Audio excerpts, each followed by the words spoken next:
Why, hello. Hi. How are you? Welcome to the Captain's Cast. Did I tell you? I told you, didn't I? Just 7 days ago on this very channel, the Swords and Starship channel, of which I am your host, Captain Garrett. I said in 7 short days we would be right back here and it would just fly by. And am I right or am I right? It flew by, and here we are again for another illustrious adventure on the Swords and Starships channel, talking all things nerd, film, TV, video game, comic book culture. And we have a little bit of grave dancing to do, you know what I'm saying? Fantastic Four First Steps is, and I was not rooting for Fantastic Four to fail, but the larger picture of MCU receiving their just desserts has arrived. Fantastic Four First Steps is a flop.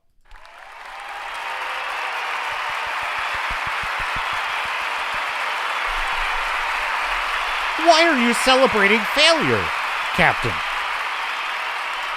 I'm not celebrating failure. I'm celebrating the consequences of failure. I'm celebrating bad storytelling, corporate, algorithm wood chipper garbage getting what it deserves. And we're going to celebrate that today on the Captain's Cast. And I have seen the film Weapons. No. So Weapons, folks. What do I want to say first about this? But let me just tell you this. It's fantastic. This film is fantastic. And it is, if you are an aspiring screenwriter, my suggestion to you would be to find a copy of the script of this film and just go through it, like line by line, and analyze it. This is one of the most masterful clockwork plots I have, presentations of a thriller plot, really, that I've ever seen. I'm going to study it. I am not worthy. I am not worthy. It is truly, it's actually a fairly simple story, and it's very easy to overcomplicate a story with nonlinear storytelling. But the way, and I'm sorry, I'm kind of new to this director. Remind me, Lieutenant Producer. What's the name of the director? It was Zach something. It was Zach Cregger. That's right. Zach Cregger is the director and writer, and he also did the film Barbarian, which is also fantastic. And I have got to tell you, this was an absolute masterclass in nonlinear storytelling, but in such a way that it served the plot. And I could not believe how well it worked. And it was so entertaining from beginning to end. So we're going to talk about Weapons, which is 100% worth your time. It's one of the best films of the year, I think. And it's somewhat disappointing to me that there wasn't something along the lines of a superhero film or a science fiction film that was on that level so far. We do have Avatar, Fire and Ash on the way, so, fingers crossed. Chat's going to make fun of me for that. All right, Starfitty. Starfitty is in the chat. Ahoy, Starfitty. Welcome aboard. Glad to see you. Can we look at the new One Piece intro, the Grand Line trailer first, please? Why, Starfitty, you have anticipated. You have anticipated the show, and I have already anticipated your needs. My dear sailors and starnauts, I live, in the words of Wei-Yun in Deep Space Nine, I live only to serve you. And that is why I have already queued up the One Piece Season 2 second trailer, and per your request, Starfitty, we will review it directly. That is how Grand Moff Tarkin says the word directly. He says it directly. Neutron Pack is in the chat. Says, oh, I see you saw the teaser of One Piece. I saw the first teaser with Chopper, and I am unfamiliar with the anime or the manga, so this is all new to me. So I see Chopper. I kind of forgot that the Japanese know how to do cute, endearing characters the right way. You know, like the way that Pixar used to be able to do this. This is a lost art form in the West. In the art in general in the West has completely collapsed into modern ugliness is beautiful nonsense. It's turned into absolute drivel. Art is kind of in a moribund state in the West. And therefore, cute characters are often sort of annoying and cringe. And so I thought that Chopper was going to be... So for example, Baby Yoda. Baby Yoda is a great example of this. Started off as a kind of interesting character, and then it turned into a puppet, you know, that's training to be a Mandalorian. And I gotta find that clip. And when he's like flipping over the Mandalorian, it's so stupid. It was at this moment that Captain Garrett realized the Mandalorian was done for. So Chopper's pretty cool. We're gonna watch the season 2 trailer. I have not seen it.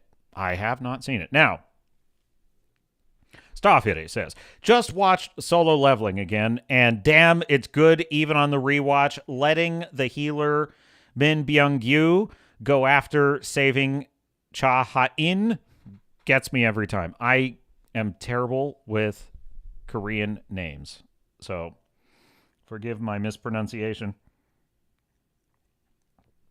I mispronunciated a word. Starfury says, the smile Shadowman Byung-gyu gives Hunter back. Why are you doing this to me, Starfury? As he leaves, causes the eyes to water up just a little. A rare admission from the typically surly Starfury.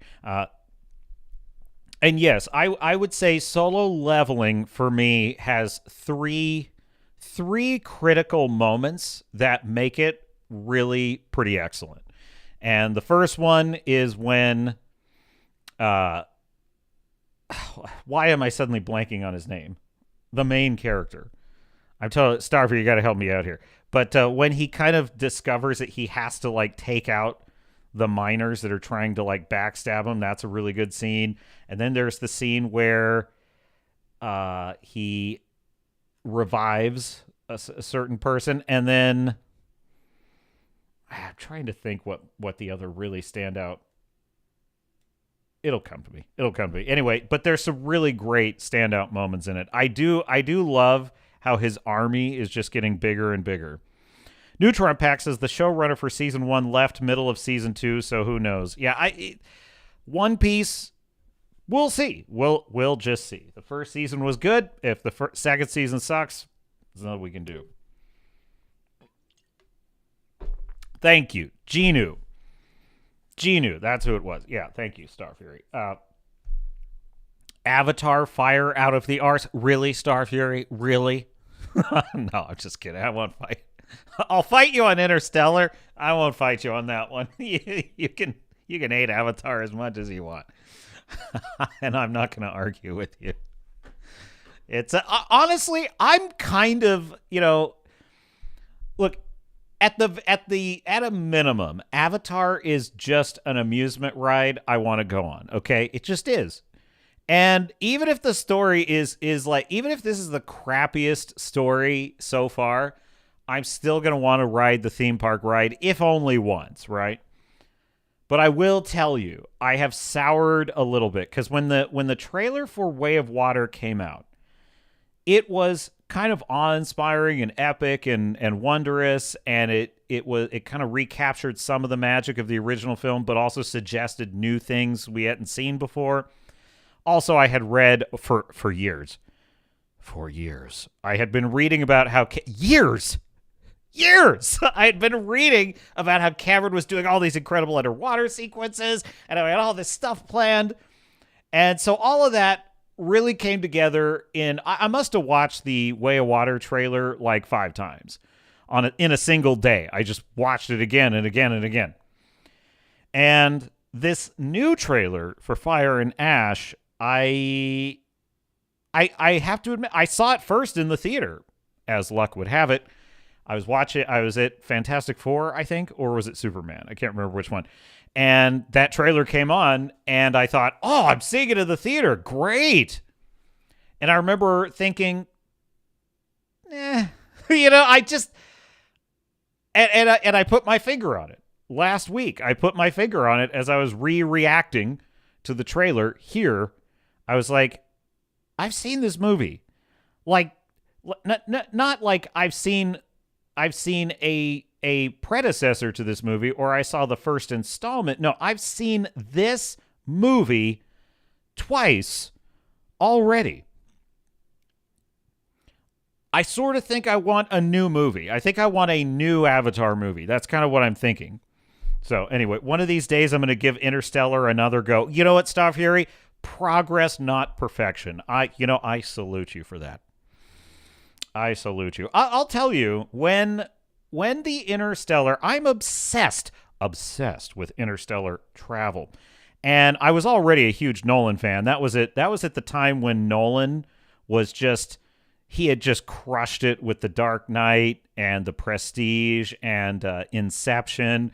And these films were so good. And he just was, and at least so far is, in my view, the best modern auteur filmmaker. By the way, Quentin Tarantino was giving Denis Villeneuve of the Dune films crap and saying, I'm never going to watch his films. I don't like him. I think his films suck. And Denis Villeneuve's response was, I don't care. I love that. Oh, I love that so much. Fuck Quentin Tarantino. Listen. Is it too early for the F-bomb, Mr. Producer? Yeah. Right, because Tarantino came up, that's the exception, right? I agree. Now, for once, some rare agreement between the talent and the staff. Tarantino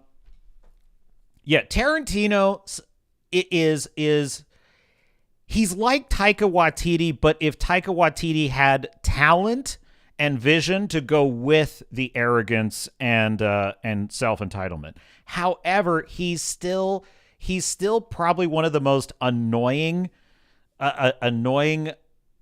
opinionators, for lack of a better word, when it comes to other people's work. For some reason, the guy says some of the smartest things about modern art and some of the dumbest things about modern art. And so I just love it that he went to needle Denis Villeneuve, and Villeneuve is like, don't give a shit, brah. Like, I don't care. And I'm like, yeah, that's awesome. Now. So Nolan, at the height of his career, releases Interstellar. You like how I did the weave there? That's the weave. The Orange Man popularized that. Long may he reign, and he will. They show this trailer, and it's just the voiceover of Matthew McConaughey. I'm probably killing the chances now that Star Fury is going to... I'm probably killing it. I'm strangling the golden goose by even doing this. But so I see I'm actually saying I kind of agree with maybe some of the things that turn people off about Interstellar at first, okay?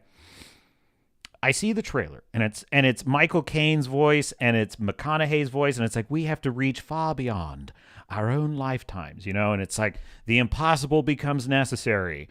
And it was just so awe-inspiring and wondrous, and I'm thinking, now this is the kind of story about space travel I really want, where space is, it feels real, it feels grounded, it's about actually traveling the stars.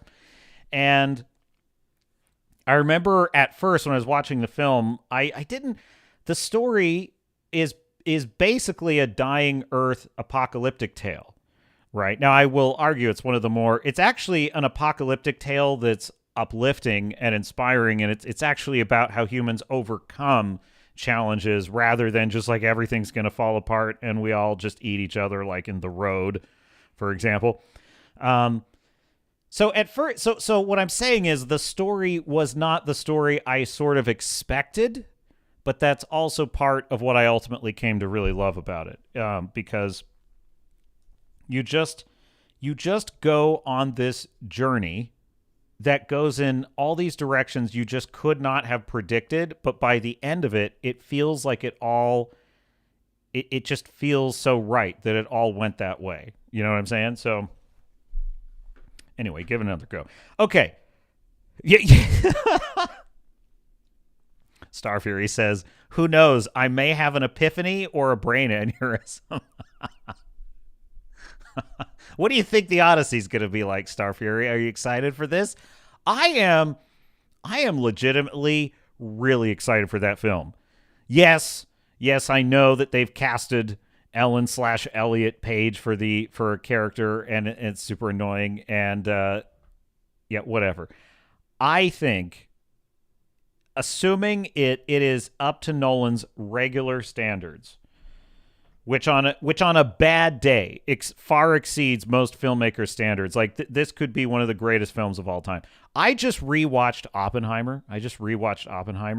That film, I don't think I rated it highly enough, because on that second full viewing, and it's a long film, so I committed to sitting there and watching the whole film all the way through, not like interrupting or like coming back tomorrow. Like I was like, no, I want to watch the whole film in one sitting. That's how it's meant to be viewed. It is breathtaking. It is one of the best biopics ever made. And I actually am kind of rethinking some of my criticisms about the Strauss plot in Oppenheimer. On second thought, there's a lot I like about it. Now there's way too much pro-commie crap in that film. But, I remember not liking the scene where Truman calls Oppenheimer a crybaby, which really happened, by the way. I remember not liking the scene where Truman, played by Gary Oldman, calls Oppenheimer a crybaby and says he never wants him in the White House again. I remember hating that the first time I saw the film. On second view, because I knew that the purpose of that scene was to kind of vilify Truman as this sort of bloodthirsty guy that was all too happy to drop the bombs, which was just my impression. And he was not. Like, Truman was not. Truman hated being president, by the way. He hated it. He described it as the weight of the world on your shoulders, and it was one of the most crushing, miserable responsibilities that he wouldn't wish on his worst enemy. That's how Truman felt about being the president, because he was Roosevelt's vice president, and he sort of inherited the role. When Roosevelt died, he never asked for it. He was kind of just a farmer. He wasn't really the type of guy who usually climbs the ranks of power. Anyway, so he had no bloodthirst for dropping the nuclear bombs, but that scene, in my view, made it look like he kind of was that person. The Truman White House were deeply conflicted about how best to deploy the weapons, whether they should warn them, whether they should do a test, and the film kind of shows some of that, but it glosses over it. So I watch it a second time, and when Truman says to Oppenheimer, he's like, "You think that the people at Nagasaki and Hiroshima give a shit who invented the bomb? They care who dropped it. I dropped it." And I was like, you know what? Based. I was like, I've changed my mind. I really like this scene now. It's freaking brilliant. The Odyssey is one of my absolute favorite stories of all time. I loved it as a kid. Loved it. I watched the Armand Assante made-for-TV movie about it. I think there were other versions of it I saw. I love Troy, the film Troy, and Sean Bean plays Odysseus in that, and I desperately wanted a sequel with him in it as Odysseus.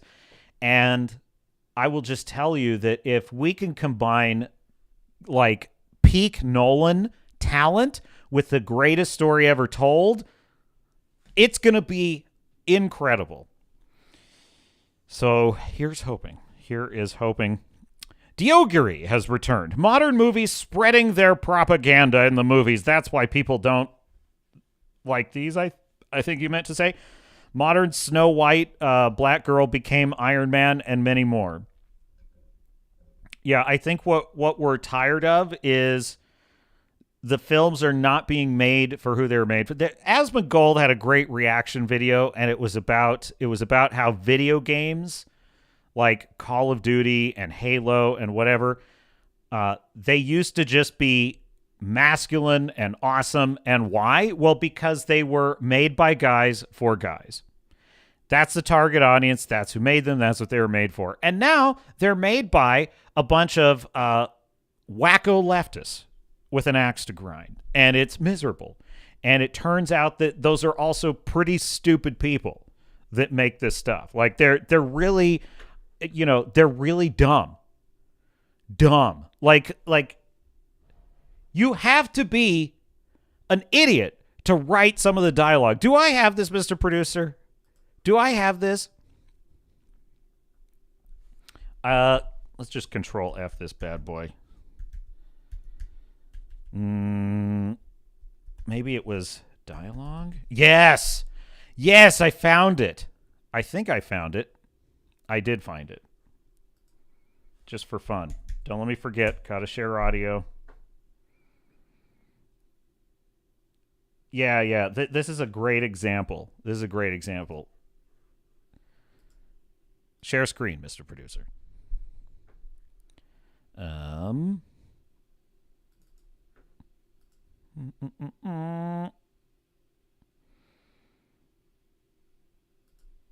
There it is.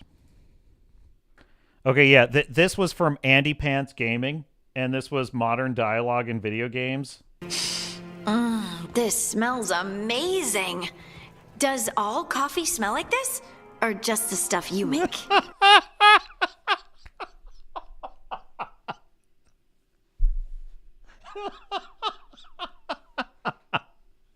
So forget about the politics, Dioguri.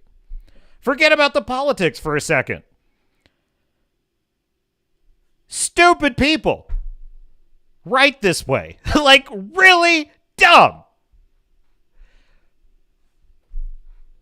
You are embarking upon a role-playing adventure where you are the hero who is going to save Thedos from some kind of demonic invasion. You are going to create your warrior or your mage, and you're going to go on an adventure. And what do you find? Well, you find yourself sucked into drivel, absolute drivel about coffee preferences in a fantasy video game. Coffee has a distinct aroma, if that's what you're asking. Sorry. It was really rare where I grew up. And expensive. Try everything once. That's what I say. I want to, but sometimes I just like having what I like.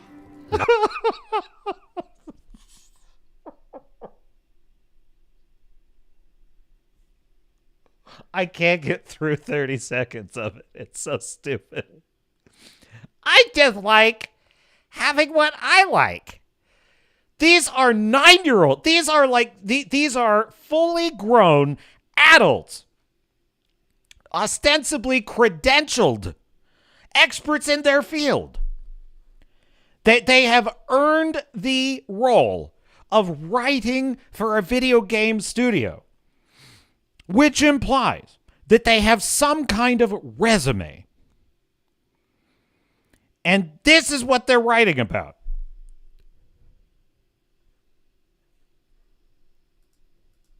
Nothing wrong with that. We can blow up the place, but that still leaves him. What do we do with another you? That's easy. Just leave me here. This is where I belong. Fuck that.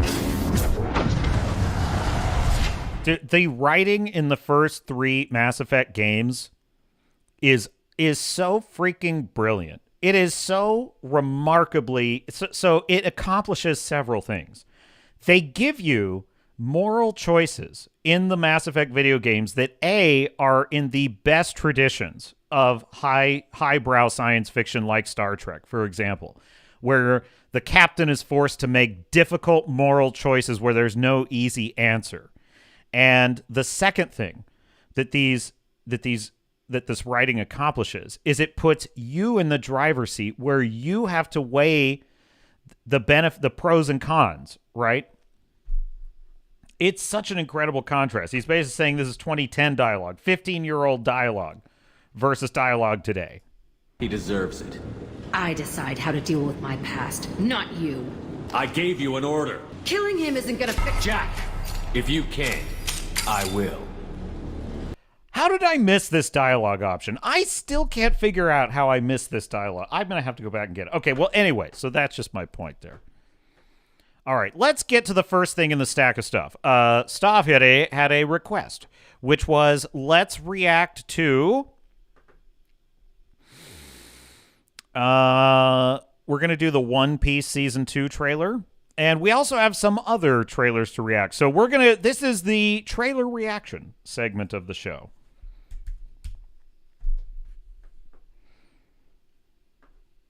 Okay, share screen.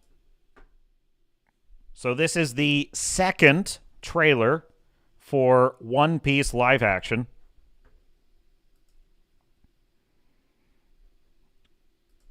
Full screen, roll tape.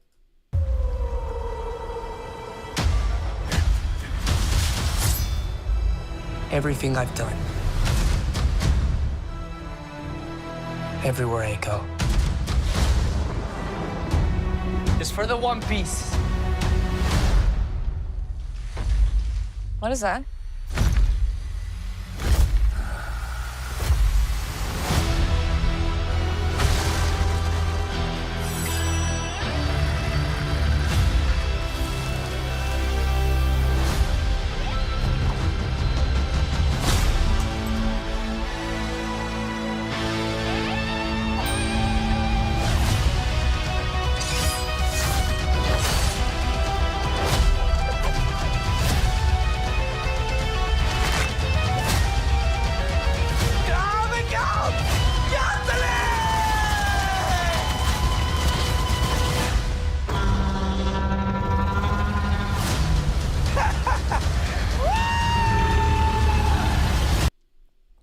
I love Iñaki Godoy's performance of Luffy. He was born to be this character. He's so good at it. And there was a great point made by Yellow Flash on one of his videos that One Piece live action uses Luffy's stretching abilities better than Fantastic Four First Steps used Reed Richards.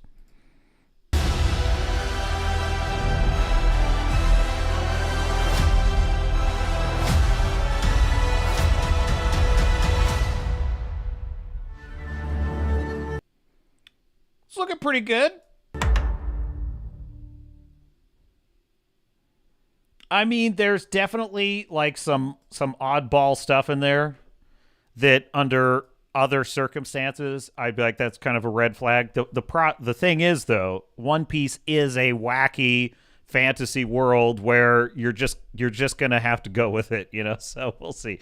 Look, if the writing and character development is up to the standards of the first season, it'll be great. It'll be great. So we'll see. I reserve judgment until the big day. Hope you included Sardar Udam 2021 in your list, but don't react to the trailer, any video of this movie. Just go blank. Believe me, you will remember this movie for a very long time. Yes, I appreciate the recommendation. I can't promise I will get to that soon. I have a lot going on. So, but I will keep it under my hat. All right. So there we go. Next, that was a shorter trailer than I thought it would be. There is a first look that they uploaded. I don't want to do that one, though, because it's like 10 minutes, and I feel like that would get a copyright hit, so I'm just going to avoid that.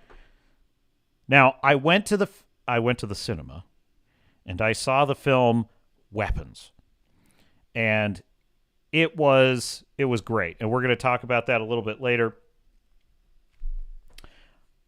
I don't know if it was in that movie that there was a trailer for this or if I just came across it on X, but either way, I came across a promo for this movie.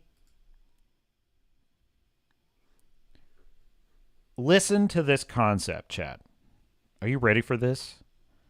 I cannot wait for this movie, and it makes my blood run cold just to think about it.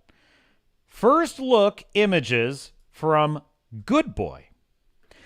Described as a horror movie shot from the perspective of a dog who sees its owner haunted by supernatural entities. I'm getting chills just reading this. Rated 95% on Rotten Tomatoes and named one of the most heartbreaking horror films of 2025.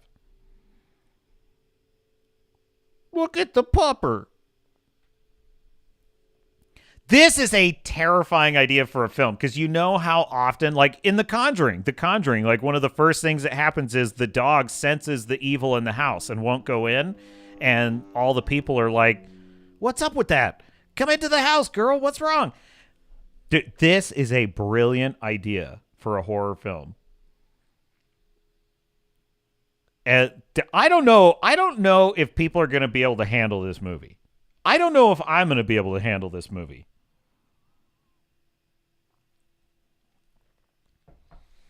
And I absolutely have to see it. There was, let's see, I had another image from this movie. Let me grab that. Yeah, this one. Here we, oh, this is the poster for the movie. And this goes hard. This goes really hard, as the kids say these days. Look at this. Trust his instincts. Oh my God, it's so creepy. Oh my God. I don't know if I can do this. I don't know if I can do this one. Why is this so horrifying? Why is this so terrifying? I think part of it is because the dog is a protagonist that cannot tell the owner what it sees. It can kind of like try and get the owner's attention, but it can't tell the owner what's going on, which is both heartbreaking and terrifying at the same time. So I'm all in on that movie. I'm a little unclear. Let's see. Good Boy. I don't know. How could it have a 95% of Rotten Tomatoes so early? Because I don't think it's coming out until it's October 3rd. October 3rd. It's sitting at a 95%.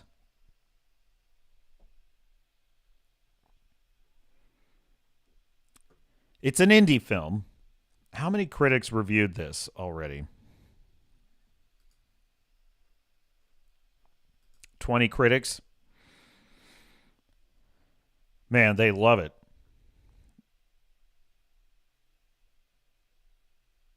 Part of the film's terror, says Clint Washington of RogerEbert.com, especially as it reaches its heartbreaking conclusion. Oh, come on. Now I'm really doubting whether I can watch this or not. Its heartbreaking conclusion involving a dog. No, I don't like that. I don't like it. Is watching this furry innocent see its entire world come slowly crashing down and not being able to comprehend why. Well, okay, so this is going to be depressing. This is going to be a very depressing movie. That pretty much clues me in on that. Super depressing. Oh, man, I don't know. I sort of have to see it, though. Curiosity is driving me crazy. All right, let me grab the next trailer we're going to take a look at. Okay, so we have... So this is coming out...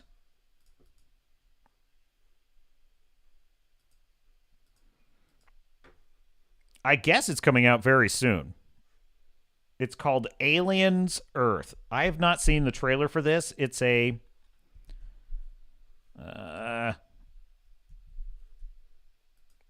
Yes.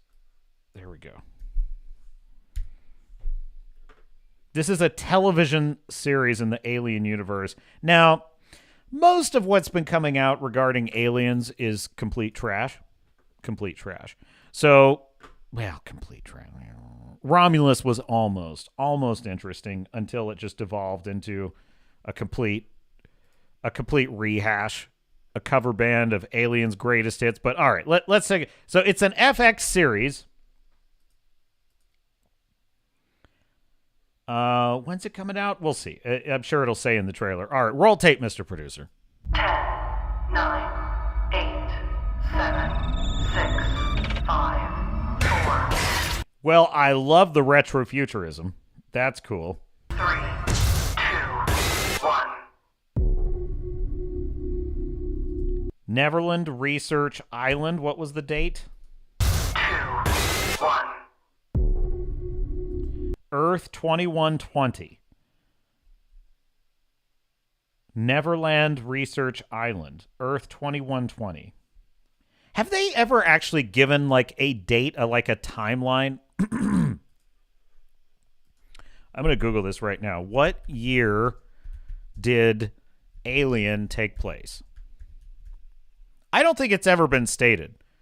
The original Alien movie, according to AI, says 2122. I don't know what that's based on. Probably production notes would be my guess.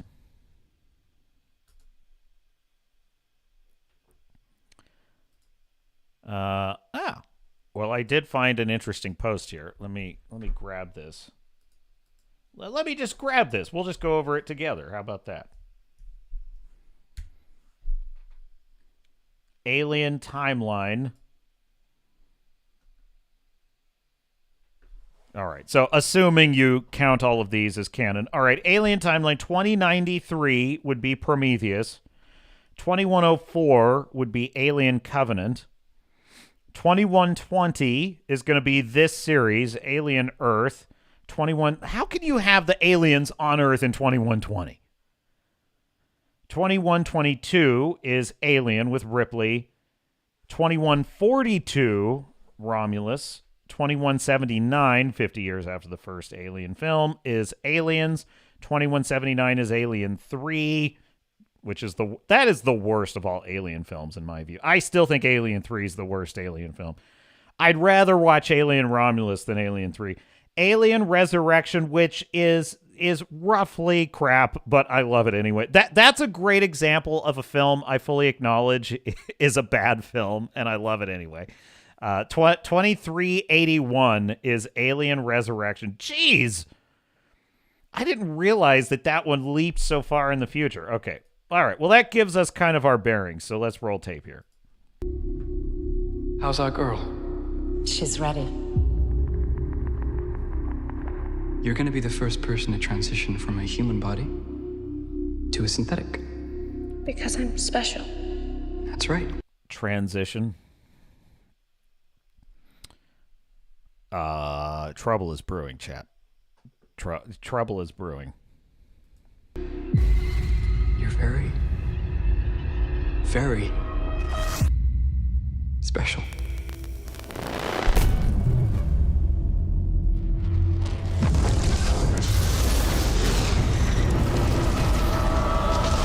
We have a downed spacecraft. I want what's on that ship. We can do it. We're fast. We're strong. We don't break. Oh, no. What did I tell you, chat? I have said it. Have I said it or have I said it? We can have girl bosses replace any male character. We can have Phoebe Waller-Forehead replace Indiana Jones. We can have Cortana replace Master Chief if we want. We can have Rey replace Luke Skywalker and become the new leader of the Jedi.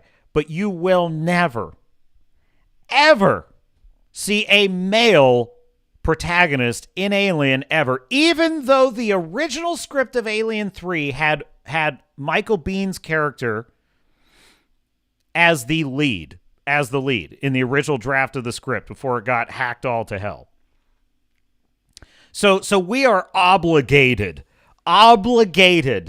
to have a boring, formulaic girl boss leading this team.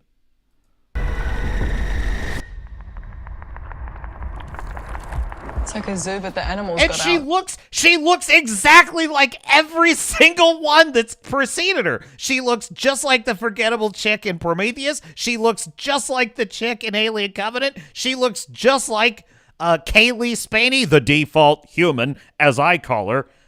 in Alien Robin. She's. It's not even that it's a girl boss. It's not even that it's a woman. It has to be the same one. It has to be the same one every time. Hell, and I love Winona Ryder in Alien Resurrection. Don't misunderstand. I love Winona Ryder in Alien Resurrection, but even she looks like all these babes. Although I would argue, she would be the best of them. Obviously, Winona would be, but like every single female lead of an Alien film basically is short, dark, or brunette hair, and that's it. Every single one of them. Because Alien is a traditionally female-led franchise. It's about women. Did you know that Alien is about how women are the lead in Alien movies? Did you know that was what it was about?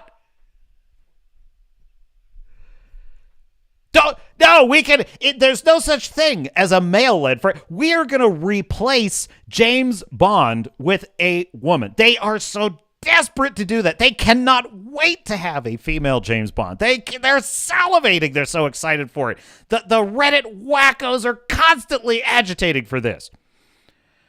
And if you say that James Bond is a male character and James Bond films are a male-driven franchise, you are a bigot. You are a scumbag, MAGA supporter, hayseed, hick, gross.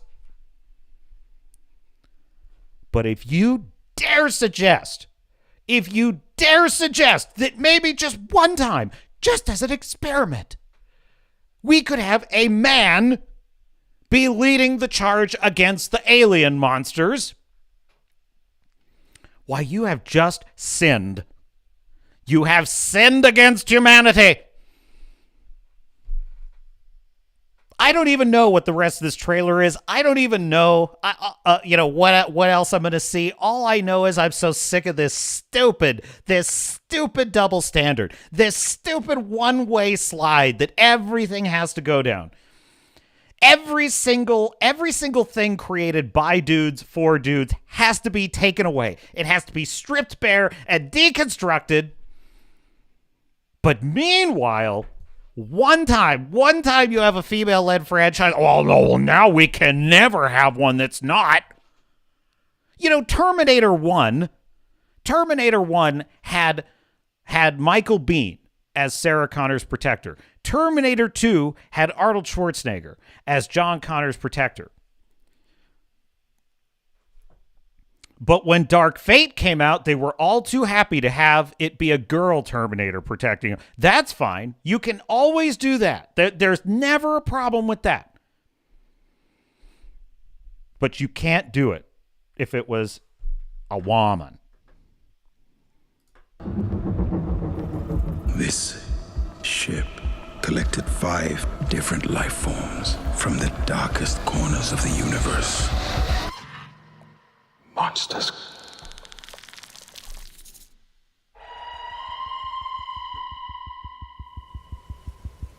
Oh God, it's such a retread. Now they're trotting out. They're trotting out the typical key jangling, like, oh, you remember the alarm sound from the Nostromo, don't you? New players have arrived in the chat. Samir is here. Says, hello. Hi there. Welcome, Samir. Good to see you. Why aliens always choose to attack? Trump should give them a deal so they will not attack. He should be like, listen, xenomorphs, they're very smart. I've seen the xenomorphs. They're smart. They're tough. They're tough, these xenomorphs. Very smart. Very smart. And we're going to do a deal. We're going to do a deal with the xenomorphs. Listen. They come from a tough part of the galaxy. We're going to do a deal. We're going to have trade. We're going to give them a deal on tariffs, and they're going to send us their saliva imports. He's laughing. Wrangler says a whole lot of Ola. Welcome, Wrangler. Good to see you. And welcome, Samir. Good to see you, too. Starfhide says fugly for the win. She is fugly. I agree with you, Starfhide. That chick looks, you know what she reminds me of? She reminds me of Rachel Zegler with the Lord Farquaad haircut in Snow White. The worst I shouldn't give away my picks this early, and we're actually getting close to. We're over halfway through the year, so I shouldn't be telling you what I think the worst film of the year is. But I kind of spilled the tea already. Snow White, which is the worst film of the year so far. I don't see it getting dethroned. I've kind of spoiled my list for Christmas time because I don't see that one getting dethroned almost under any circumstances. It's one of the worst films I've seen in 5 years, quite frankly. Snow White is. But that's beside the point. The haircut looks just like that. You know what it looks like? It looks like the beaten with an ugly stick man, Ma'am Solo from Star Wars Outlaws. It looks just like that chick. And yes, I accidentally used the pronoun it. Can you blame me? Somar is in the chat. Welcome, Somar. Says, what up? Loved Cap. Cap 4, Fantastic Four, hated Thunderbolts. Interesting. Well, I hated Thunderbolts too, so we have common ground on that. And I do find that a lot of people liked Thunderbolts, and seriously, the characters were kind of a little bit fun, so I kind of understand why people responded to that. That third act was one of the most boring things I've ever seen. I wanted to walk out of the theater. I was like, they're in some kind of weird depression fantasy, and I'm like, what the fuck? I was so bored. I wanted out. I was climbing the walls. So I don't see what people see in Thunderbolts at all. So I'm with you on that. I hated that movie. Fantastic Four, I actually liked Fantastic Four, but not as a superhero film. I liked it in the way that I like a good Star Trek episode. It was kind of a cool Star Trek episode, which honestly is not great because that's not what you're going for with a breakout superhero hit. You said you loved Captain America 4. I'm just not with you on that one. First of all, the problem with Captain Mothman, as I call it, is it's about Captain Mothman and not Captain America. But secondly, the plot in Captain Mothman is a complete mess. And by the way, it's totally fine. I'm not like what you like. I'm just giving you my thoughts on it. And I really couldn't stop laughing the entire time. They're like they're flying the mission against the missiles. They're like taking out all the missiles with their moth wings, and then they're knocking on the cockpits of the pilots. Stop! Don't start a war between the United States and Japan. And fucking Japan. Japan is going to take over the world in Mothman. That's the Brave New World. Japan is going to declare war on the United States. Japan? Come on. You know why? You know why Japan? Because they couldn't have an actual enemy in the movie, because then it would have been bad, because then they couldn't have sold tickets in China. Because if they said China was the bad guy, which actually would be a serious situation, because that's a nuclear armed state with a massive military. So that would be a problem. Anyway, so yeah, but we agree on Thunderbolts for sure. Wrangler says, I thought that Alien was about how the sea is always right. That's not a bad take. Starfury says, I always thought Alien was about xenomorphs, but color me stupid. The sea is always right. No, Starfury and Wrangler, you're both wrong, okay? You don't understand. The film Alien is about how women are to always be the protagonist in an alien film. Why is this so difficult for people to understand? It's not about space truckers in the future trying to survive. It's not about the horror of a company using people as disposable for monetary gain. It's not about the terrifying idea of the robots made to serve us turning on us and betraying us to the alien life form. It's not about the nature of morality and violence itself. It's not about the question of command and whether to save the life of a treasured comrade or to lock him out of the ship to follow safety protocols. No, it's not about any of that. It's not about saving a cat. It's not even about saving a kitty cat. It's about how women are always supposed to be the leader of an alien film. Why is this so difficult to understand? That's what the movie said, and that's what is always to be understood. Somar says, I think it's going to be a man because new Bond. Yeah, well, yeah, probably. James Bond's going to say, they're trying to make James Bond a chick. That they are desperate. Believe me, that would already be signed, sealed, delivered if they could have got away with it. The only reason is because the culture is shifting again. And it's shifted, but the wackos want that badly. Listen, the feminazi wackos only want one thing, and that is to take scalps. They want to take scalps. And James Bond is a scalp. Oh, they've wanted that one for a long time. When I was a kid in the 90s, I remember how triggered a lot of women love James Bond. Don't get me wrong, but a lot of women were triggered by him. Oh my God, he's such a sleaze. He's all that movie's about is how he gets laid. and that's bad. That's really, really bad. Trust me. They have had their eyes on Bond for so long. So we'll see. Diogre says that's why Hollywood movies are flops in recent years. Yes. Yeah. So like Fantastic Four and what's the other one that just came out? Superman. They both were, as I sat them at about a 7 out of 10. That's where I put those films. They were good, not great, and but in theory, that's going in the right direction. They're getting better. I mean, Superman is better than The Flash, Blue Beetle, Shazam 2, Black Adam. I mean, it's better than all those movies. So that's in the right direction, right? The problem is it's taken about a dozen catastrophic, humiliating, absolute disasters at the box office consecutively for them to decide we should do something different.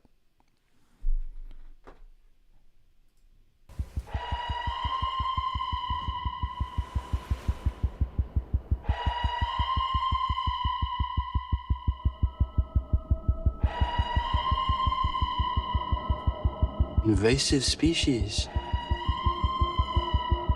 Predatory. If we don't lock them down, it will be too late.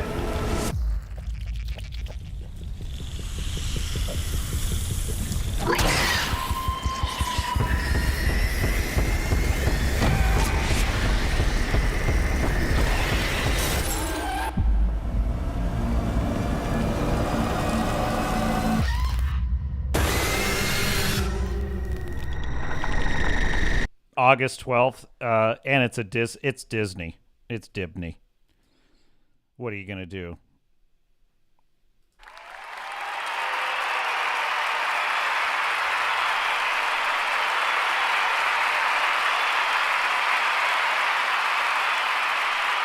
Did I have audio turned off? Was there no audio on the video? Or did I just turn it off? Could you hear that last bit of the alien? Let me know. But anyway, so we'll watch it. We'll see what I think. We'll see what I think about it. It does involve starships. I'm going to tell you right now, I do not like this. I do not like this protagonist. She is 100% your typical girl boss, and I'm just so tired of it. It's not even. It's just that it's so boring. It's so boring. There's nothing new here. There's nothing new in general, but that in particular. Yeah, okay. So I'm going to take a quick break, and I'll be right back. And then we're going to jump into weapons. And I have got all kinds. Dude, Fantastic Four is a giant flop, and I've got Shills crying about it. So you don't want to miss that. So I will be right back.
We are back.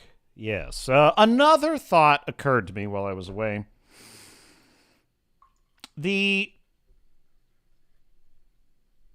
poster for Alien Earth had a kind of interesting thematic element to it, and the thematic element that intrigued me was the idea of a full-blown invasion of aliens on Earth. Now, if you were going to do that movie, which I think might be a pretty good or TV show in this case, if you were going to do that, I would suggest making it about aliens swarming over the Earth and Marines having to fight them and a meat grinder war to contain them. It would have been awesome. It would have been great if it were by dudes for dudes. That's basically, when you get right down to it, a little toxic masculinity is what you would have needed for that film to be awesome. Instead, we're literally just getting another locked room, monster in the house repeat of exactly what every single Alien film, show, whatever. They're all the same. They are all the same. It's, you're in some kind of ship or lab, alien gets loose, have to fight it. Oh my God. It's so boring.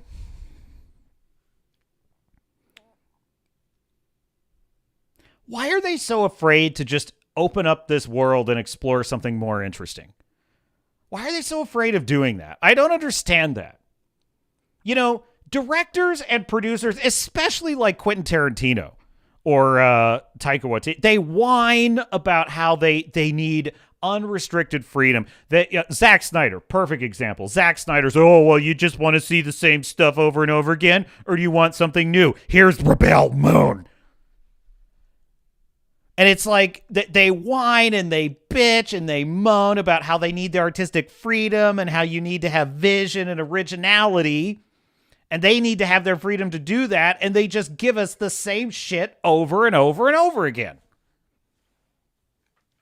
What's up with that?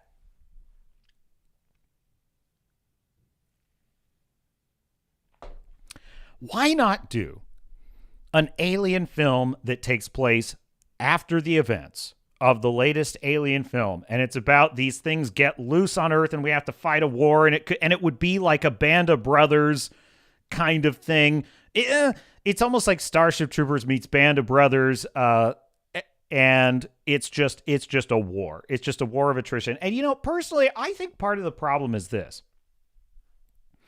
I think that modern studios and producers, if not creatives, view the Alien franchise as purely a kind of laughable slasher movie in space. I think they kind of view it that way. I don't think they take it very seriously. I don't think they view it as something that has anything meaningful to say. It's really kind of a joke. And this is what happened with all slasher movies in the 80s and 90s. The first one would come out, like Halloween, for example, and it would just shock and terrify a generation. And then they would make the second one and the third one and the fourth one. And by the time you got to the fifth, sixth, seventh one, and then to the inevitable reboots, they were full-blown parody comedies. They weren't even taking themselves seriously anymore, because at that point, they were faintly ridiculous. The idea that Michael Myers has returned from the dead 17 times just naturally becomes kind of laughable after a while. And so the movies are almost parodies of themselves, to the point where you eventually get Scream, the original Scream, which was itself a hybrid of both a classic slasher movie and a parody of slasher movies. And I think that that's where the Alien franchise sits now. Frankly, I think that's where Predator sits as well. I think they've become parodies of themselves, because, and I'm not even saying that the producers consciously know this. I think this is unconsciously, if not consciously, this is how they look at it. They look at it as, well, you can't really say anything real with these movies. They're just about dweebs getting eaten by aliens and a girl boss saving them all at the end. That's it. That's all they're about. They're not about anything else. However, this illustrates how creatively bankrupt they actually are, because let me just see if I can grab this real quickly, Mr. Producer. I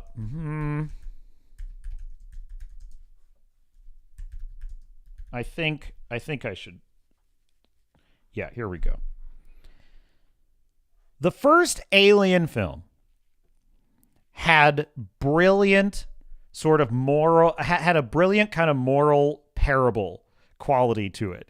And like all great science fiction, it was combining the sort of natural human curiosity about the universe and about its vastness and about life forms that may exist out there with the dark forest cosmic horror of what if the answer to the question is better off not unanswered, of are we alone in the universe? What if we'd rather not have the answer to that question?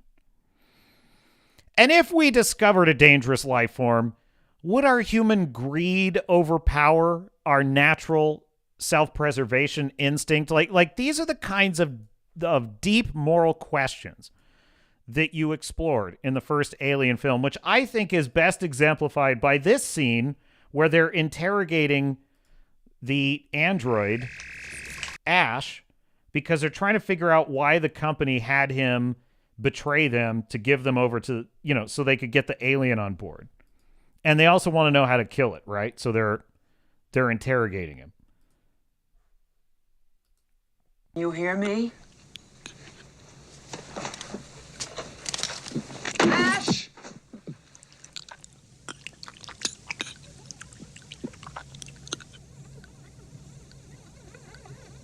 Yes, I can hear you.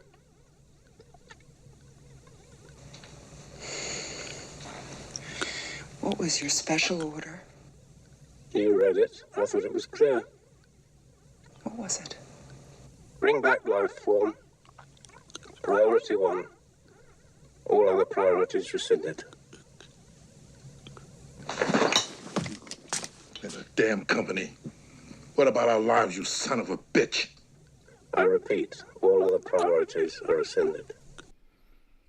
Ian Holmes' magnificent performance in this film. It to this day just blew the doors off. Now this is why I bring this up, though. This is a serious film. This is a serious film. This is not a slasher kill happy parody of itself. This is about real people in this hypothetical future who are just trying to do their jobs, collect a paycheck, and go home. And the company they work for has hung them out to dry. That's a brilliant story. How do we kill it, Ash? There's got to be a way of killing it. How? How do we do it? You can't. That's bullshit. You still don't understand what you're dealing with, do you? Perfect organism. The perfect organism. Now, why he views it as the perfect organism is the best part of this scene. Its structural perfection is matched only by its hostility. You admire it. I admire its purity.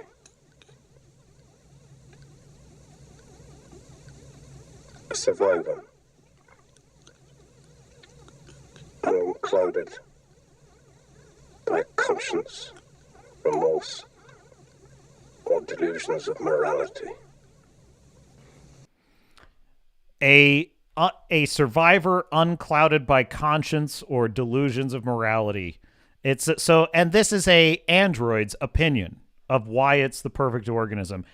And what's so great about that is the assertion that those qualities would make something the perfect organism. It's genius.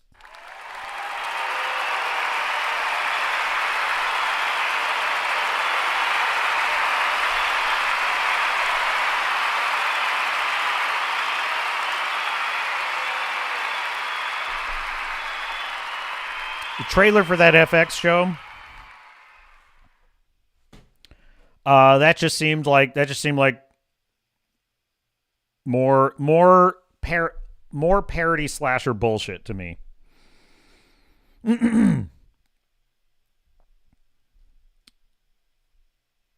So, yeah, okay, let me grab what's next in the stack of stuff, Mr. Producer. Yeah, we should dive into my thoughts on weapons. And then we're going to talk some MCU failure. So I did see Weapons, and I just want to give you my initial thoughts. No spoilers on this one, because I am going to recommend that you see this film. Because basic premise of the film is this, and this is introduced in the first, 5 minutes of the film. It takes place in modern times. It's not a period piece. And basically, the concept is one night in this town at 2:17 a.m., something like 17 or 18, I think it was like 17 children, just got up from their beds, ran out their front doors of their houses into the night, and vanished completely. And they know exactly that this is what happened because several of the houses had Ring cameras, and the Ring cameras caught on video the kids running out into the night. So they know that they weren't kidnapped. They just ran away. Why did they do this? And the interesting thing is that they were all in one particular class at the school. They were in this, what was her name? It's Julia Garner plays the teacher of the class of students that this happened to in the film, and she's excellent. She's a fantastic actress. Justine is her name in it. Anyway, so Justine comes to class to teach her kids and finds that all of them are gone except for one, this kid named Alex. Well, obviously the town is up in arms. The police are completely dumbfounded. They don't know what to make of it, and the town is blaming Justine, the teacher, of being some kind of, brainwashing Pied Piper who did this to them somehow. Like, what did you do to those kids, right?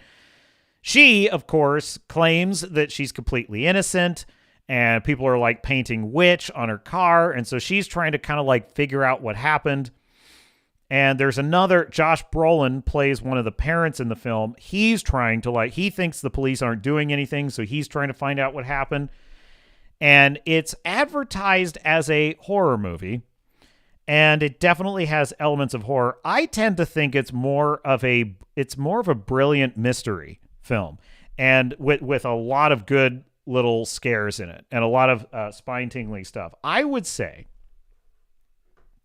in the Blake Snyder beat sheet, right, in the genres, most horror films, including Alien, for example, are monster in the house stories, right? I actually think that this Weapons is a why done it. It's a why done it, because the whole film is basically about these characters trying to figure out what happened, which really is about why did this happen.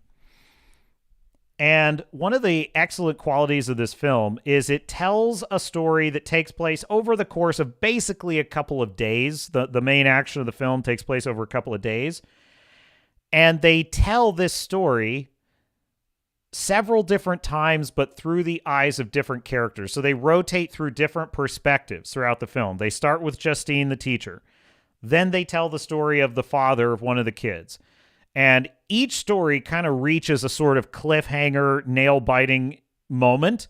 And then they sort of go back in time and they switch perspectives to another character and tell their side of the story. And all these stories kind of overlap. But each new perspective gives you more of the picture of what's happening until finally the film basically reveals what really happened, okay? And I got to tell you, if you just told this story in linear sequence and just cross-cut the different characters doing their things, but like everything in chronological order, I think it still would have been kind of a cool idea and a cool movie. But the way that they rotate to another perspective right at the moment of greatest suspense with another character just keeps the suspense and the curiosity and the feeling of like creepiness just building and building and building. And then just right out of nowhere, something super creepy will happen. And you're like, what? And it will just make you think, what the fuck is going on? It's incredible. This is a Swiss watch of plot perfection, this movie, because how they were able to tell essentially the same story, different pieces, like not every character experienced what the other characters did. So it's not really telling you the same story 7 times, but it kind of is. Well, what it's doing is it's showing you the same events like 7 different times, but each time it's showing you a different character's experience of those events. So in this way, the way the story is progressing is you're unraveling this mystery just a little bit at a time, and it gets more suspenseful until all the way to the end. And when you find out why this happened and how it happened, it is exceptional. It's one of my favorite. I can't even tell you the type of story it is because it would spoil it. But all I can tell you is I love this kind of a story. I love this take. I love this angle on a certain trope. It's really, really exceptionally well done.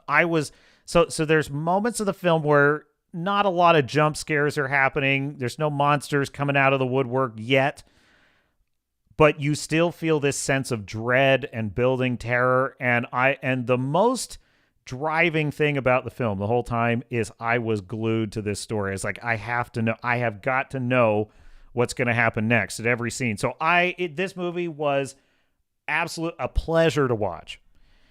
And I promise you, I have very complex thoughts about it, but I just can't tell you the details because the fun of this movie is unraveling the mystery of what happened. And it really is a lot of fun. Now, the funny thing is, the director and writer of the film, Zach Cregger, who also did the film Barbarian, which is also excellent, I highly recommend.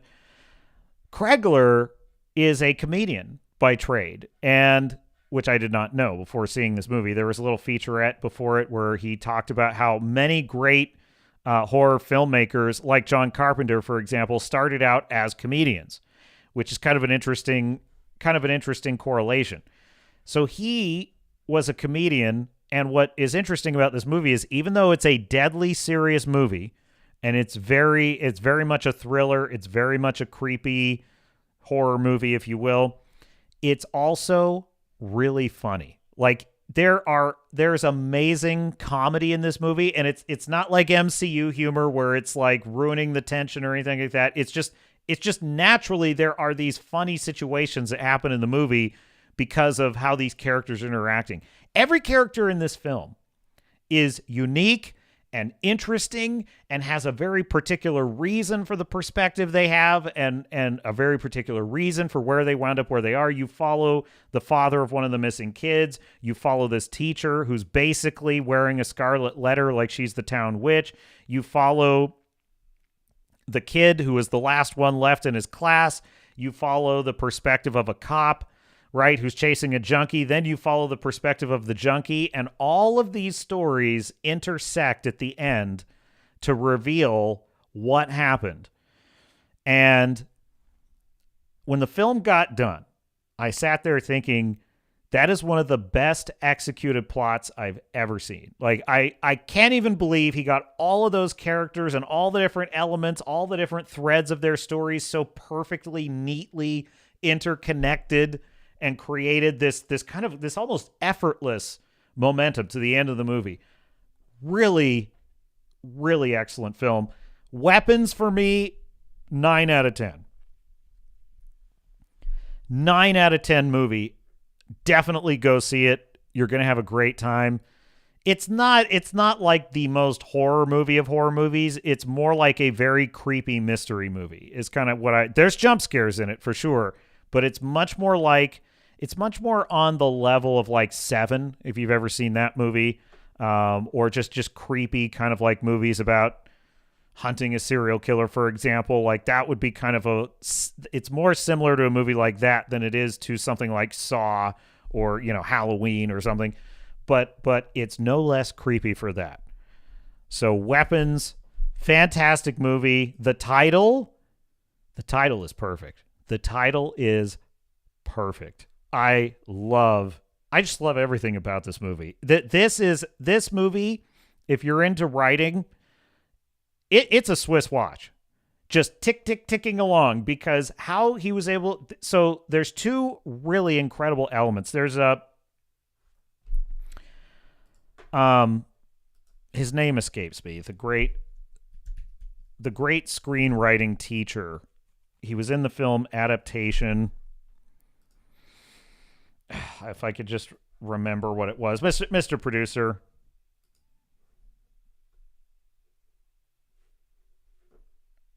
Get me that one.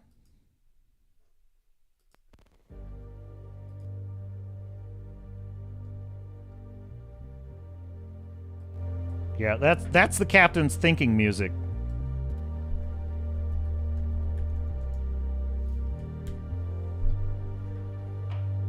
Robert McKee. That's it. Robert McKee. Okay, cool. All right, thanks. Kill the music, Mr. Producer. All right, Robert McKee, he's been teaching screenwriting for years, and I was reading his book on character, and he just talked about how a lot of people like to think of character as separate from plot, right? If something is plot driven, it's somehow not as good as something that's character driven. And I used to fall into this kind of trap, but he actually kind of changed my thinking on this, which is that character is plot and plot is character. And you can't have one be good without the other. If the movie is to be good, both of these things have to be working. And as he puts it, a character reacts to the plot, which is what is happening to the character, and then the character's decisions in response to the plot create the next element of the plot, right? So they live and breathe as one. No film I've seen in a long time exemplifies this as well as Weapons. Weapons is a masterclass in excellent character-driven storytelling, which is also part of a really brilliantly built plot. Like the plot in this film, every little beat ultimately contribute. Every little thing that's happening in the film is ultimately contributing to what you're ultimately going to see as the final conclusion. And the thing is, there's a lot of things you could have revealed in different orders in this film. You could have shown this character first instead of that one, but the order in which every single character gets their moment in the movie is perfectly chosen. Just perfectly chosen. So, brilliant movie. Definitely see it. So that's Weapons, and I think he's earned it. He's earned it. Zach Cregger has earned a captain's salute for Weapons. Excellent film. I had a blast watching this movie. Is it better than Sinners? That's a good question.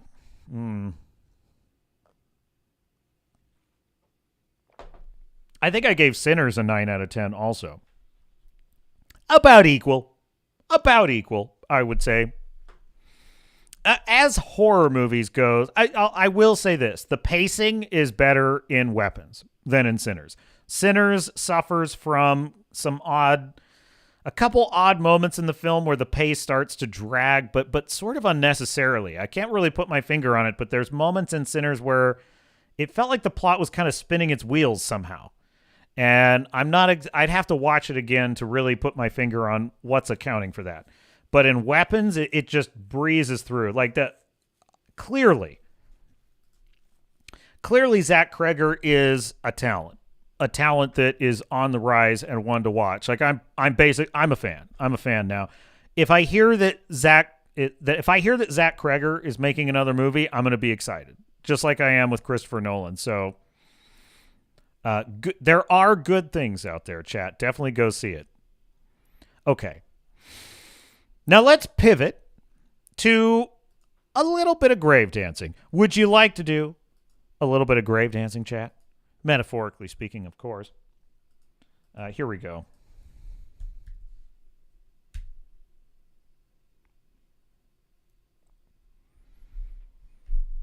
No, that's not what I wanted. Control. There, that's what I want.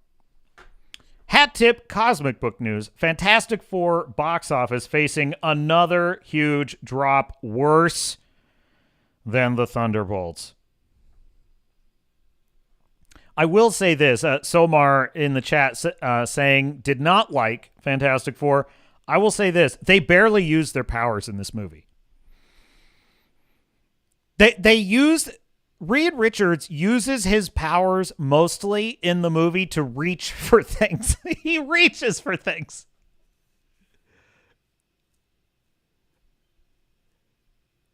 I mean, I give this movie credit for having some kind of cool science fiction elements to it, like traveling to talk to Galactus and figuring out how we're going to save the planet and all from a world-eating creature. That was all cool. But as superheroes, they barely did anything with their powers. There were no really cool action set pieces where they kind of interconnected their powers in a way that was a lot of fun. Star Fury says Pedro fucking Pascal. We all hate this prick. Oh, I do. And I'm a huge fan of the character of Prince Oberyn that he played originally, his breakout role in Game of Thrones. You know, he was fine back then. Why couldn't he have just remained an actor who occasionally showed up in a movie that he was right for? Why have they spammed this person into everything? It's insane. It's insufferable. Seriously, Somar, you're saying Zach Cregger is doing a Resident Evil movie? If that's true, that is incredible. Like, that's going to be an excellent choice. He could just tear up the place with a Resident Evil movie. Barbarian and Weapons are some of the best horror films I've seen in a long time. Totally engrossing, totally immersive.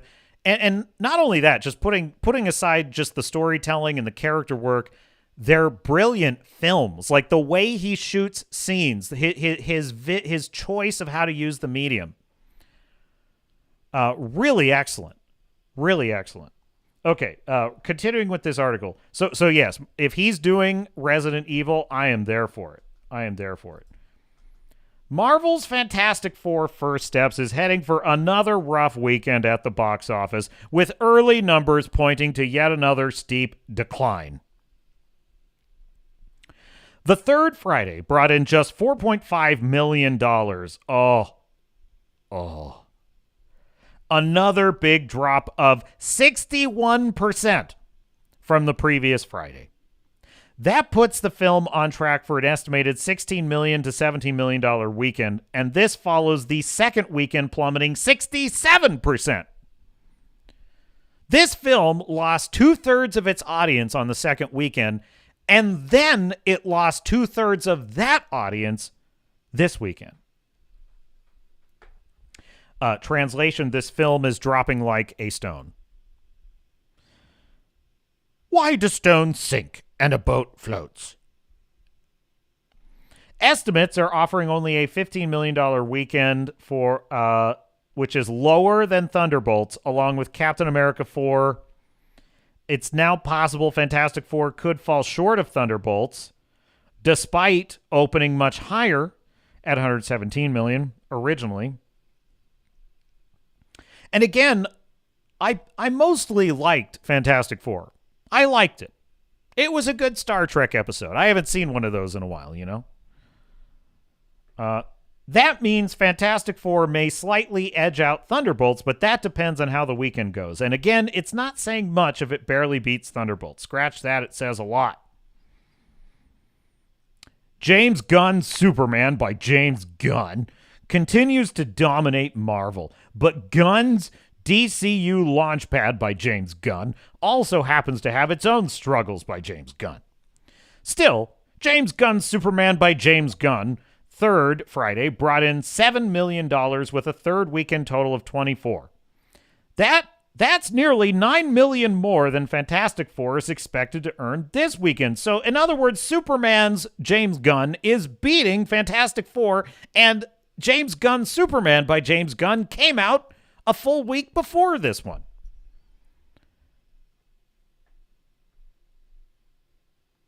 With it, you know, by the way, having just seen Julia Garner in Weapons, and she blows the doors off. She's awesome in this movie. Reminded me of how underutilized she actually was in Fantastic Four. She's actually a far better actress than Fantastic Four First Steps deserved or knew how to make use of. Seriously. She's as flat and wooden, literally, giggity, she's as flat and wooden as a character as you're going to get in Fantastic Four, which is absurd because she's a brilliant actor. With a production budget reportedly north of $200 million and possibly closer to $350 million, which means we can probably safely assume it's closer to $400. Fantastic Four's performance remains far from what it needs to break even. The steep week-to-week drop suggests the audience interest is fading fast, with no signs of a rebound. Of course there's not. It's not really that great of a film. It's a decent film. It's an above-average film. But I'm going to tell you right now, they wasted Galactus in this. They really did, because it's like if they had dropped Thanos and the Infinity Stones into just a random one-off movie and he got almost easily defeated. It would be such a waste. It would have been a total waste of Thanos, right? That's how I feel about Galactus in this film. They just sort of dropped him in there, and the plan to defeat him went totally foobar, and they just went ahead and worked harder and beat him anyway. That's a pretty ignoble end for such a promising villain. Universal is in the chat. Welcome, Universal, and ahoy, and says the report is wrong, and I have the facts. We are at 17 days for First Step. We are at 17 days for First Step. So what's the correct number, Universal? Fantastic Four looks to be Feige's next bomb. But that hasn't stopped the rumors that a sequel is happening anyway.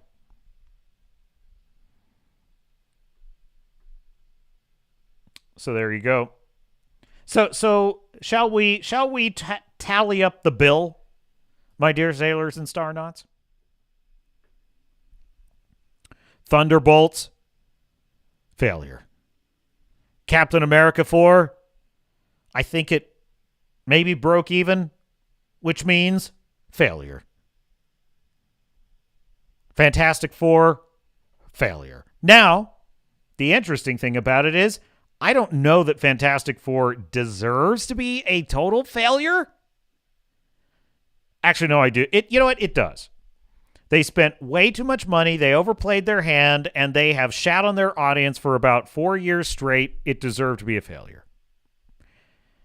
Not because of the merits of this individual film, but because of the larger pattern. It's the pattern. Universal says Superman is at 289 domestic, I take it. First Steps at 230 million domestic. Thunderbolts at 156. So what do you think, Universal? Is First Steps a failure? Do you agree with the conclusion of the article that it is a failure? A defeat? A defeat.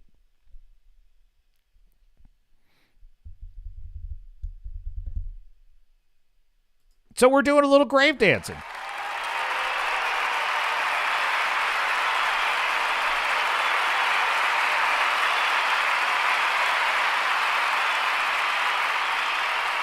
So we have a video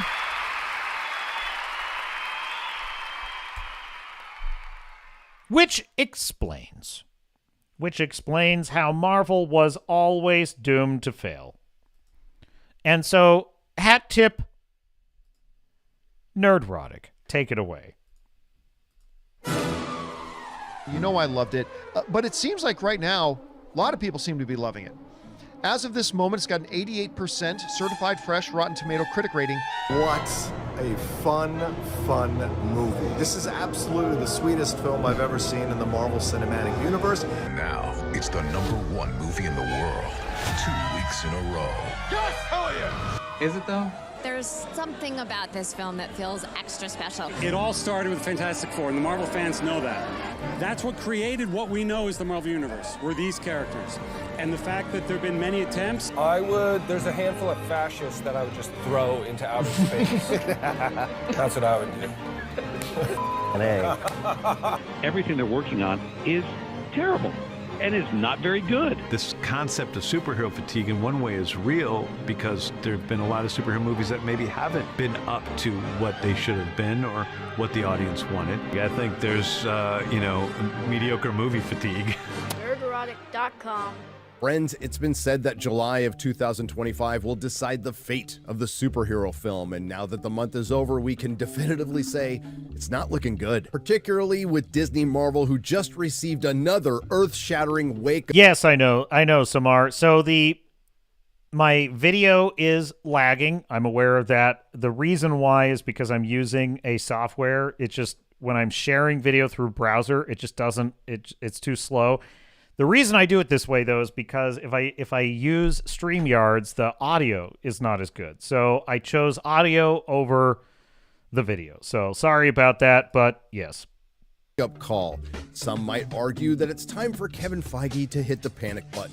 Others might argue, like yours truly, that we're way past that. So let's not bury the lead here and get right to it. The Fantastic Four first steps might be Marvel's last steps. Because, and this is Variety saying this, not me, although I totally agree and I did not mean for that to rhyme. Fantastic Four craters by 66% in second weekend, and that includes an 80% Friday to Friday drop. Now, some of you out there might be saying, hey, this is just another Disney Marvel movie post-Endgame performing like another Disney Marvel movie post-Endgame, and in the past cases, I'd agree with you. But in the case of Fantastic Four First Steps, this is a devastating blow to Kevin Feige's regime. Now, I want to preface this by stating specifically to anybody from Disney Marvel or Hollywood or the Access Media who may be watching out there, it's not like we haven't tried to warn you for years. But if anyone is in doubt that the Fantastic Four cratering in its second week isn't catastrophic at all, you don't have to listen to me. All you have to do is take a look at the current Access Media headlines and the meltdown from the Access Media shills. Normally, they're doing their best to cover for a questionable Disney Marvel failure, but it's not the case this time, for the most part anyway.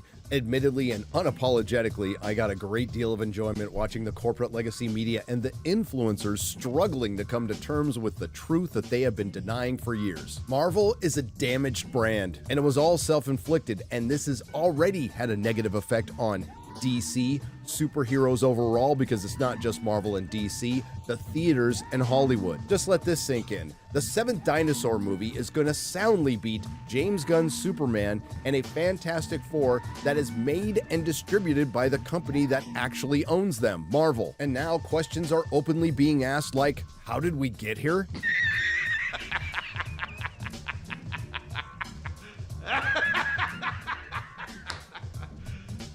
Serious? Is this superhero fatigue? Yes. I know. And my favorite, maybe it's... So Mar says, Rich, coming from, I think you're referring to James Gunn, his self-smelling... his movie sucked except Justice Gang, meaning Superman sucked except Justice Gang. Yeah, the Justice Gang was cool. I actually think there are a lot of what I liked about that movie. But I liked a lot of elements of Superman's character in that movie. But yes, I do acknowledge I really dislike how he failed to be a leader in that movie at all. But Superman is doing better than Fantastic Four. That cannot be denied. Time to blame the audience. What? What the f***? And we'll get to all of that, but let's start with the box office. And we have a lot to choose from with our analysis. Forbes Fantastic Four box office in free fall, down 80% from last week. Explaining that 80% drop from Variety, Fantastic Four braces for big second week drop. Fantastic Four grossed $11.7 million domestically in its second Friday on the big screen, marking a devastating 80% drop from its debut Friday to Friday. Collider, the Fantastic Four first step, falters at the domestic box office. The Wrap, Fantastic Four sinks 66% from box office opening weekend. Despite strong reception, Marvel's latest film isn't holding as well as Superman. Again, this really proves the point that in particular, in particular, leftists love to be lied to. They want the lie. And the reason I say that is because if you look at the Shills, that would be the activist wackos who involve their left-wing politics in everything that they do. And they view the success or failure of Marvel through that lens because to them, since Marvel is pushing the propaganda and the agenda that they agree with, they are now tribalistically invested in its success.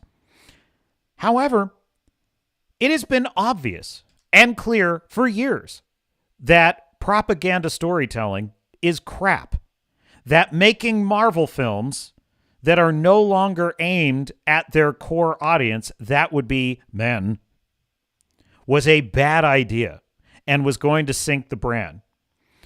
And they gaslit and they lied about anyone who said the opposite. And they have consistently lied about every single Marvel movie that came out. Oh my God, it's so good. It's the best thing ever. It's going to save Marvel. Now, witness reality setting in. The truth will lie in wait for all time. My favorite line from the groundbreaking television miniseries, Chernobyl. And it's fascinating to me that Marvel persisted in this destruction. When I saw The Marvels, that's when the penny dropped for me. I had seen so much garbage that year. This would be 2023. I had seen so much garbage in a row that I was kind of surprised. I was kind of shocked at how bad it had gotten. I was like, because we had Rings of Power, we had Secret Invasion, we had Ahsoka, we had Indiana Jones and the Dial of Destiny, we had Mandalorian Season 3. I mean, I saw so much drivel in such a short amount of time that when I got to Let the Flurkin Eat You and Black Girl Magic and other such nonsense, I could not help but consider, I think that some really stupid people are writing this stuff. Now, part of the reason I came to that conclusion is because, in my view, intelligent people would evaluate, who were interested in making money, would evaluate the fact that their last 7 projects had catastrophically failed and lost money and begin to ask questions about why this had happened and analyze the reasons and correct course. But they didn't. We then got 2024 and another round of complete disastrous failures. Pixar, Disney, Star Wars, Marvel, all of these brands, complete disasters. And then we had the sort of beautifully hilarious disaster of the Sonyverse. Ah, yes, the Sonyverse with Madam Web and Morbius. It's Morbin time. Oh, yes. And I'm sitting here looking at this. It's a wasteland. A wasteland of absolute trash for years. Years. And I'm thinking to myself, how can these studios do this? How can they set money on fire over and over? And I haven't even mentioned Kurtzman Trek or the Halo TV show or, the Wheel of Time, all of that shit. How could they be setting money on fire for years and years and years? Don't they hate this? And then this year, finally, they started to change direction. There was a few less Rachel Zegler type interviews on the red carpet. There were a few less, is this the gayest Marvel show ever, interviews on the red carpet. And it seemed like they were correcting course. But guess what? It's too little, too late. I think Fantastic Four and Superman, which are above average but not great films, probably deserve to make a living, if not a killing. And yet, because of the persistent, unrelenting stupefaction of these studios, the audience is gone. They are gone. And this movie, which is a basically okay film, is still failing as if it were written by retards, like most other Marvel films have been lately. Yeah, I mean, I will say this for Fantastic Four. It was not written by stupid people. That's clear to me. It was not made by crayon-eating invalids. But that wasn't enough to save it. From the wrap, Fantastic Four stays #1, but tumbles 66% to $40 million at the box office. The always reliable comicbook.com, Fantastic Four wins box office in second weekend, but there's bad news. And my personal favorite from IndieWire, and yes, that looks like Iowan Grufford, but it's actually Ioan Gruffudd. The Horatio Hornblower himself. Ioan Gruffudd, because only the Welsh could spell like that, recalls the Fantastic Four that made money.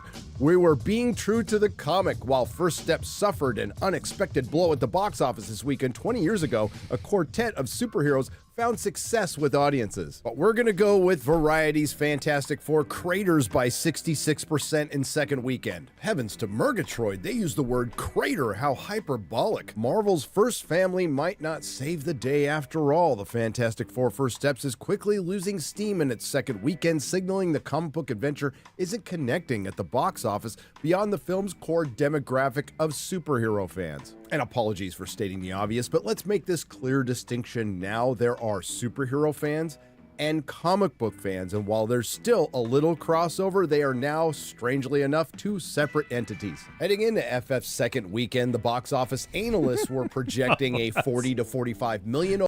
That is such a messed up clip to use for that from the Dahmer show. Oh, God. Opening weekend, and now it looks like it's just going to be a 40 million opening weekend, a 66% drop, which some will spin is on the high end of the low end, and this is the kind of bullshit we have to deal with. Like Deadline, who seems to take a little bit of exception with the usage of the word crater by their comrades over at Variety. By the way, both of these Access Media rags are owned by the same company, Penske Media. Craters is a big word, as 60 percentile drops are par for the course with superhero films. You are coping and seething. Again, the box office analysts predicted a drop between 50 and 60%, and again, the box office analysts were wrong. Now, we can't go without comparing it to Superman, which dropped only 53% from its very whelming $125 million opening. Still, it's held on pretty good. This painful fall is surprising for the Fantastic Four because the Marvel tentpole has the benefit of positive reviews and word of mouth. Well, we'll get to that, as well as a clear runway in terms of competition. Well, that part is true, and that's bad news for Hollywood because while the summer movie season isn't over, the summer tentpole season is. Fantastic Four missteps, being on the high end of the low end, beats out things like The Marvels, which was down 78% in its second weekend. Captain America Black New World was down 68% in its second weekend, which is awfully close to Fantastic Four. Ant-Man Redoubt Productions just sent a Discord message saying why he is not in the chat. And why is he not? I'm trying to figure out where you're at. He's on mission. He's on assignment out there near some monument. I can't tell what monument that is, Redoubt. It looks like a column of some kind. But in any case, he's a historical man and he is doing important historical work. And so we salute Redoubt Productions. Godspeed, sir. Godspeed. Mania was down 70% in its second weekend, and Thor Love and Blunder was down 67%. But not to worry, because according to Variety, The First Steps, the movie's actually called First Steps, is pacing to outgross this year's prior theatrical disappointments. I think the word you meant to use there was flops, outgrossing Captain African American and Thunderbolts. So that makes Fantastic... I call him Captain Mothman. Because he makes me think of a moth. For First Steps, not only the best Disney Marvel flop of the year, it's the highest grossing box office bomb of the year. See, I can play the spin game too. You're the tallest midget, you're the smartest retard. And this is a rare day because I agree with Paul Tassi on Forbes when he says it's difficult to spin this. I would also agree with him when he says this is far from a roaring "we're back" war cry, which Disney Marvel absolutely, positively needed. He continues, it's not quite clear what happened here. Actually, Paul, it is, but we'll let you have your say. The film reviewed well among critics, and 86%, well, that's par for the course, really well among fans at 92% on Rotten Tomatoes. A site where the audience score outside of television is incredible since the Captain Marvel fiasco, a site that has the Thunderbolts rated higher than Iron Man, and the Marvels with an audience score of 79%. Too damn high. Slightly, but not much more credible would be IMDb's 7.4 out of 10, and Metacritic has it as 6.7. Anyway, back to Paul, but as we've seen, that doesn't quite matter, and I'm glad he's come to terms with that fact. Now, he brings up a film we just mentioned that has almost identical critics and audience scores on Rotten Tomatoes, Thunderbolts, a self-admitted miss by Marvel. That's strange. I seem to recall Disney CEO Bob Iger saying this just a few months ago. Frankly, we've all admitted to ourselves that we lost a little focus by making too much, and by bringing Marvel, by consolidating a bit and having Marvel focus much more on their films, we believe it will result in better quality. And I think the first and best example is Thunderbolts. And frankly, it diluted focus. Nothing is more depressing than, as an artist, listening to this man describe how he's going to improve art. It is a pencil-pushing, bureaucratic moron as relates the craft of making films. Well, we're gonna get our focus back, and we're gonna put more resources. It's like listening to the guy at the DMV explain how they're going to make Marvel a good brand again. We're not as good. Some would say great again. Not as high in quantity in our case. Attention needs attention. Please stop. Shut up, Bob. Just a reminder, we're a little over halfway through the year, and this is the third major Marvel film, the sixth major Marvel project. They just released another animated series on D+ this week, Eyes of Wakanda, and we have one more show to go, Wonder Man, based on the comic book character, and I have to say, the resemblance is uncanny. And this brings us to the question of why the Fantastic Four First Steps failed, something that's perplexing those influencers and Access Media members. It's a mystery wrapped inside an enigma. According to box office analyst Jeff Block, Fantastic Four is not a top-tier Marvel franchise. Never has been. Remember, this ramps up into the Avengers. That's the real payoff. Alright, considering that the top-tier characters in Marvel have either been killed off, not recast, or completely neutered, I have a question for you, Jeff Block, and everyone in the audience. Who are the Avengers? And they don't own their biggest character, Spider-Man. I would disrespectfully disagree. It all started with Fantastic Four and the Now, I'm actually pretty excited for Spider-Man 4. I think Tom Holland not being under contract and being free to walk away if the script is not good is a good sign. And let me see if I can get character they Spider-Man. revealed the new I would disrespectfully disagree. Which it's not the best image, but it's looking pretty good. Like that's the same symbol as the Tobey Maguire suit. I don't know how they did it, but they absolutely nailed the kind of gloss to the blue parts of his suit. Honestly, this is the first time Tom Holland has looked actually like Spider-Man to me. Like, this is how Spider-Man actually should look. And after No Way Home, which was an absolute it was everything I ever wanted for Christmas, I'm excited for this. I really hope they don't screw it up. It all started with Fantastic Four, and the Marvel fans know that. The answer to this mystery, my friends, is really quite simple. Miscasting an overexposed Pedro Pascal as Marvel's smartest man, Reed Richards, a female Silver Surfer, and nerfing one of Marvel's greatest villains, Galactus, in a third act that goes full MCU ruined any chances of this film succeeding. Now, would this nerfing is exactly the right description for it. Have done better with a... They absolutely nerfed Galactus because the fact that the Invisible Woman just had to work a little harder, and she was able to defeat the world-eating god. That's pretty lame. Oh my God! Staring at Pedro Pascal. I'd rather stare at the northbound end of a southbound goat. Properly cast Reed and... There we go. That's better. So Mara says, I literally cannot tell this a new suit unless someone tells me. Well, that's what I like about it, Somar. It's it's definitely a new suit. It's the one I can tell exactly, because if you look at the one in Homecoming or Far From Home, it looks all technological. It's got all these little highlights, and the color schemes vary radically. Like the color scheme of his suit in Infinity War is crap. I hated his suit in Infinity War. It looks like it's a metal nanite suit, and the colors are all wrong. I hate that. I hate Spider-Man using Stark Tech. That's not Spider-Man to me. The new suit that he's in it's like fabric. It's like fabric he made himself at the end of No Way Home.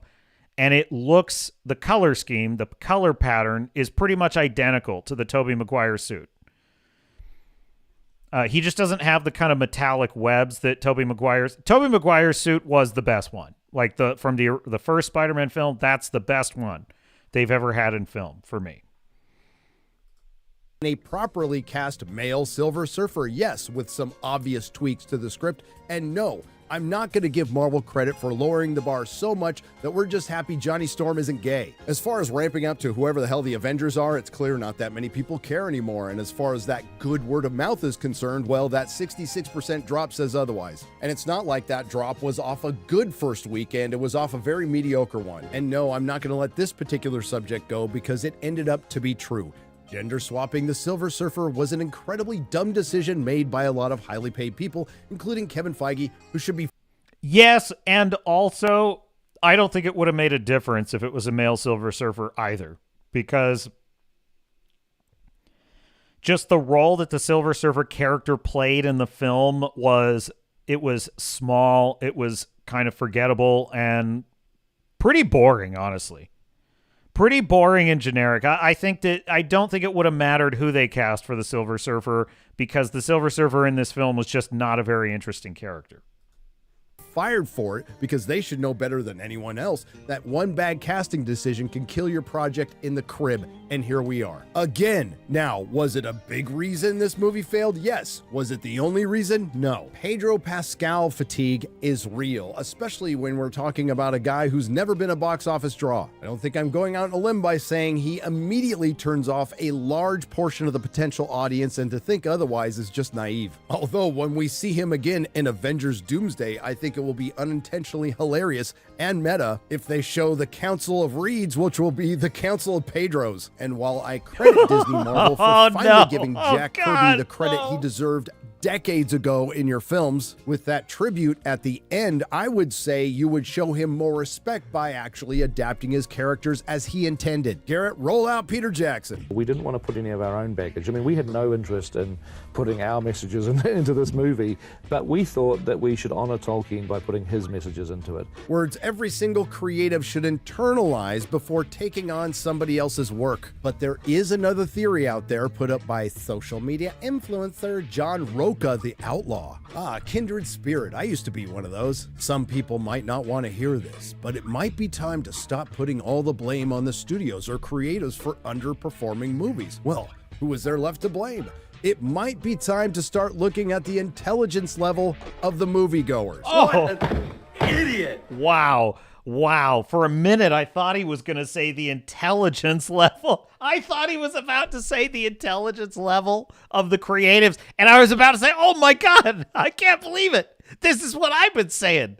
They're stupid people that eat glue. See, that's the difference between me and fat slob John Roca, who believes that he thinks that the audience are stupid people who eat glue, which makes sense to me because the creatives who make this crap, who are actually these stupid people who eat glue, that's what they think. They think their audience is dumber than they are.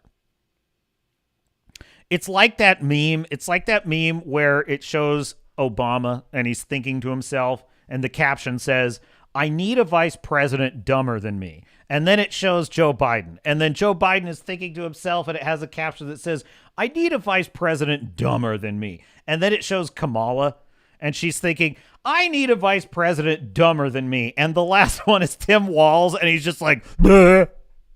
It's fucking hilarious. That's what this is. Stupid people that eat glue, and they're like, I need an audience dumber than me.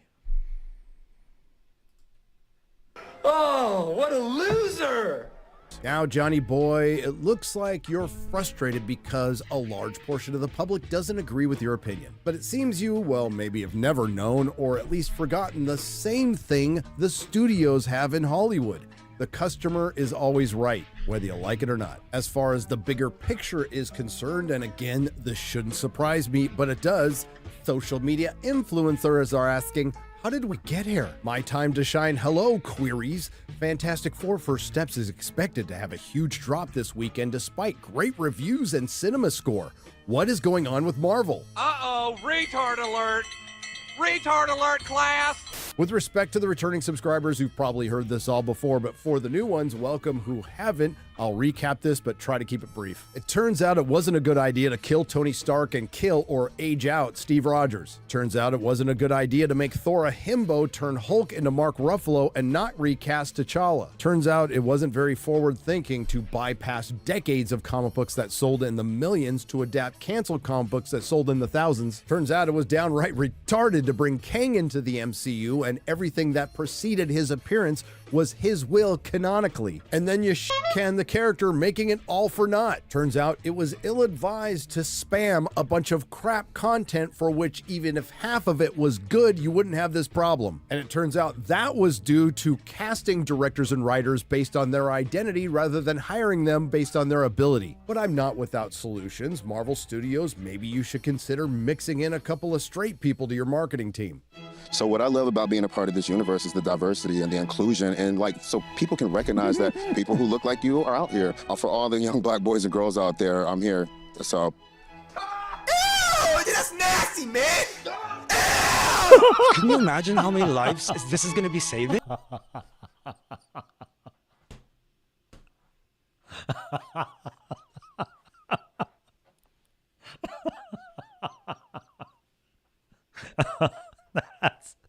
That's what it means. All the black representation just means you're going to get to see lots and lots and lots of black men kissing. That's what you're going to see. You're going to see black men kissing, and it's going to make you happy, right, black people? Black people will be happy because they finally get to see black people in movies of the same gender kissing. 0. How long will you play Captain Marvel for? I don't know. Does anyone want me to do it again? No. Witches are queer inherently just because we are outcast and...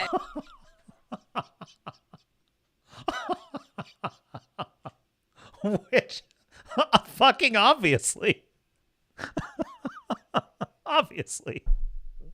What?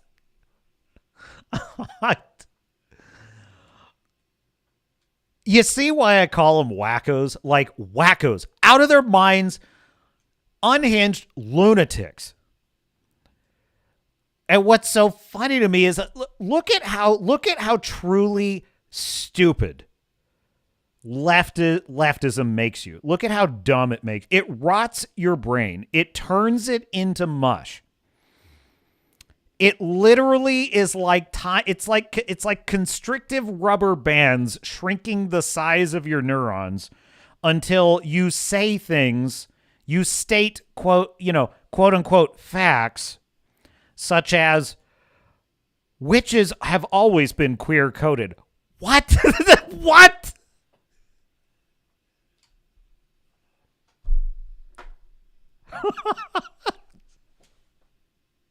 How did we get here?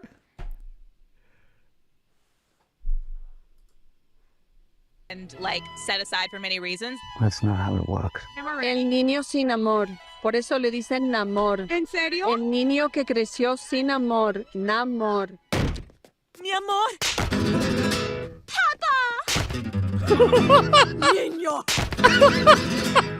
And the worst decision of all was bending the knee to identity politics and making the deliberate decision to introduce more female characters than male characters, bringing us the MCU, which led to a half a decade of projects that were mostly disappointments, underperformers, bombs, or outright flops. And my friends, that is only the tip of the Disney Marvel failure iceberg. And just to pile on a little bit more, it probably doesn't help that Deadpool creator Rob Liefeld is out there roasting Kevin Feige, admittedly for not inviting him to a party, but I'm here for it.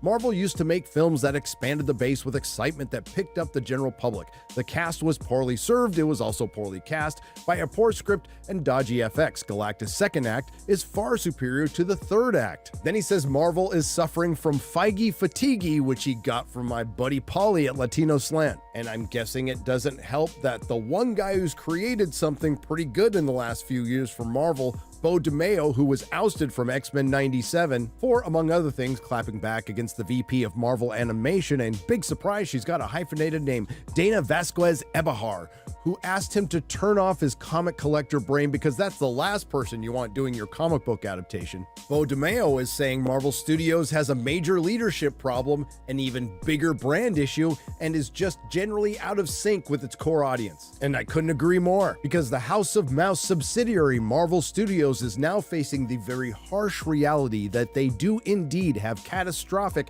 and possibly irreversible brand damage. But it's not limited to them. This brings us back to the sage, the scholar whose wisdom outshines us all, particularly when he was questioning the intelligence of moviegoers who also probably make up the majority of the audience for his channel, John Roca, who follows up that statement with this: if a phenomenally stupid film like Jurassic World Rebirth can crush films like Superman and Fantastic Four at the box office, then something might be wrong with all of us. Speak for yourself, and not the studios or the creatives. Okay, a lot to unpack there, but thanks for... Jurassic World is a phenomenally stupid film. I really agree with him there. Superman is not a great film. Fantastic Four is not a great film. It just isn't. All right, we're going to continue this video in just a moment. I need a quick break. Be right back.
We are back.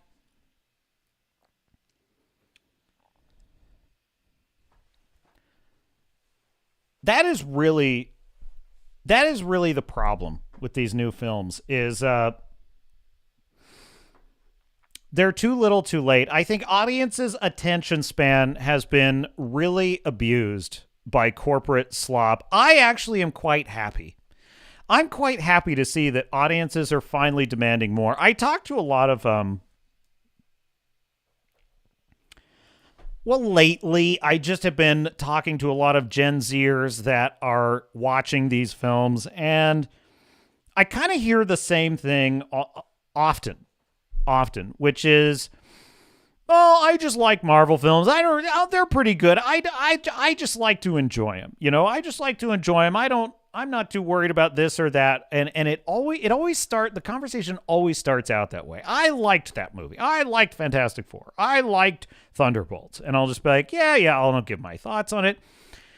And I'll just say, well, I used to like the MCU. And they're like, well, what do you mean? I said, well, I liked it up to about Endgame. I liked No Way Home. I haven't really enjoyed much of the MCU since then.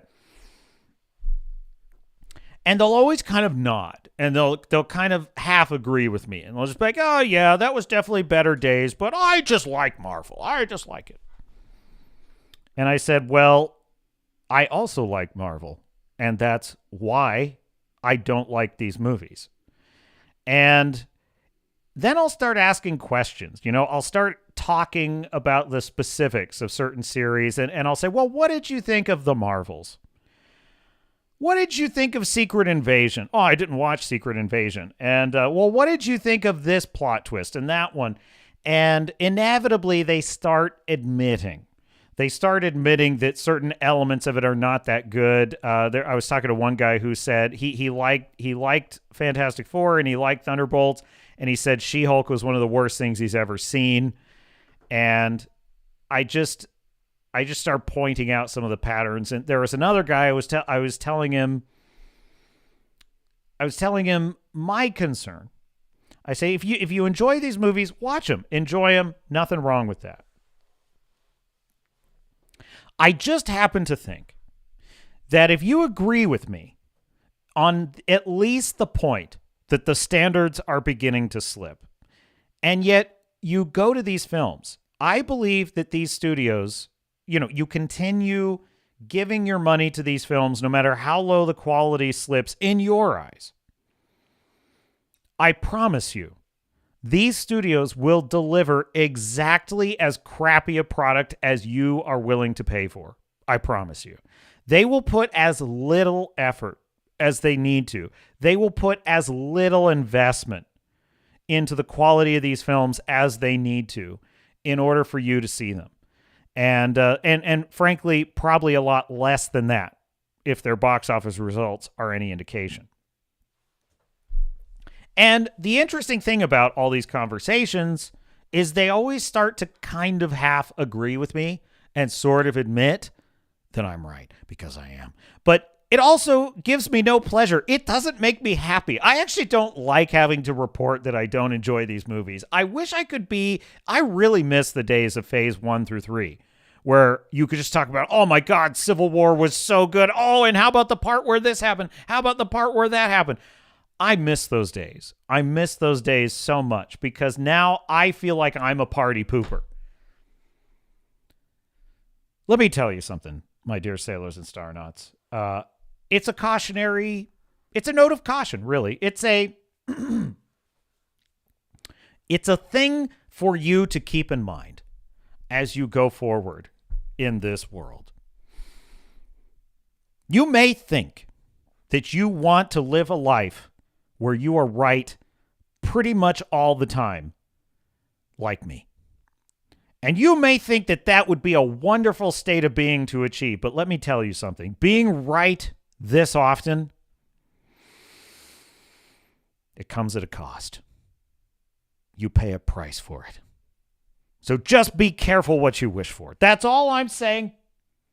It gives me no pleasure to have to tell them that these things suck, and then to watch the looks on their faces when they realize, oh my God, he's right.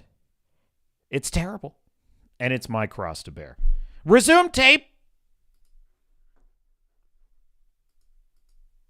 Admitting that Superman and Fantastic Four are underperforming, and this brings us to the dreaded subject of superhero fatigue, which will immediately be followed up with bad movie fatigue, or Hollywood fatigue, or woke Hollywood fatigue, or Pedro Pascal fatigue, or... He keeps showing that clip in Superman of him flying up and punching the guy and the teeth fly out, and every time I see it, it just looks worse to me. It's that...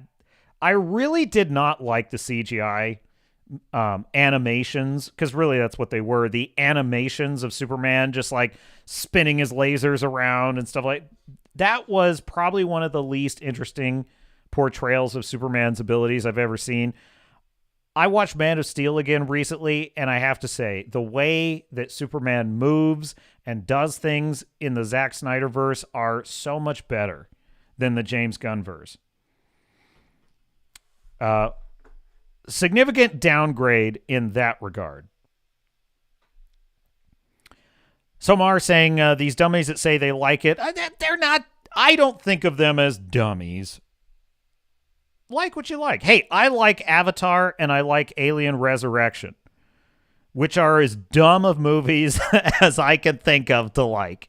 So I don't begrudge anyone liking something dumb, okay? But they think that they don't like it. I'm trying. Okay, what is it you're saying?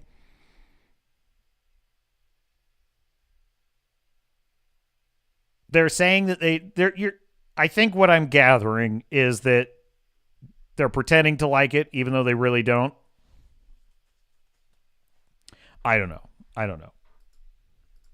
Fatigue or Feige fatigue. Is it one of those things, some of those things, or all of those things? Yes, maybe, I don't know, time will tell. Bottom line, DC and Marvel both didn't do themselves any favors by releasing a bunch of bad movies that flopped. Despite the fact that he is historically stupid for blaming the audience for any of Hollywood's failures, John Roca is probably accidentally right about one thing. The dinosaur movie is dumb, but at least it understood the assignment. And that's probably why the 7th dinosaur movie is curb stomping 2 superhero movies that, despite how I feel about them, people generally seem to like. That just so happened to be underperforming. But before throwing shade at Jurassic World fans, I think we may want to consider that Fantastic Four and Superman aren't exactly high art or great films. Is there anything here that catches your eye? No. Does that one work? No. Is this no good? No. Does it work on any level for you? No. Does it have artistic merit? No. So all of this is terrible? Well, frankly, yes. Now, obviously, the Fantastic Four is going to do far worse. That's so funny. By the way, that's what a lot of the filmmakers in charge of these superhero movies would say about comic books. Right. You take Taika Waititi, for example, and you show him all these different comic books and be like, is this any good? Is this any good? And he's going to have basically that reaction. Right. I hear what you're saying, Samar. You're saying the narrative is that you're just a hater. You're just toxic if you don't like these movies. Why can't you just be happy? Why can't you just love the movies? And I encountered this. I had a Gen Zer. He was telling me because I told him, I said I liked Fantastic Four. Wasn't great, but I did like it. I liked Superman. It wasn't great, but I did like it. And I did not like Thunderbolts. He did like Thunderbolts. I was like, Thunderbolts was trash. That's just a fact. But anyway, he said, well, I think I just really just like Marvel. You know, I just really like it. And so it doesn't really matter to me if the individual movie's that good. I just enjoy the Marvel stuff. And I said, you know, the fallacy in what you're saying to me is that you're kind of implying that I don't like it or that I like it less. And that's the reason I'm not enjoying these movies. And I said, the exact opposite is true. I love the Marvel Cinematic Universe, or at least what it was in originally. I loved it, and I love these characters quite a bit, and that's why I don't enjoy seeing crappy movies made about them. That's why I don't like these movies. Nobody talks about Rebel Moon.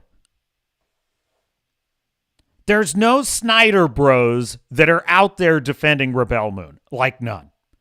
Nobody talks about it being good.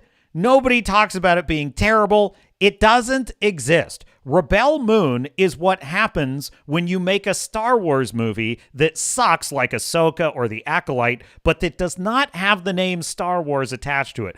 I've often said, Star Wars The Acolyte is too stupid to exist without the name Star Wars. What do I mean by that? Take a look at Rebel Moon, and you'll see what I mean by that. Nobody cares about Rebel Moon. They were dumb, stupid movies, but nobody cares enough about them to hate on them. Nobody cares enough about them to defend them because they don't have any level of clout. They don't have any level of prestige. Not even the Snyder name is enough to make them noteworthy, even to fans of Snyder. Why is that?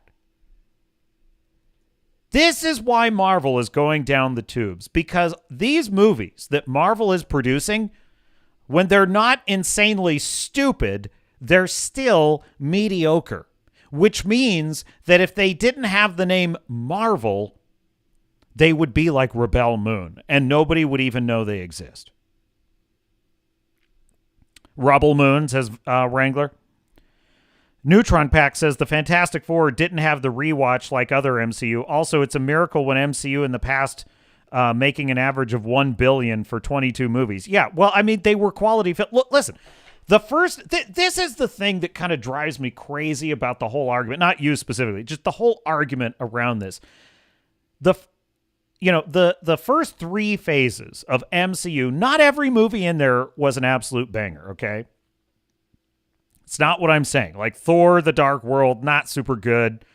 I liked Iron Man 2, but definitely not as good as Iron Man 1. Iron Man 3, had serious problems. But when you're talking about Iron Man, Captain America, the First Avenger, the first Thor movie, Captain America, Winter Soldier, Civil War, Age of Ultron, Avengers, like these are the first Ant-Man film. A lot of these are really pretty brilliant movies. A lot of these are pretty brilliant stories. And they also, as is becoming a common phrase, they understand the assignment. Is this bot one of yours, Captain? Which bot?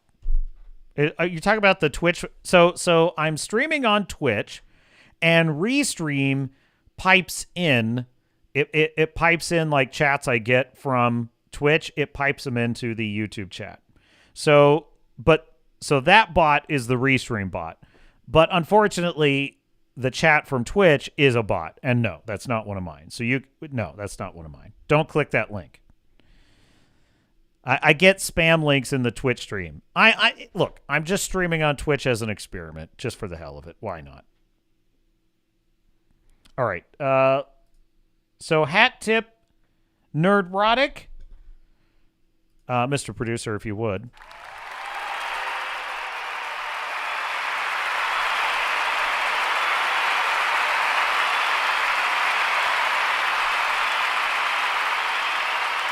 No, Wrangler, you can ban them. I mean, don't click the link, but I'm saying I don't. You can boot that from the. It won't matter because it's just the. Yeah, okay, I see what you're saying. Yeah, you can delete it. I need to go into my Twitch stream and remove. I need to ban that user, but I just don't pay much attention to it right now because there's not a lot going on there. So I think with Twitch, you really have Twitch is more about streaming every single day, and I don't stream every day, so I don't really worry too much about that platform. It's just kind of an experiment that I'm running. All right, now there is a type of fan that loves modern Marvel. They love modern Star Wars. They love Indiana Jones and the Dial of Destiny. They don't care about Rebel Moon at all because it doesn't have the name Star Wars, Star Trek, Marvel, or DC, and therefore they don't care about it and it's irrelevant. But they love Disney. They are adults who collect Funko Pops and Labubu dolls. They are emotionally stunted, immature. They use words like adulting, and they suffer from a disease. It's called shillery by proxy. It results in tribalistic opinions in which every single thing Disney does ever is good to goodest. And there's no such thing as bad Disney. Only bad Disney audiences. They are what is known as a shill. They make me sick. But there is a man who studies the shill. He studies the shill's peculiar mind. He intuits their unpredictable moods, and he catalogs the symptoms of their disease. He is a researcher, really. You might call him a servant of humanity. It is his untiring goal to study the Shill until a cure for their disease can be discovered, so that we can prevent this disease from spreading to regular humans. But until that cure, that inoculation is prepared, we must inoculate ourselves the old-fashioned way, which is copious amounts of ridicule and laughter at the Shill's expense. And so I give you Mr. Grizzy, because you see, the Shills are very unhappy about the failure of Fantastic Four missteps. Roll tape, Mr. Producer. I think when a movie doesn't do as well in the box office, it gets way blown out of proportion because people have this thing where they like celebrating stuff that is popular's failure or... It's not popular, sir, madam, or it, however you identify. It's failing. That's the definition of not popular.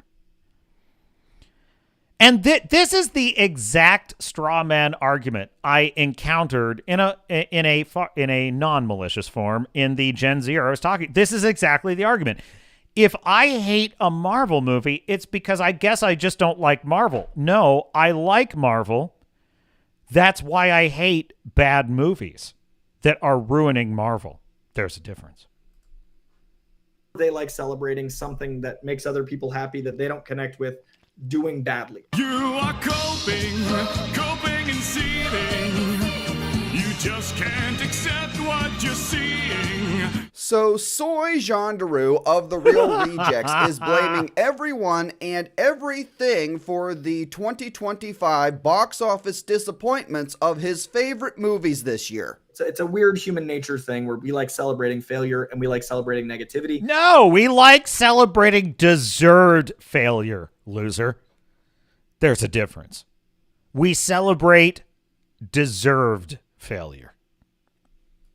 Because he's not going to blame the filmmakers and he's not going to blame the studios, one of which he literally collects a paycheck from. He's going to blame the fans and people on the internet, as you heard earlier, specifically the ones... When did we reach the conclusion in our modern society that a multi-billion-dollar studio employing producers, directors, and actors for multi-millions of dollars are somehow entitled and deserving of everyday Americans and moviegoers shelling out their money to this? When did we get this idea that these rich, entitled studios, producers, and creatives are somehow, they make a movie and we are somehow obligated to spend our money on it because they made something beautiful and they deserve it? No, they don't. Get screwed.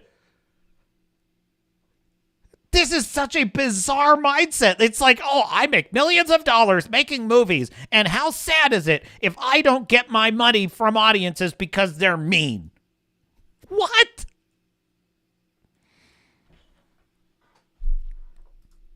That trigger him and call him out for being a paid shill.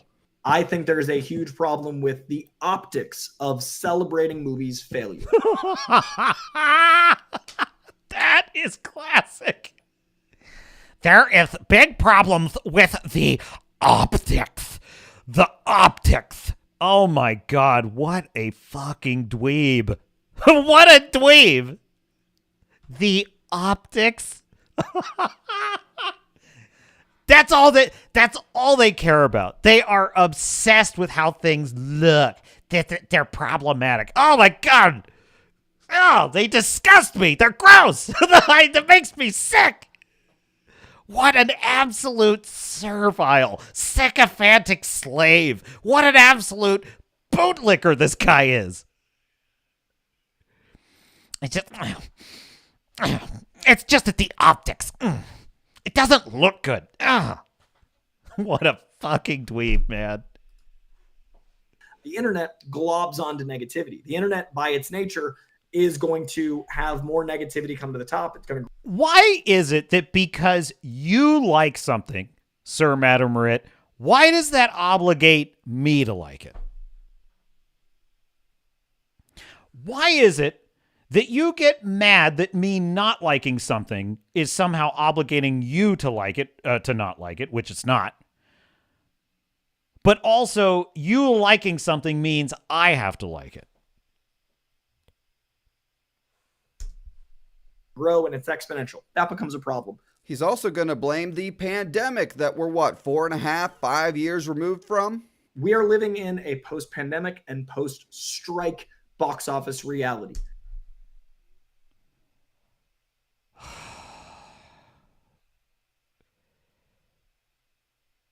This is the defining characteristic of leftists. Leftist wackos. This is their defining characteristic. In a word, loserism. Loserism. They're losers. Why? Because they make excuses for everything.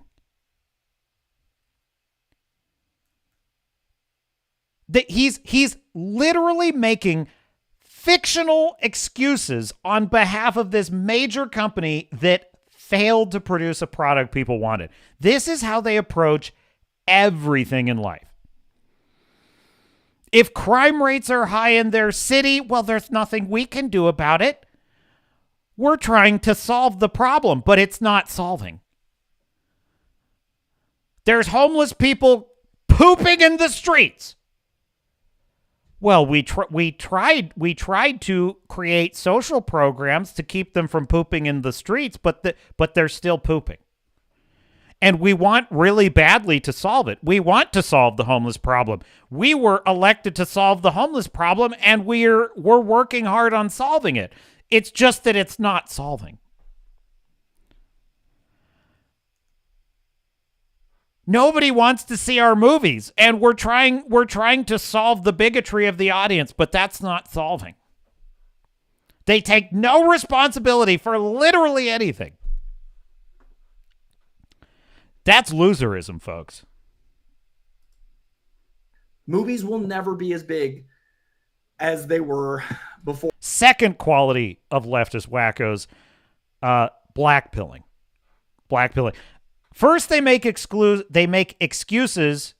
that are fake for why they're losing and why they suck. And then they move the goalpost back to things are never going to get good again. It's never going to get... Listen. If there's poop on the streets, it's because of white supremacy and things like that, making excuses. And we tried to solve the problem, but it wouldn't solve. So, and we're still solving it. It's just not solving. And so what we're going to do is make a map of where the poop is. And you just have to walk, you just have to walk around it. Just walk around the poop.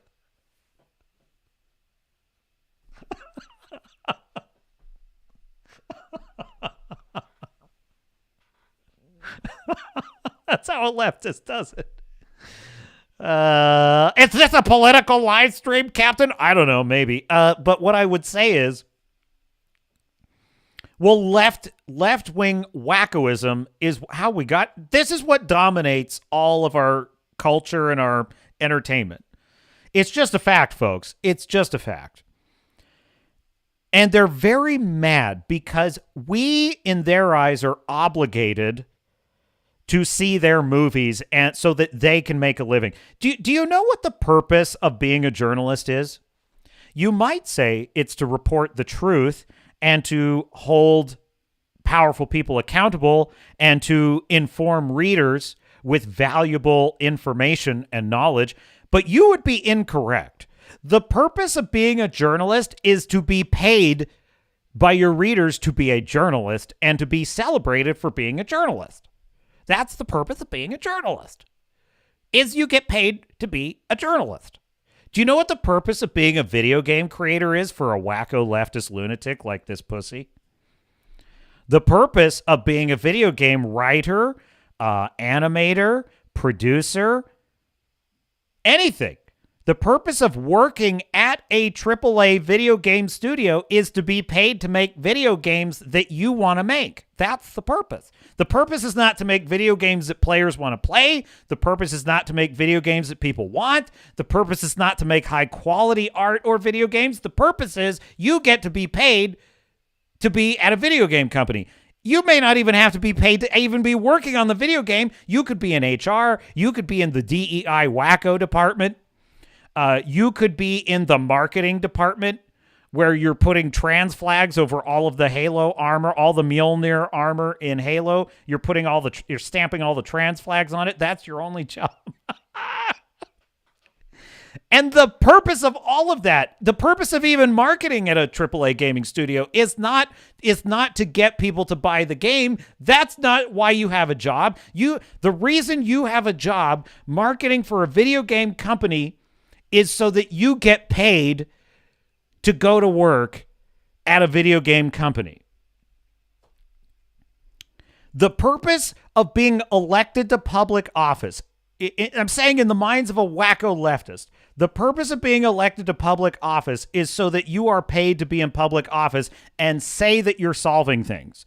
And when you don't solve anything, it's totally okay because you meant to solve it. Listen, thank you for electing us to solve the homeless problem. And we tried to solve it and it didn't solve. So thank you and please vote for us again because even though we didn't solve it, even though we promised we would solve it and failed, it wasn't our fault and that just means it can't be solved. So thank you. Thank you and vote for us again because we meant to solve it. This is the kind of thinking that results in failure. This is the kind of thinking that results in the absolute collapse and decay of civilization, of art, of entertainment, all of it. This is the portrait of the ultimate loser mindset. And it makes me sick. Or the pandemic because we forgot how to socialize. We forgot how to be people. What the fuck does that even mean? Apparently, this dumbass forgets that Deadpool and Wolverine made over $1 billion at the box office. An R-rated movie, by the way, which tend not to do as well. Top Gun Maverick made almost $1.5 billion. Avatar, Way of the Water, which I completely forgot about, it made over $2 billion at the box office worldwide. That's $2 billion. And a small percentage of that $2 billion is my box office tickets. I helped put that over the $2 billion mark for sure. But no, we're just going to continue to push this narrative and blame the fans by saying that humanity has negatively evolved post-pandemic and they don't want to go see movies in the theaters anymore for some reason. I think the pandemic messed up our socialization. I think it messed up the exhibition industry going out in public. I think it changed everything. So the exhibition industry.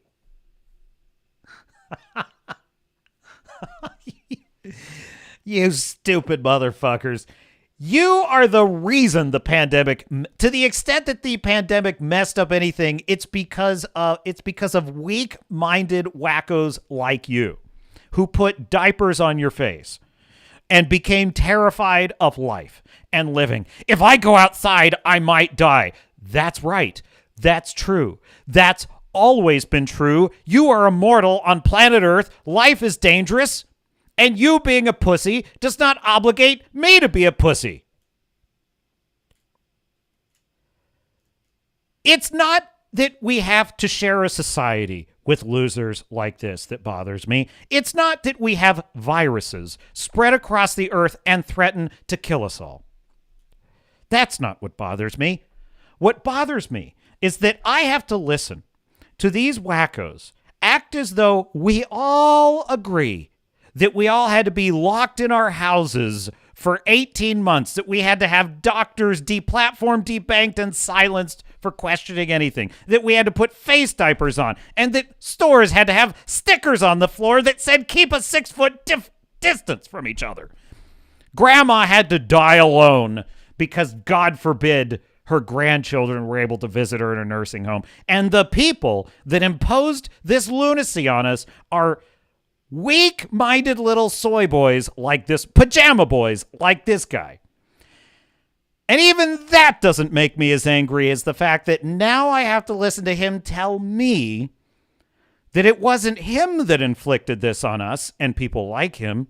No, it just happened. It just happened one day.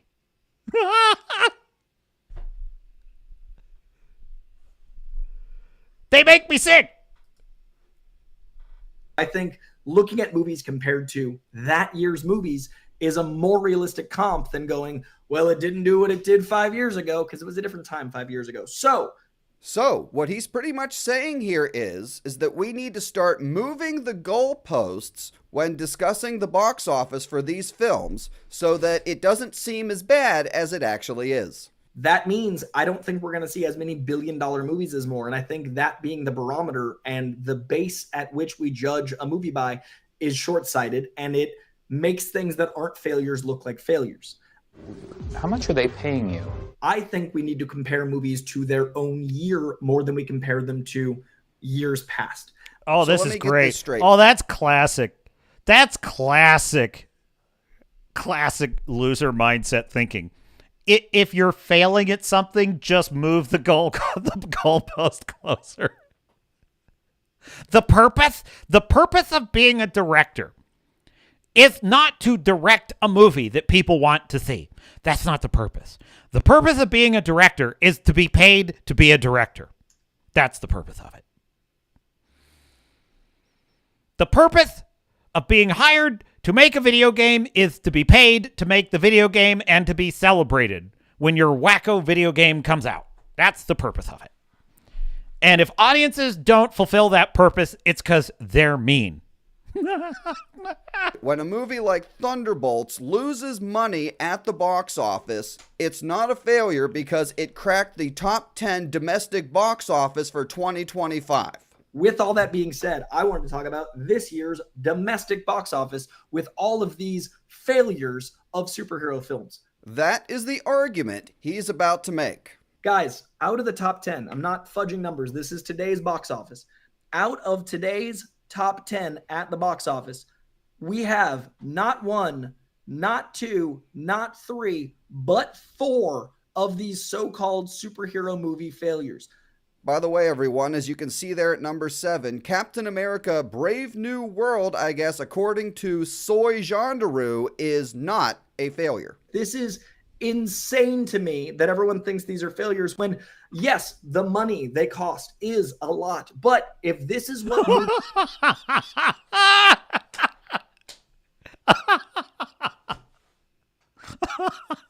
The denial, man.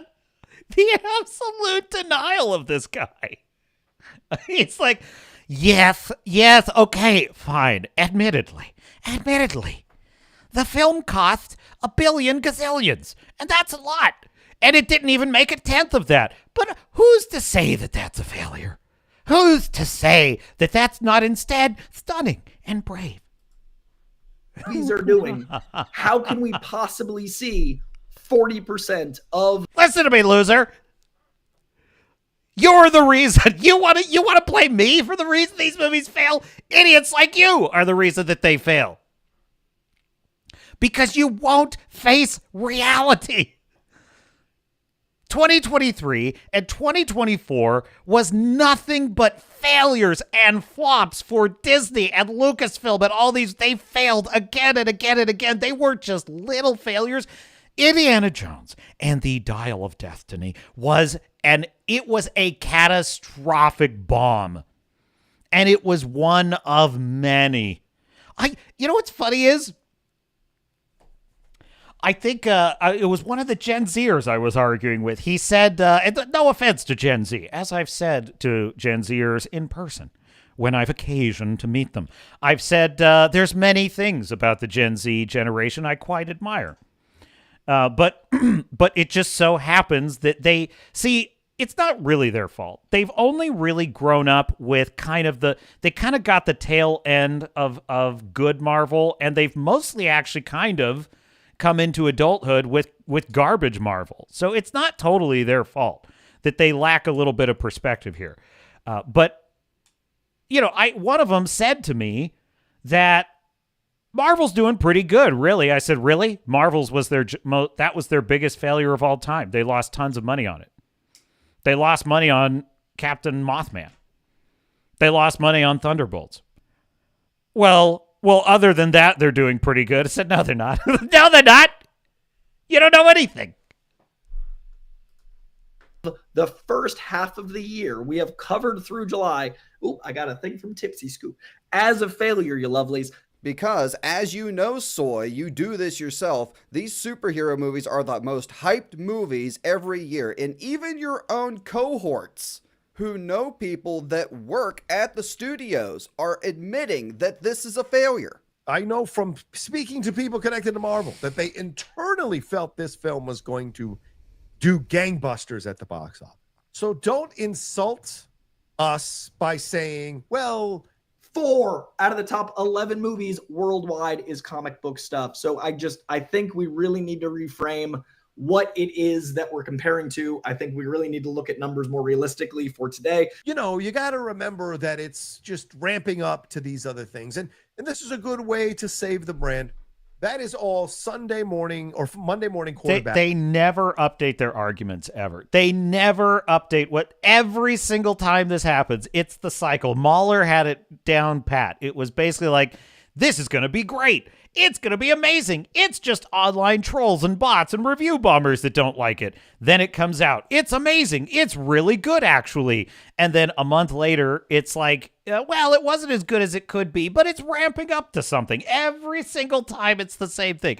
I was talking about how I thought Fantastic Four was a lot better than most of the recent Marvel things, and I actually enjoyed it. It was mostly pretty entertaining. It was a good Star Trek episode. And not a movie, not a Star Trek movie, because Star Trek movies are more of an event than Fantastic Four was. But it was like a 2-part Star Trek Next Generation episode where they find a way to outsmart the planet-eating god. And maybe he'll come back someday. And that's all great. And I said, that was really good. But part of the reason why it was as enjoyable as it was is because it wasn't weighed down with all the lore-breaking baggage that the MCU has accumulated. I can't stand the sacred timelines and the universes and all the multiple versions of the Infinity Stones and all the alternate characters and all this crap. I can't stand it anymore.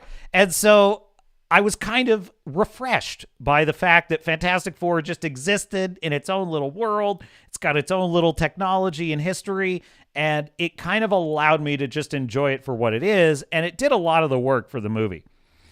And he said, right, but Doctor Doom is going to be Avengers Doomsday. You have to at least admit that Avengers Doomsday is going to be good. And I said, no, it's not. No, it's not. Well, you don't know that. Yes, I do.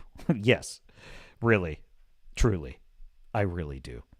And then he was talking about Spider-Man. I said, well, no, Spider-Man's a different story. It could be trash. It could be. You can't call it yet. But I do actually think that Spider-Man, owned by Sony, I think that has a good shot at being really good. But Avengers, no chance. No chance. And you want to know why? Because John Roca just said it. He just said it. His connections inside the industry thought, after all their failures, all of their flops, and all of their disasters, they still predicted internally that Fantastic Four was going to do well. And they were wrong. These are the people. These are the geniuses. These are the towering intellects that are going to make Avengers Doomsday a giant success. It's not going to happen, folks. Even if it's a 7 out of 10 movie, which maybe it will be, honestly. Look what just happened. Look what just happened. Superman, though successful domestically, failed internationally. Thunderbolts, failure. Captain Mothman, Brave New World, failure. Fantastic Four, First Steps, total failure. Kind of a disastrous failure, really. And you're telling, and these idiots all thought those were going to be successes. The stupid, and it is stupid, the truly stupid dinosaur movie, which honestly, that one's definitely in my top 10 worst of the year. Jurassic World Afterbirth. I'd much rather watch Superman or Fantastic Four than Jurassic World. That truly stupid dinosaur. Listen, this is how dumb that movie is. Twice in the movie, the big evil dinosaur gets tired and just gives up. And once it just loses interest and hops away. That's and a fourth encounter with a deadly dinosaur in the movie just results in another dinosaur, conveniently eating it before it can do any damage to our character. And that movie defeated the superhero movies. It's Avengers Doomsday is in deep doo-doo. Deep doo-doo. So I feel quite confident. I don't know. I'm hopeful and optimistic Spider-Man 4 is going to be good. I think Avengers Doomsday is going to be, it's going to be Avengers Dump Day. It's going to be a big old dump. Moana 2 was good, Samar. You think that was good? Music not as good as the first movie. I haven't seen it. I'm not much of a Disney adult, truth be told. I'm not much of a Disney adult. Not that I'm saying you are. As that particular moniker might carry with it a certain derogatory connotation. I'm simply saying that Disney, look, I've outgrown the stage in my life where I will watch Disney movies. Unless it's like, it's a family situation, like a family's watching it and I'm in the room. Okay, I guess I'm watching a Disney movie. But there's no way that I'm going to myself go watch Moana. I just have zero interest. Like Lilo and Stitch, same deal. I'm just not interested. Oh, you're saying Campia said that? Okay, fair enough. Yeah, you're saying Campia said that. Sorry, I misread that. No way. I'm not begrudging anyone that's into seeing those movies. If you like those movies, fine. I have no problem with that at all. It's not my thing, and I'm just not at all interested. Pixar used to be pretty amazing, even as an adult. Like, I will still rewatch certain Disney classics. Like, I would still watch The Lion King, Aladdin. I would still watch Toy Story, Finding Nemo. Like, those are still great films. Truly great films that I would watch. And my favorite Disney film of all time is still, since I was a kid, Sleeping Beauty. The original Sleeping Beauty. It's my favorite Disney film. I love that film. And really, it's a Dungeons and Dragons story. That's all it is. It's about a prince who has to defeat an evil witch. It's fantastic. But like a new Disney film coming out, it's like zero chance I'm going to watch it. Just like zero chance. Or moving of the goalposts, shall I say, rather. A lot of infighting amongst these shill channels I'm beginning to notice. Yeah, I get you, Samar. You're talking about Campia. The fat slob Campia.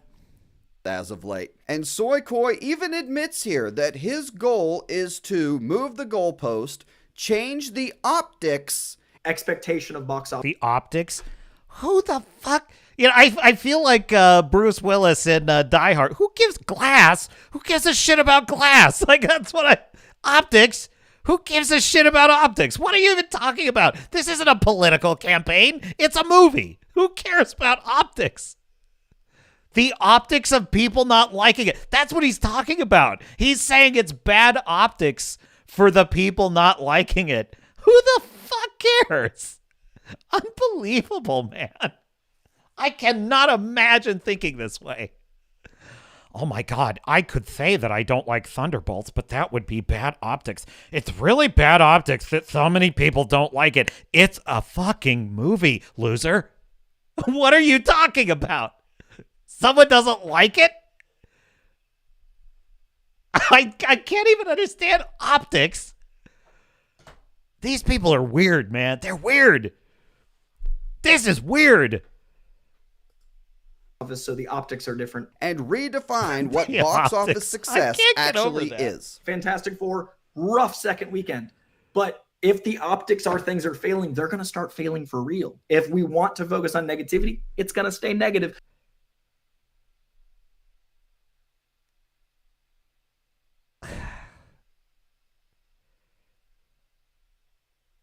Sometimes I think that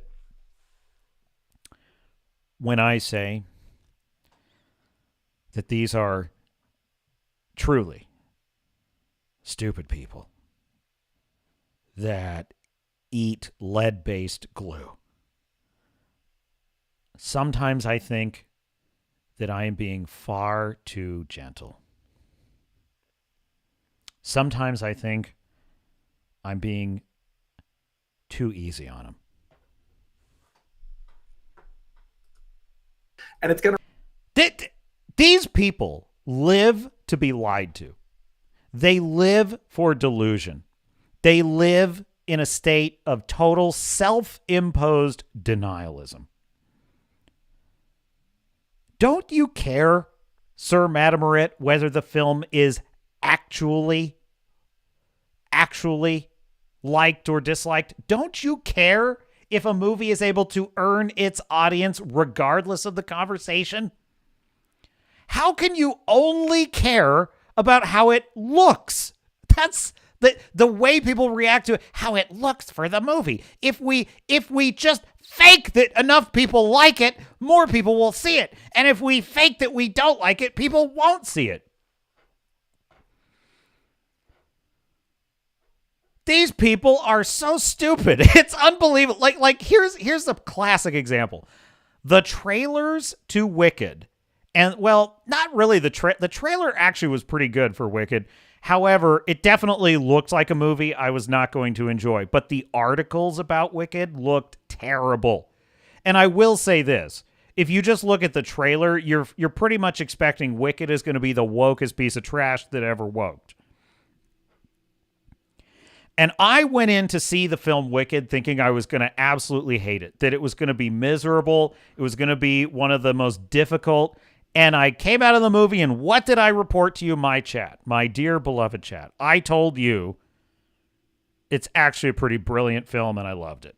And I even watched it a second time and loved it a second time. I even played the song, I swear to God, My Hand to God. I shouldn't even. I should not be telling you this. I should not be admitting this.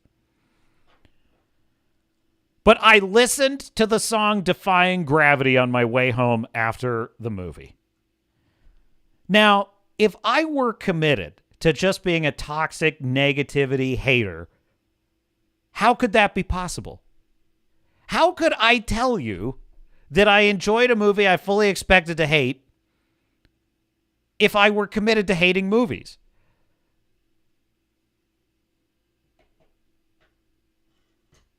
If I thought the way this guy thought, I would have faked that I hated that movie in order to hopefully make the optics look right. I would have wanted the optics to be that Wicked is a woke piece of trash and it's a waste of your time. Don't go watch it. If I cared about optics, it's what I would have done. Crowbar the Skull. My God, I'm not worthy of such generosity. If you don't know, as a sort of a side project, it's kind of a low-key nonprofit of mine. I run a charitable organization which seeks to sponsor shills like this poor, unfortunate pajama boy who is suffering deeply and terribly under the debilitating disease shillery by proxy. I mean, as you can see, they suffer, folks. They suffer terribly. It's heartbreaking, really. And so I run a sort of it's inspired by Sally Struthers and her great work with starving African children.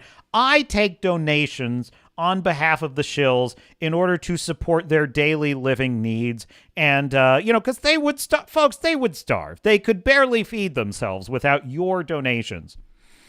And Crowbar the Skull has very generously donated $2 to the Shill Fund. Crowbar, I don't know where you find it in your heart to just give and give to these suffering. They suffer. They suffer. And where you find it in your heart to always reach deeper into your pockets and give to them. It says a lot about you, sir. It says a lot about you, and I appreciate it. Wrangler says, I'm here to shill movies and eat glue, and I'm all out of glue. Listen, who didn't occasionally, in kindergarten back in the day, who didn't occasionally nip at the paste once or twice? We all did it. There's no shame in it. A little bit of paste eating as a child is understandable. It's when it persists into adulthood that it becomes an issue. Really hurt this industry we love. Yes, you're coping and seething. All right, guys. Thanks for watching, and if you enjoyed the video, please like it. Oh, I did enjoy the video, Grizzy.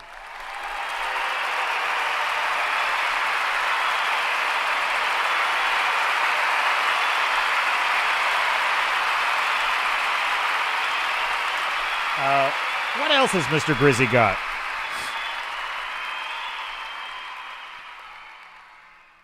Woke MCU shills turn on Kevin Feige. Oh, that's probably a good one. But I don't think we'll double dip today. Okay, well, thank you, Mr. Grizzy.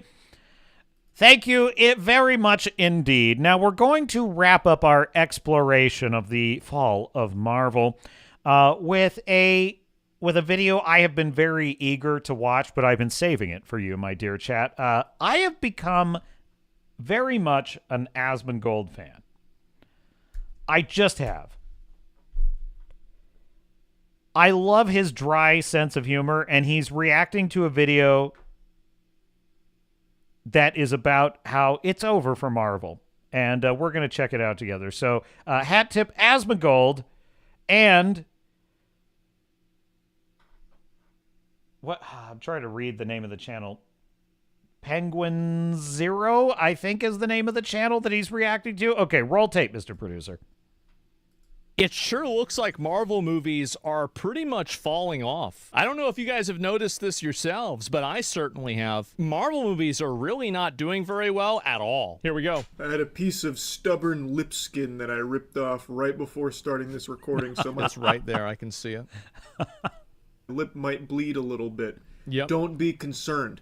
That's just part of being 31 years old now. Even Damn, something as simple he old as fuck.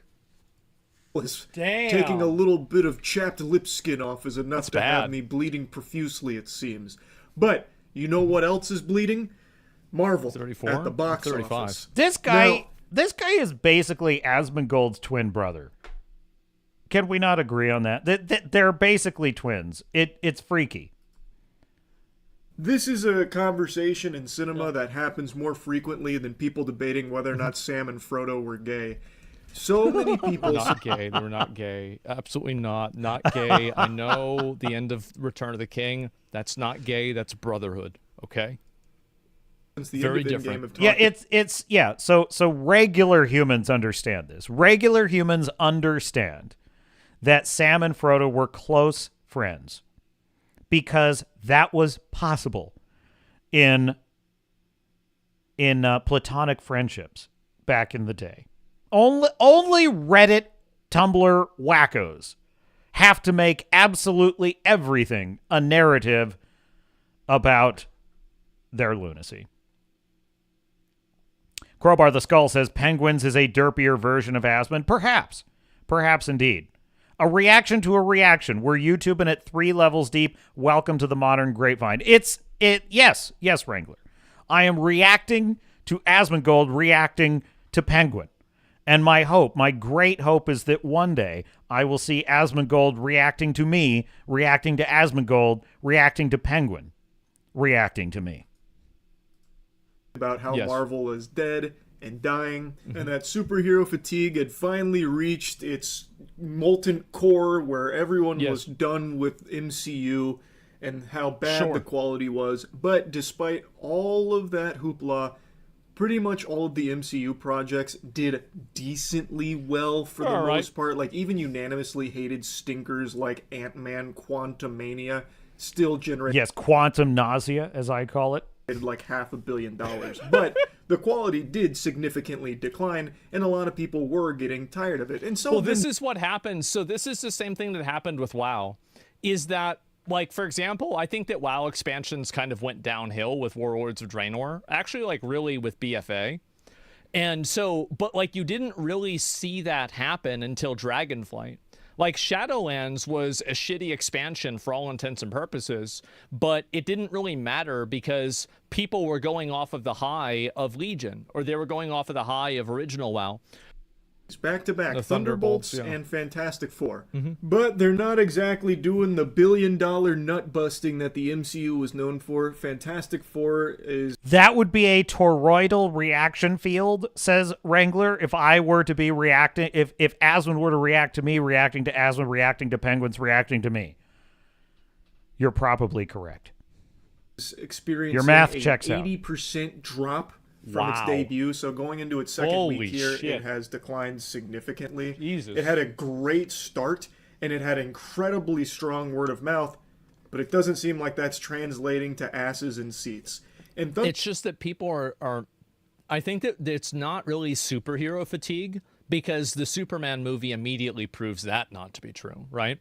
The Superman movie was a massive success. So I don't think it's Pedro Pascal. Massive success. I mean, it really did not do... It did very well domestically. Superman did very well domestically. It did not do well internationally. All fatigue either, because he's not in every single movie, every single Marvel movie. It's woke fatigue. No, I think that people are just tired of the MCU. And this is kind of what happened again with WoW, is that after the Lich King died, the game ended, basically, for a lot of people. This is an excellent point. This is an excellent point that Asmongold is making here. After Thanos died, the story ended. And this is sort of the problem that we find ourselves in. We find ourselves in a strange world in which corporate goons who own all the IPs and the farthest extent of their creativity is in what they can IP mine and what they can repurpose. Where we have come to is they will strip mine content forever and ever and ever. And it has created a culture in which they have trained audiences to expect that no story ever will end. You know how we used to have this debate about whether, how old-timey movies always had happy endings, how movies are supposed to always have happy endings. And then we went through a period, I would say roughly the 70s, 80s, 90s, early 2000s, where we were sort of moving in the direction of, well, not every movie has to have a happy ending. Some movies should have unhappy endings. Now we live in a world where nothing should have an ending. Think about that. Think about the fact that there is basically nothing.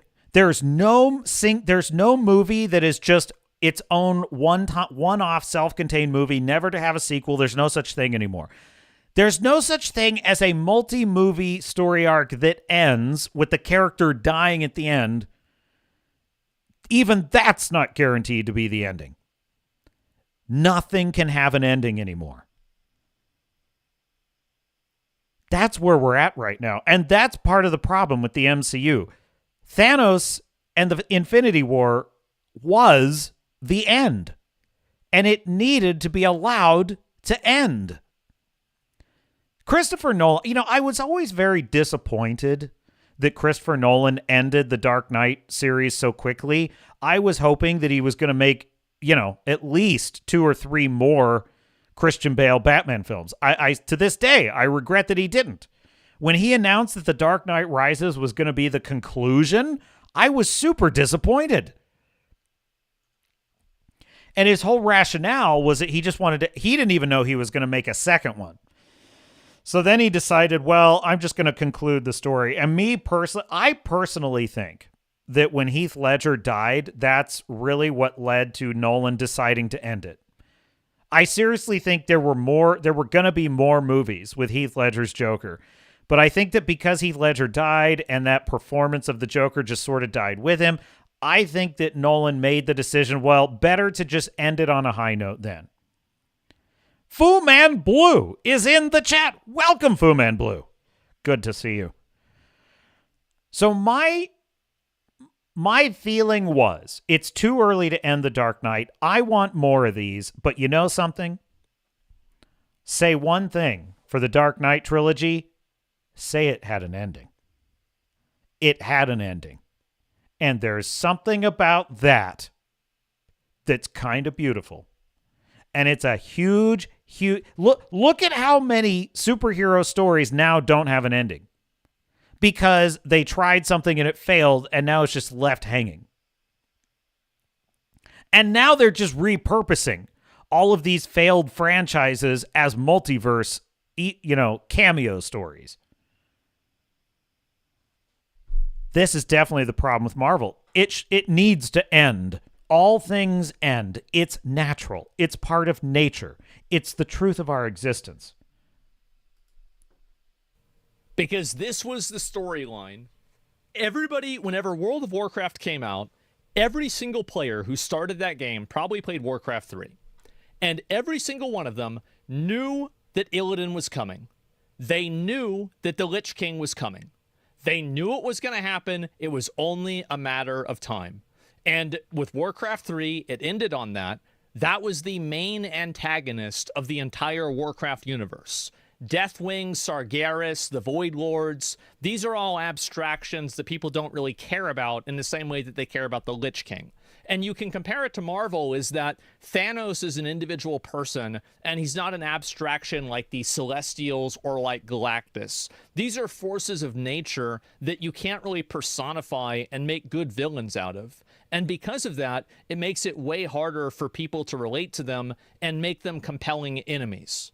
And so I think what happens is that now that you have this totally different like thing, after Endgame was over, everything that happened from Iron Man 1 to Endgame was one story.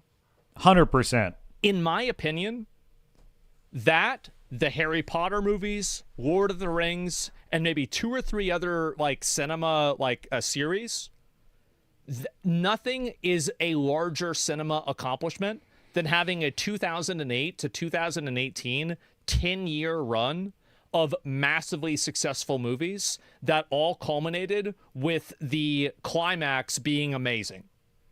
It was not a letdown. It was insanely fucking good. And that he is 100% right about that.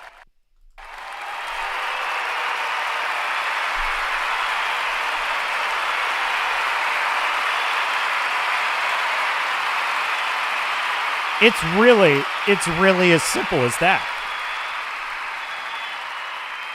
The story ended. They ended it. They didn't necessarily have to end it. They could have had our characters all survive and defeat Thanos with a hook for something new on the horizon, but that's not the route they went. They had all the characters with their signatures in the credits sign off. This is the end. And you know something? It was a brilliant sign off. One of my favorite parts of Infinity War, you want to know one of my favorite parts of it? The freaking credits. The credits are amazing. A classic sign-off sequence for all of the main actors, just showcasing all of the incredible A-list stars that they had over the course of 10 years in that credit reel was unbelievably cool. I was as riveted by the credits at the end of the movie as the movie. Here's the problem. That's what you do when you're ending it. But guess what? The Eternals is coming out. It's going to save lives. And so Matrix, I thought people didn't like the second Matrix. The third one was kind of cool, but that's basically it. Movie franchises, yeah, it's insane, right? The multiverse, it's too lazy. Yeah, I think people don't like the multiverse because it takes away it takes away the permanence of anything that happened. And 100%. Oh, exactly right. This is the problem with the multiverse and the sacred timelines. It basically means that the consequences aren't real, that the stakes aren't real. And I first encountered this exact problem. The first time I encountered this, BioShock Infinite. The video game BioShock Infinite. Because in BioShock Infinite, you play as Booker DeWitt, and your sidekick is Elizabeth, this character who can open tears into alternate parallel universes. And while that seems really cool, in the video game, when you lose and the world is going down in flames, you just hop into another universe, and nothing you did in the previous universe even matters. And this was the first time I encountered the absolute destructiveness of this trope in storytelling. It's kind of like time travel, frankly. It seems cool. It's a cool idea at the time. It feels like it's fun, but then you realize that it breaks the world. It ruins the stakes. It means that anything that happens can just simply be undone. And which means, why did any of this matter in the first place?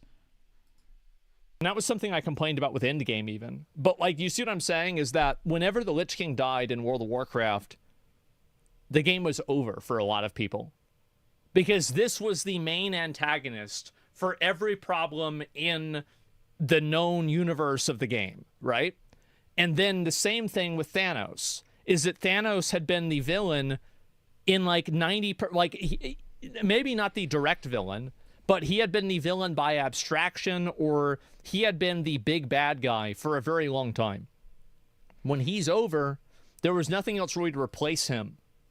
And I think that was bad. Are you saying they shouldn't have made defeating the Lich King possible? Do you think it was a mistake?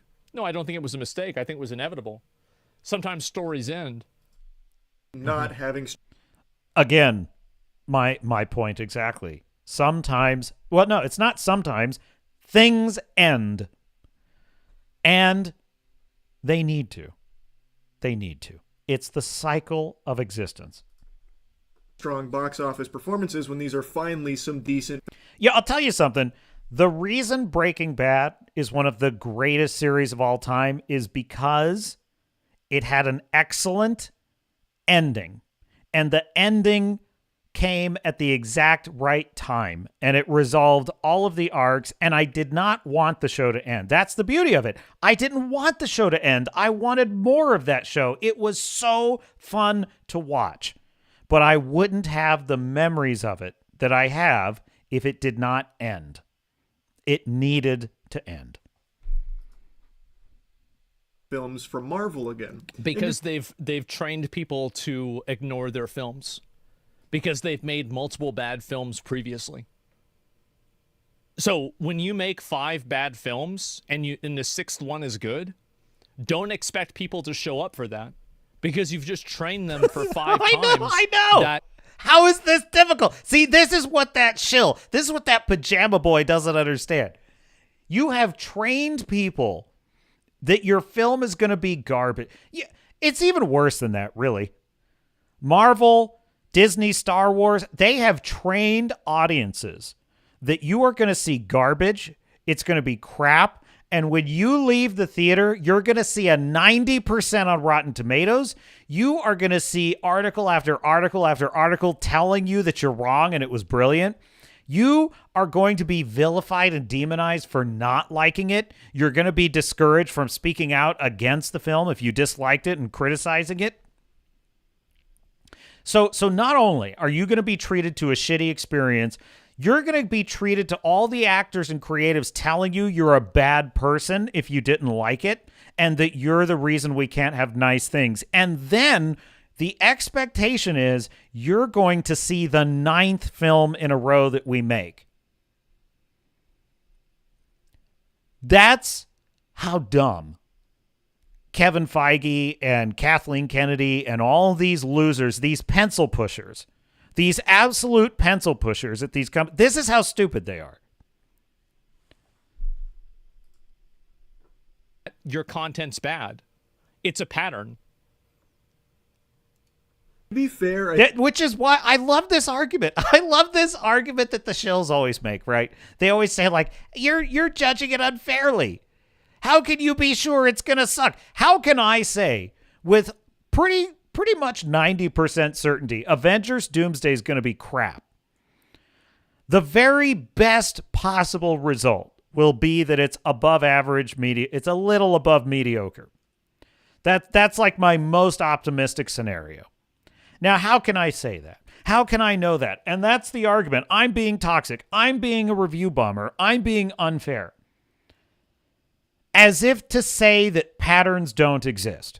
As if to say that the fact that 9 films in a row were terrible is not a predictor of the 10th film being terrible. I think it's a little overblown with Fantastic Four flopping and all of that with that narrative that's being spun. It's still at $370 million worldwide in its second weekend. That is still pretty solid, but against its budget and its marketing, it still needs to make like $450 million or something from the reports I read. Yeah. Same with the Thunderbolts. The Thunderbolts generated $380 million total across its lifespan in theaters, and it needed about $450 million for that break even. So, like, it's still... I think that Fantastic Four will probably break even, but the Thunderbolts never will. Does have a little ways to go, but it's not doing, like, dreadfully. Like, I don't think all the Marvel execs are in full force panic mode, sweating, contemplating, sitting on a cactus or something, like, worried that it's all dried up and Marvel's dead. But it is less than you would expect for some actually good Marvel movies. It's an interesting topic, because, again, this is a conversation that's been had a lot, but I had always just said, yeah, the films have gotten worse, but there's always going to be an audience for it. They're always going to make like over $500 million. The difference is that the Thunderbolts isn't a noteworthy, like Sentry, the Thunderbolts, these characters, these are like abstract Marvel Comics characters. Like, if you think about the amount of people who know who Sentry is versus the amount of people who know who Galactus or Thanos is, it's a mountain versus a molehill. So same with the Thunderbolts versus the Avengers. There's been a lot of movies that they brought out. Like, a lot of these movies capitalize on the fact that there is such a cultural, like, massive value to making a Thor movie. Sentry's a shit character too. Well, what I'm saying, it doesn't matter, right? That's not my point. My point is that everybody knows Thor, everybody knows the Hulk, everybody knows Iron Man. They don't know Sentry. They don't know the Blue Beetle. They don't know Captain Marvel even. They don't know Ironheart.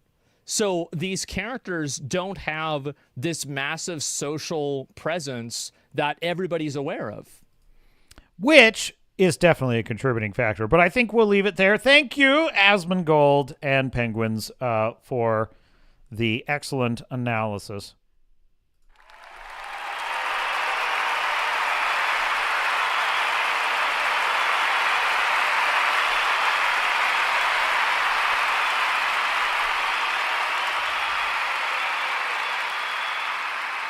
I'm just reminded of Spock's quote in my favorite of the original crew movies, Star Trek VI, The Undiscovered Country, when a fellow Vulcan asks Spock about the painting that's in his quarters. She said, "What is this painting?" And he says, "It's from ancient Earth mythology, the expulsion from paradise," meaning when Adam and Eve were expelled from the Garden of Eden. And she says, "Why keep it in your quarters?" And he says, "It is a reminder to me that all things end." And I always think of that because it just is what it is.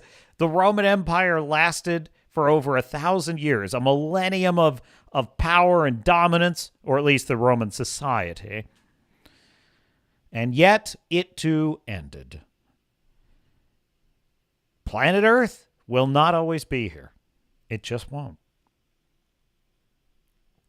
You know, I talk to people that are like, I can't wait until I can upload my consciousness to the computer, and I just think, oh my God, what a terrifying thought that is. But I can't wait till I can be digitally scanned and uploaded to the cloud and just live forever, or just download into a new body or whatever. And I'm sure there's lots of people thinking that's going to be great. And I say live forever. Who said anything about forever? Even if any of that's possible, what is your plan to survive the heat death of the universe? Because you can't. The universe has an expiration date. Now, it may be something like 1 trillion years in the future, but that's still a time. You're only going to be in that cloud for so long. And something tells me that cloud isn't going to be around for 1 trillion years either. So I find the whole concept a bit laughable. It's like we're on a journey, and the journey will end. And the journey of the Marvel Cinematic Universe was glorious. It was wonderful. In the words of the old man Steve Rogers, it was beautiful. It was a beautiful ride. Maybe it's just time for it to end. Now, did it have to end, you might ask, dear viewer? Well, not necessarily. I think there's ways they could have got at the continuation. I remember when Eternals was announced, I was kind of excited because, it was very kind of melancholy. I had gotten used to the fact that there was going to be about 2 or 3 Marvel movies every year. I'd really gotten used to that. I'd gotten used to looking forward to what the next chapter in this story was going to be. And when there was now no more chapters to look, Iron Man's gone, Captain America's gone, which really were the 2 characters I liked in that universe. Hulk is whatever the fuck Hulk is. And Fat Thor is Fat Thor, and he drinks IPAs now. Okay, fine. And I'm thinking, well, when are we going to get the band back together? And honestly, the number one kind of pull I had mentally, spiritually with the MCU was, okay, when are we just going to quit messing around and just bring Iron Man and Cap back? How are we going to make that? I honestly don't even care about whatever dopey plot you need to work out. Let's just bring them back. And this is before the multiverses got out of control, mind you. And I'm thinking, when are we just going to get them back? Straighten the captain's collar. Yes, very good. So now, Eternals comes out, and I'm thinking, ooh, this is kind of cool. We've got new Marvel movies are coming out, and I'm really interested. And then I read the reviews, and I saw the reviews, and I said, you know what? I'm not even going to bother. I actually was going to watch it. I just never got around to it. And then when I heard that it was garbage, I was like, I guess I can skip that one. Then I watched Shang-Chi and a couple others, and I just really didn't see when we were going to actually get new Marvel again. And now in retrospect, I think it should have just ended. It should have just ended there. Or they should have just brought back Iron Man and Captain America. Those are the 2 options I see. Or reboot the whole thing. But at this point, the party's over, folks. It's even if they rebooted it 100%, look how that went with the Gunn universe. I'm not super optimistic that the Gunn universe is going to be like the next Marvel. Okay, let's pivot to something that's kind of just for fun. And it's kind of in the same subject. We were talking about how the modern mindset, particularly for the Shills, is what is the purpose of having a job at a video game company? Well, in their minds, the minds of people working at AAA game studios, the purpose is so that they have a job at a video game studio. The purpose is not to actually sell games, make profit for the company, or please players, or have player engagement. That's not the purpose. The purpose is for them to have jobs and make money. And apparently, according to the Shills, our job as the audience is to fund the careers and the art of directors and actors and writers in Hollywood. It doesn't matter if we are entertained, enjoy the products, or feel like we got what we came for when we go to a theater. Us getting the promise of the premise is not the purpose of films. The purpose of Marvel films is for us to go to the theater and pay money so that Taika Waititi and Rian Johnson and Sam Raimi and James Gunn and Greta Gerwig and everyone else that's a director or writer or actor gets to make millions of dollars doing what they want to do. That's the purpose of filmmaking. And if we deny them the money we have that they rightfully deserve for their art, for the stunning and brave art that they created, if we deny them that, we're mean and we're bad and we're bigots. That whichever of those is worse, and probably fascist to boot. We are fascists if that can be clipped. It's not going to get clipped because I don't have a big enough audience yet. But anyway, we are the fascists for not giving our money to artists who created art, because that's the purpose of their art, is so they can make it. And I have here from It's a Gundam, everyone's favorite black pill YouTuber, It's a Gundam, reporting on how literally this is the mindset. This is the mindset in the modern West. This is exactly the mindset of people making video games, films, and TV shows now.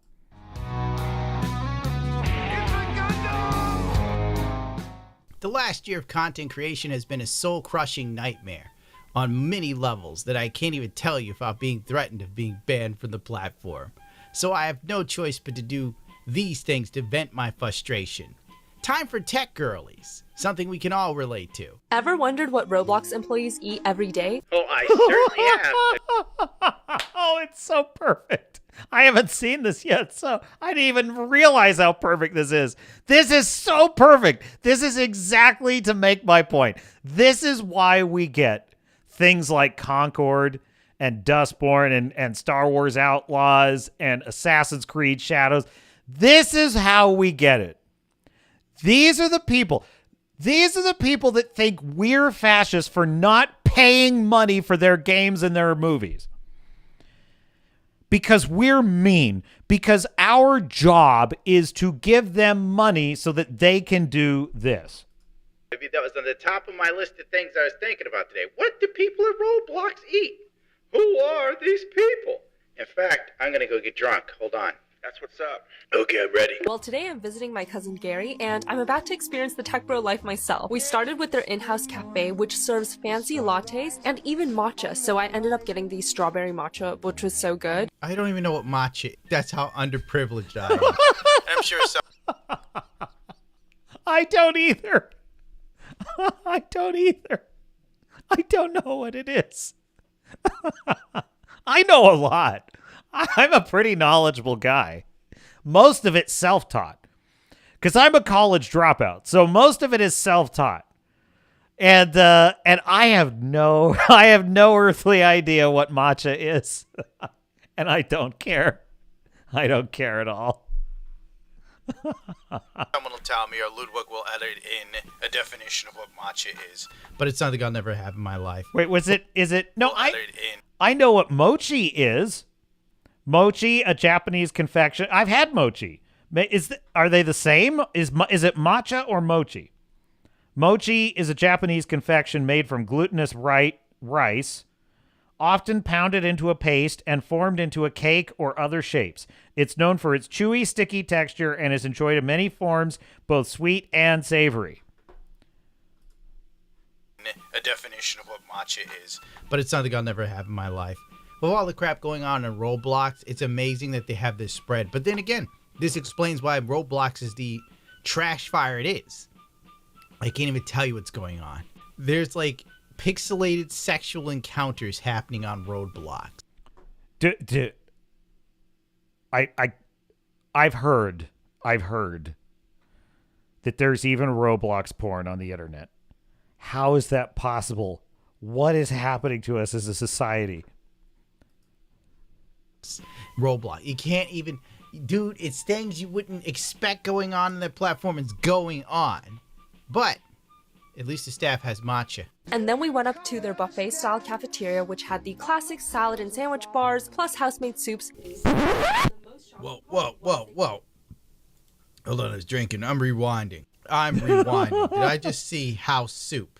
And then we went up to their buffet-style cafeteria, which had the classic salad and sandwich bars, plus house-made soups. Look at this. That looks so scrumptious. Look. Oh my God, I just ate Wendy's. It tastes like I was eating a fat little rat. Deep fried with a bad piece of Swiss cheese and a very depressing slice of bacon. And now a word from our sponsor. Ever feel like you're stuck in a habit you don't even think about? Just out of boredom? Or order the menus, and today was Japanese style cuisine. The most shocking part was they have a dedicated stone-fired pizza station. What is with these tech companies, bro? All of them have these insane spreads. And I actually remember, okay, so this is a product of the early 2000s. Okay, I remember during the internet and the .com boom, 3,000 years ago, I was there. This was all of the talk in like business culture. It was, we need to stop making businesses that are all about cubicles and windowless rooms and file cabinets and fluorescent lighting. We need to start designing businesses where we have to compete for workers. We have to have fun things. We have to have colorful work environments and beanbag chairs and video games and stuff. And this trend started out, maybe you could argue, in a kind of a well-meaning place, which was whoever said that going to work has to be like going to a drab, miserable office? What if going to work was actually fun and inviting? Wouldn't that attract the best talent?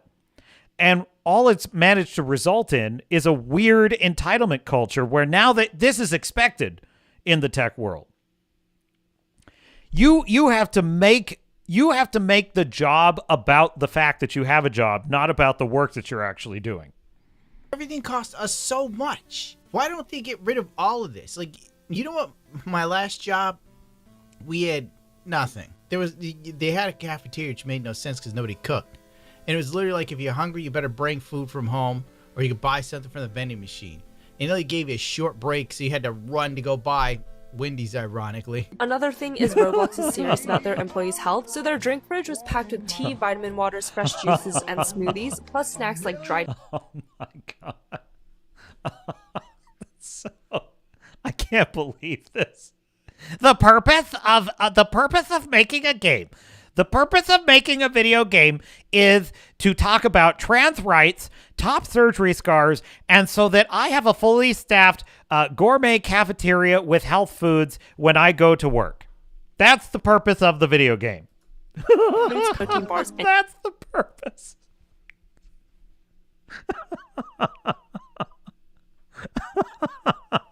That's the purpose. There's no other reason. There's no. And if you're not paying money for the video game that someone else made while I was at the cafeteria eating matcha, you're a piece of shit. You're a fucking MAGA piece of shit. Fuck you. These are the people that are running all this shit. The purpose of making Star Wars is so that I get to have matcha at work and nap time. That's the purpose. Yogurt. I'm losing my mind. I can't keep going. I can't keep doing these, dude. They have bangs and roadblocks. And I'm going to edit that out. But seriously, the fact that like that sort of stuff exists on it. And meanwhile, the people who work there are getting fresh pastries, healthy food. Roblox isn't even any good, but apparently it makes money. You know, I also had my identity stolen for some Roblox using piece of garbage. Obey my dog! But as the pastry chef, you know I was here to judge the desserts. My mind was blown. They had bakery quality dessert. I expected cookies or brownies, but this was next level. I can't keep going. I'm losing my mind. Bakery quality, look, what? I've never eaten anything like this in my life. I've never come close to anything this good looking. It looks like food where people care about you. God, YouTube sucks. I better. It looks like food where people care about you.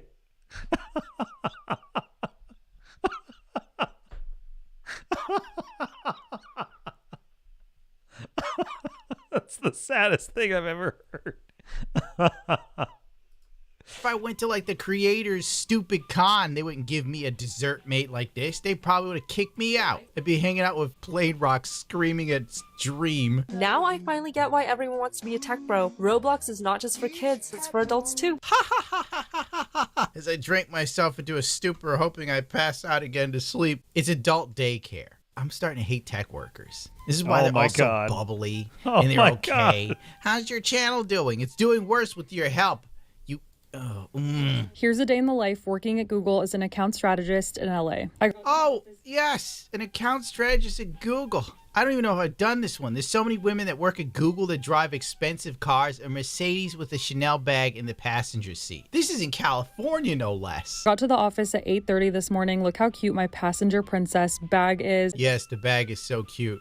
You know, I woke up today and I thought to myself, oh my God, the only thing that could bring me back from the depths of this depression is seeing a woman with an expensive Chanel bag in a Mercedes Benz. I had just enough time to secure a conference room and take my first meeting of the day. Here's a quick fit check before I head to breakfast. These are all the juice options for today, and look how delicious these donuts and muffins look. I'm on a diet, so I grabbed an OJ and an oatmeal with some fruit and brought it to my desk so I could do some work. Pineapple basil infused water. Then I wanted a change of scenery, so I filled up my water, grabbed a coffee from the coffee shop. These women I swear to God, they just love filming themselves going to these jobs where it's the most relaxed, laid-back spot ever.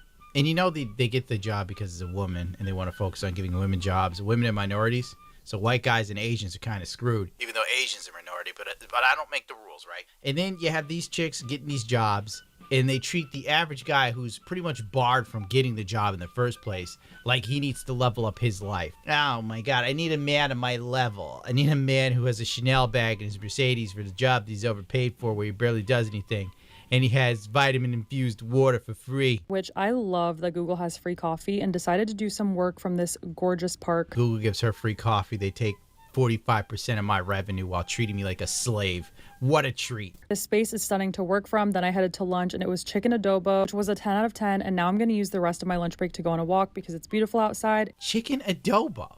I haven't even heard it. It's like a Pokemon. You need to do a couple walks, honey. You got some thick legs. And now it's time to work for the rest of the day. Follow for more. No, I'm never following you again. Now it's time to work. I bet you're going to bust your ass. She's probably going to leave that job at like 3 p.m. coughing and wheezing because working at Google as a tech worker is like being a coal miner. She's going to have the tech equivalent of black lung. Oh, my vitamin-infused water. It didn't help me on my walk. It's like I watch this and then I think of the Radium Girls. Have you ever heard of the Radium Girls? Redoubt Productions probably knows what I'm talking about. The Radium Girls. That was so back in the day when they were making glow-in-the-dark watch hands for watches, so you could see the watch face at night, especially soldiers had to have them. It was like in the early 20th century, they had factories where you would use radium to paint the numerals and the hands on the watch. And this was mostly a job that women were employed for because the men were at war. So they had to have women in these factories painting the glow-in-the-dark radium on these watches. And the women were instructed to dip their brush in the radium paint and to wet the brush by using their lips to wet it. So what they didn't know was they were ingesting radioactive radium every time they did this. And they had horrifying diseases. They had their jaws rotting off. They had like their faces decaying. They had like radiation poisoning and cancer. It was a complete disaster. They had no idea this was happening to them. I think about Radium Girls. And then I think about these spoiled, absolute entitled brats just like going to look, the pastry for today is a chocolate quiche. Oh my God. I'm going to need a whole risotto chicken to help me get through the day. I want to throw myself out a window. I can't keep doing these tech girl videos. Okay, let's go. Day in the life of a I tech love girly these working videos. and living in Silicon Valley. I love Silicon these. Valley, one of the 9 gates of hell. I started off today working from home and attended early morning meetings. Then I went for a walk with my sister and got ready for the day. This is the outfit. Oh my God. You could tell she's pushing 40, still trying to be cute and funny. I decided to work at a cafe, but change of... Yeah, crowbars. Doesn't radium give you superpowers? Well, unfortunately. Unfortunately, that's not how it worked out. plans, it was too crowded. Could you imagine how into yourself you have to be to film like it's a documentary? It's like some big behind the scenes. This is the problem with a lot of these tech chicks. They have main character energy and they're passengers in their own lives, which makes the whole... That's a great way to articulate what's so depressing about these videos. They are acting like they are just, you know, lords of creation, when really they're living a shallow lifestyle that is never going to last. This you cannot build an economy on adult daycare. You just can't. Your job cannot be to go to work, eat pastries, take naps and walks, and then go home early. That is not going to result in an economy that produces anything. This is why this is part of the reason why, at least, we have this is why we've had years of the Flopbuster. This is why we have AAA video game studios going completely under, despite having more massive budgets than ever before. Because people think the purpose of their job is so that they can have a cool job. And that is not the purpose of their job. Whole thing, this weird sort of shit Truman Show that I'm being forced to watch for the amusement of others who just want to see how long does it take before he goes over the edge and goes crazy, man. I picked up In-N-Out for lunch instead and got my usual, a hamburger with everything. How are these women not like 400 pounds? How can she be this thin? She is going to be an absolute whale in 10 years. She's eating a double with fries from In-N-Out after she had a chicken risotto. And before that, she started the day with juices. And then she had, what did she have? The pastries? She had pastries and chocolate souffle. Like, how is she this thin? It's ridiculous.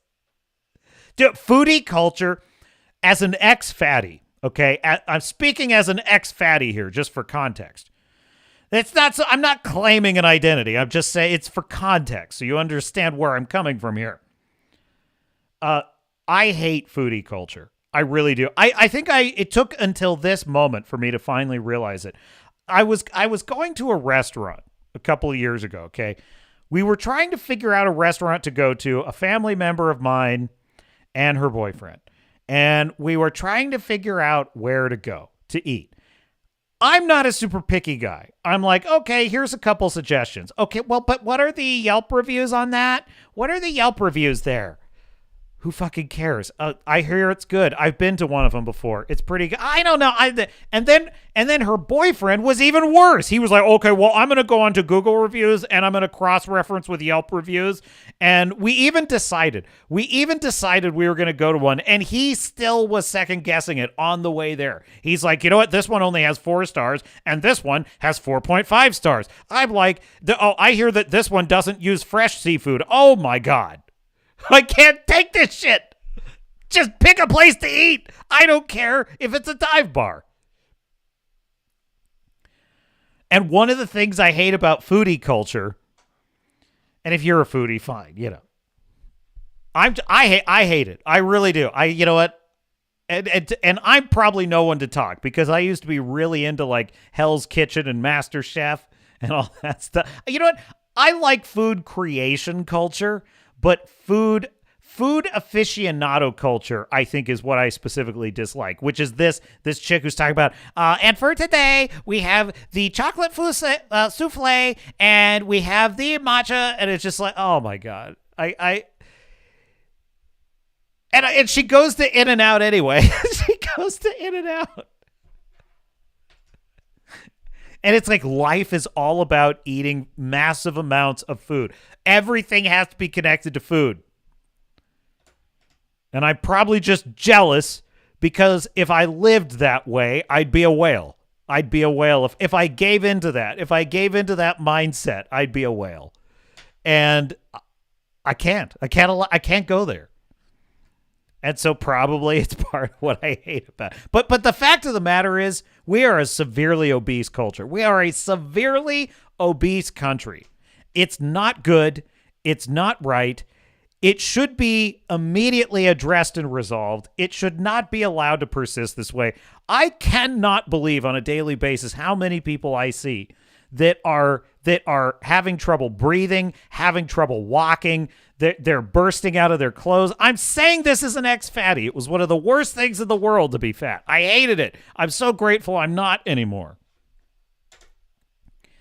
And I just look at people living that way. And it's not a handful. It's not a small number. It is every other person I see is living this way. And I just can't even believe it. And so I see this little snot nose, bragging, oh, I'm eating this souffle and I'm having In-N-Out and it's so great. And it's like, this is all such a lie. It's just such a lie. If she actually eats that way all the time, she's going to be a whale in nothing flat. That's a fact. I don't care how much she works out. She's going to be a whale very soon. Probably very soon.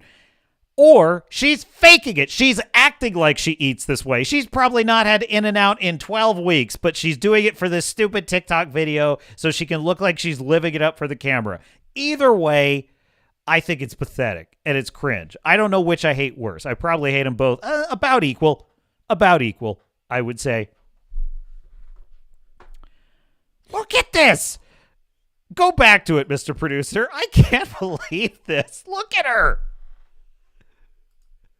You can't say, yeah, let me get me out of the way here. Look at what she's eating. She's eating a giant double burger and all these fries as if that's her standard lunch. No freaking way. There is no way you can eat like that and stay the way she is. Foodie culture, man. I think I've just realized I hate it. I found a new axe to grind. Are you excited about that, chat? Are you excited? But anyway, that's beside the point. The reason I bring up Gundam's video is because that whole mindset and that whole culture, that's exactly what's going on at AAA gaming studios. That's what's going on at these movie studios. This is the attitude the Shills have. The Shills are like, how come, it's very bad optics for so many people to act like they don't like something that's good. It's delusional, man. Delusional. All right, we need one to close it out. And then I do have a special treat. I have a special treat, Fu Man Blue, if you stick around. All right, we need one more video to close it out. I was maybe going to watch this last time, but we didn't get to it, so we're watching it this time. Critical Drinker has a video series called Production Hell. I think it's even better than his reviews. Like, it's probably my favorite thing on his channel. Living in the nightmarish hellscape that is modern entertainment for the past decade or so, you could almost forget that there was once a time when all this stuff was just beginning, when the idea of terrible reboots that desecrated the originals, shameless cash grab sequels, and agenda-driven storytelling was still a novel curiosity to be laughed at and ridiculed.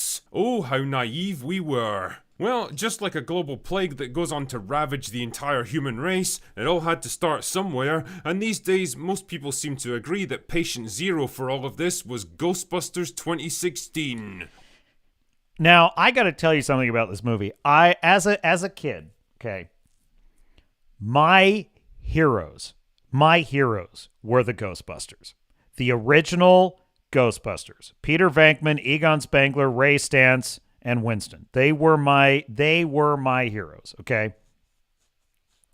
I watched the real Ghostbusters cartoon every Saturday morning without fail. I was up at 7 a.m. on the dot to watch it. It was the most important thing to me in the week. I watched the movies, Ghostbusters 1 and 2, over and over and over again. And for me, they were not comedy movies. They were literal, dramatic movies that were about world-ending stakes. More than He-Man, more than Spider-Man, more than Superman. There was no other set of characters, more than MacGyver even more than MacGyver and Captain Picard. It was the Ghostbusters. They were my favorite thing. So when I saw the trailer in 2016 for the Ghostbusters 2016 movie, I had at first I had no particular reason to object to the 4 female Ghostbusters. I didn't like it. I just thought, well, that seems dumb. They don't seem very interesting. But the thing that immediately convinced me I did not want to see the movie was the special effects. I thought that the ghost looked dumb. It looked like Casper the Friendly Ghost. It looked silly and stupid. And that was it. I was like, I'm not going to watch this movie. And I never watched it. I had no intention of watching it, never would have watched it. And now I love sort of observing it in the rearview mirror as a kind of curiosity of history. Or Paul Feig's Ghostbusters, or Ghostbusters Answer the Call, or An Evening at the Improv featuring the Ghostbusters. Whatever, you all know what I'm talking about here. When it comes to infamous movies that never should have been made, they don't come much more derided and despised than this turd of a film. Born from a terrible idea by a studio desperate to milk its legacy franchises, written and directed by the worst possible man for the job, starring a cast of SNL losers that were about as funny as terminal cancer, and somehow managing to insert itself into the middle of the most divisive and politically charged moment in American culture for decades. It turned out to be the prototype for everything wrong with modern Hollywood, and it pretty much set the tone for a new dark age of movie making. But the actual story of how it came into existence is almost as disastrous as the film itself, so grab yourself a pint of ectoplasm and join me as I tell you the tale of Ghostbusters 2016. Our story begins way back in 1989 with the release of Ghostbusters 2. Most of the cast weren't keen to do a sequel, but Columbia Pictures were adamant. They wanted an Crowbar the Skull says, I would say Force Awakens was patient zero, but Ghostbusters 2016 was the confirmation. I don't know if I agree with that. I hear what you're saying. In retrospect, I think you can make that argument. But there is a difference, because Force Awakens, in isolation, was well received, and it seemed like it was going in the right direction, with the exception of Han Solo's death, to be fair. Still, it seemed to be honoring the basic idea of Star Wars at first. And the thing about Ghostbusters 16 is, it was from the very second anyone saw it or anything about it, it was obviously trash. It was obvious garbage. And all people were reacting to was the fact that it was obvious garbage with a bunch of SNL losers in it. And what was interesting was the immune response of the media immediately kicked in, which is you're all bigots, you're all misogynists, that whole thing. So I would say that's the distinction between Force Awakens. But now Last Jedi, it's a different story. Last Jedi immediately revealed the problem, right? That Force Awakens did not immediately reveal. Another big hit like the 1984 original, and eventually strong-armed Harold Ramis and Dan Aykroyd into writing a new script. Ghostbusters 2 ended up performing well enough at the box office, but reviews were mixed, the magic was missing this time around, and worst of all, nobody... I so disagree. I love Ghostbusters 2, I really do. But then again, I loved it as a child, so I'm probably biased. He had much fun making it, especially not Bill Murray, who felt like he'd been duped into doing a film he didn't want to make. The studio were still interested in doing a third movie though, and spent most of the 90s and even the 2000s trying to get a script off the grounds. All kinds of ideas were pitched, but nothing seemed to be working, and the big sticking point, as always, was Murray, who was still bitter about his experiences with Ghostbusters 2, and a major falling out with Harold Ramis while they were making Groundhog Day, which drove a wedge between the two friends that would last almost 20 years. Jesus, talk about holding a grudge. The death of Ramis in 2014 basically ended any chance of a third Ghostbusters movie, for now at least. But the studio weren't ready to give up on the franchise just yet, and decided to push forward with another film for a new generation. This one would be a reboot, telling a new origin story for a team of Ghostbusters and ignoring the continuity of the original films. And because it was being remade for modern audiences, the decision was made to cast an all-female like you were saying, Wrangler, Ghostbusters answer the call of Karen. Team this time around. You sure about that? You sure about that? Now, in retrospect, this has been officially recorded as possibly the worst decision in Hollywood history, but it's actually kind of funny to look back now on a time when an all-female reboot of a classic male franchise was still this slick, cool new idea that nobody had tried before. And, this is perfectly to my point. It is perfectly fine to gender swap all of the Ghostbusters, to redo. The Ghostbusters cannot be thought of as a male-led franchise. It cannot be thought of that way. There's no such thing as a male-led franchise. But if you dare suggest we could ever have an alien film, TV series, comic book, or anything alien-related without a female lead with short brunette hair who is extremely boring and wooden, you, sir, are a misogynistic MAGA supporter.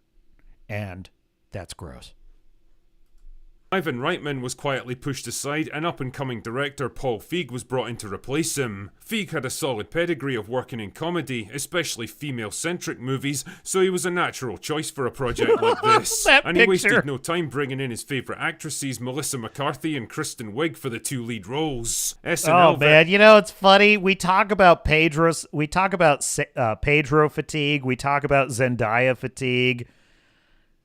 Do you remember Melissa McCarthy fatigue from the 2010s? There was a time when Melissa McCarthy was the Pedro Pascal of comedy roles, and it was getting bad, folks. It was getting really bad. I'm thankful that I honestly cannot even pinpoint in my memory the moment when she vanished from the zeitgeist. I don't actually remember when the toothache that is Melissa McCarthy finally went away, but went away, she did. Veterans Kate McKinnon and Leslie Jones rounded out the four Ghostbuster roles, and Chris Hemsworth was somehow convinced to appear in the movie too as Kevin, their dumb-as-fuck secretary. I don't know what his paycheck looked like, but it must have been fucking good, that's for sure. Instead of relying on a tightly written script, Feig's plan was to make heavy use of improv for most of the scenes, with only a that's the other thing too, is so they make Chris Hemsworth the male Janine, right? And he's supposed to be dumb. A dumb secretary, but Janine was not dumb. She was a little bit of an airhead, but she was good at her job. She actually knew, she was good at helping the Ghostbusters coordinate their missions and their jobs. She was good at that. So it's not even accurate. It's not even a trope in the Ghostbusters that the secretary is dumb. It's a misunderstanding of Janine's character. Big outline of what needed to be accomplished, so having comedy actors who could riff off each other was a big priority for him. Again, this was another decision that would soon come back to haunt. I think one of the big problems with Ghostbusters 2016, here's the problem with it. The reason that the original Ghostbusters, that would be Venkman, Peter, and Egon, Venkman, Ray, and Egon. The reason why they were so quirky and odd is because they were playing kind of aloof, nerdy scientists. That was the idea. They were kind of nerdy and a little bit detached from normal, socialization, which is a common trope. They were nerds, right? But Venkman was more like a salesman than a nerd, more like a car salesman than a nerd. But in any case, that was their shtick, right?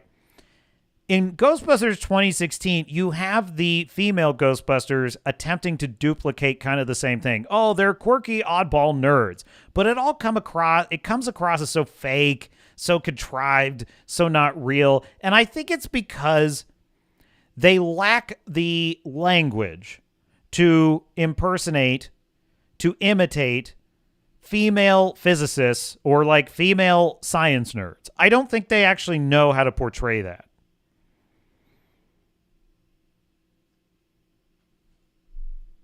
Wrangler says, I don't care what anybody says. Casting Melissa McCarthy as the theater version of Hela in Thor Love and Thunder was hilarious. Too bad the rest of the movie sucked. As the theater version of Hela? Oh, I know what you're talking about. Yeah. I did see that part of the movie. Yeah, that was funny. Listen, don't misunderstand.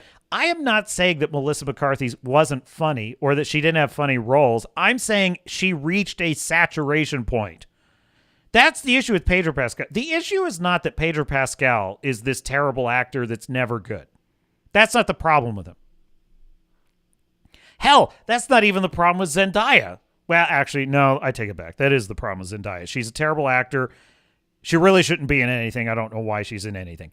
But Pedro, on the other hand, occasionally has some good roles. The problem is he's in everything. He's like Cranberry in the juice aisle.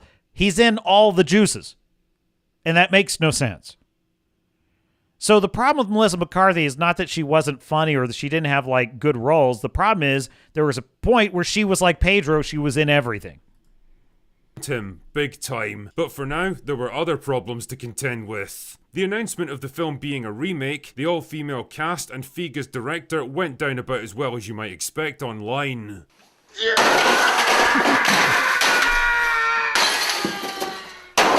Fans of the original movies that had been waiting decades for a third film were pissed off at the studio for doing a reboot instead of a continuation. The decision to gender swap the main characters was seen as pandering and exploitative and playing into a culture war that was just starting to heat up. And pushing aside Ivan Reitman in favour of Paul Feig was seen as disrespectful to the franchise's legacy. Damn, it felt like this movie had nothing going for it. Feig himself didn't exactly help the controversy by taking to Twitter and getting combative with fans every chance he got, which is always a surefire way to diffuse a tense situation.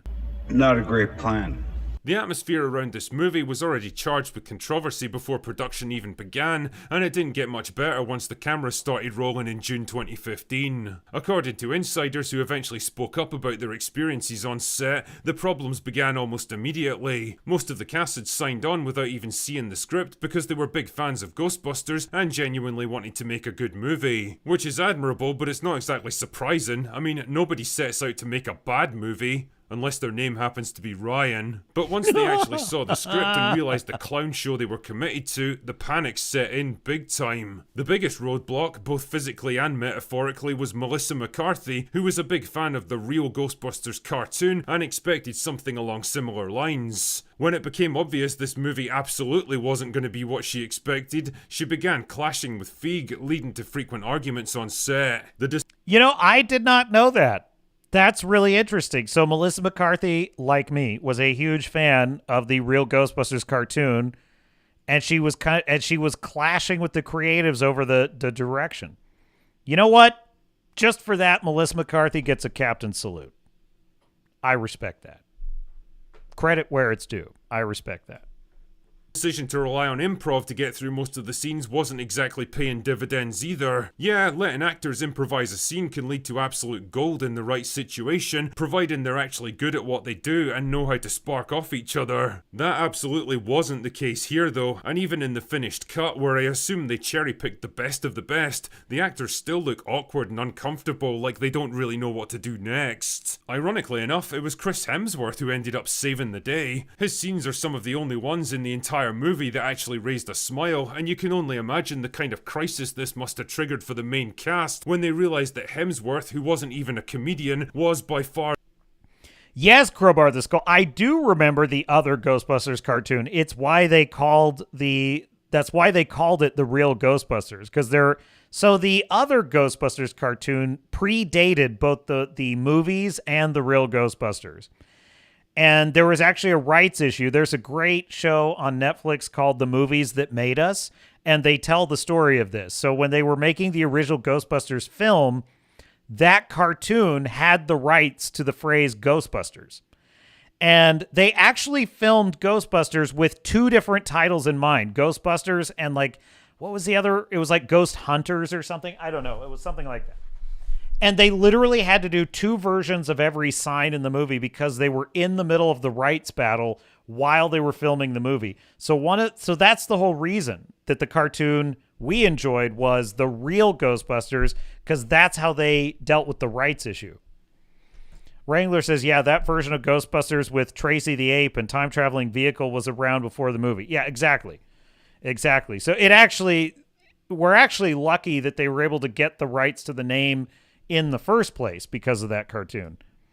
The funniest person on set. Kristen Wiig, on the other hand, was beginning to realize this movie wasn't just bad, it had the potential to seriously fuck up her career. And looking at her post-Ghostbusters filmography, I think she might have been onto something. Apparently she was wandering around the set in a kind of shell-shocked daze, and spent most of her time in her trailer lamenting her decision to ever get involved in Ghostbusters. One sympathizes.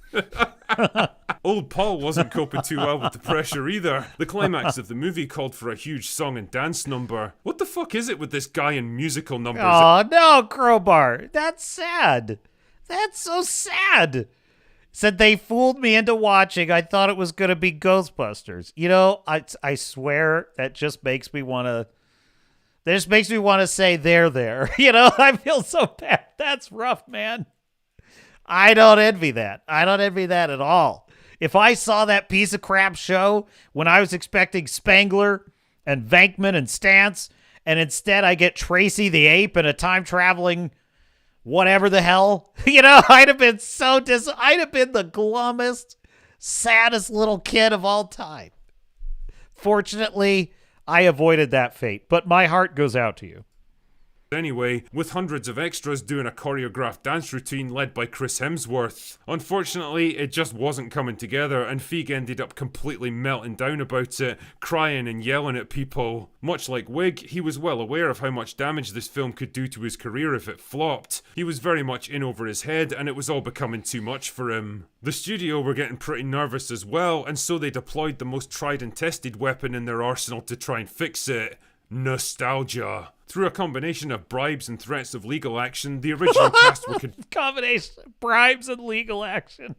Cajoled into a series of baffling cameos, playing completely different characters that had no connection to the plot. The worst offender was Bill Murray. You can absolutely tell the guy doesn't want to be there, and delivered the most phoned-in performance of his career. Well, until then at least. When production finally wrapped, it was time to edit what they had into something vaguely resembling a movie. Unfortunately, all that improv was coming back to haunt Feig again. Not only was it not particularly funny, but it led to scenes that meandered on forever, ballooning the runtime ridiculously high. The first cut that was screened for the Sony executives was over 4 hours long. What?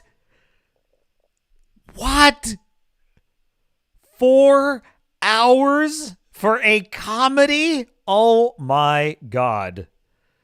That redefines torture, folks. You know what's crazy? Could you imagine? I sat in the theater and watched at least 2 hours of Snow White. If I had to watch that for 4 hours, if it was like part of an interrogation, I would have told my captors anything they needed to know. If you will just turn off this movie, I will tell you, I'll betray everyone. I promise.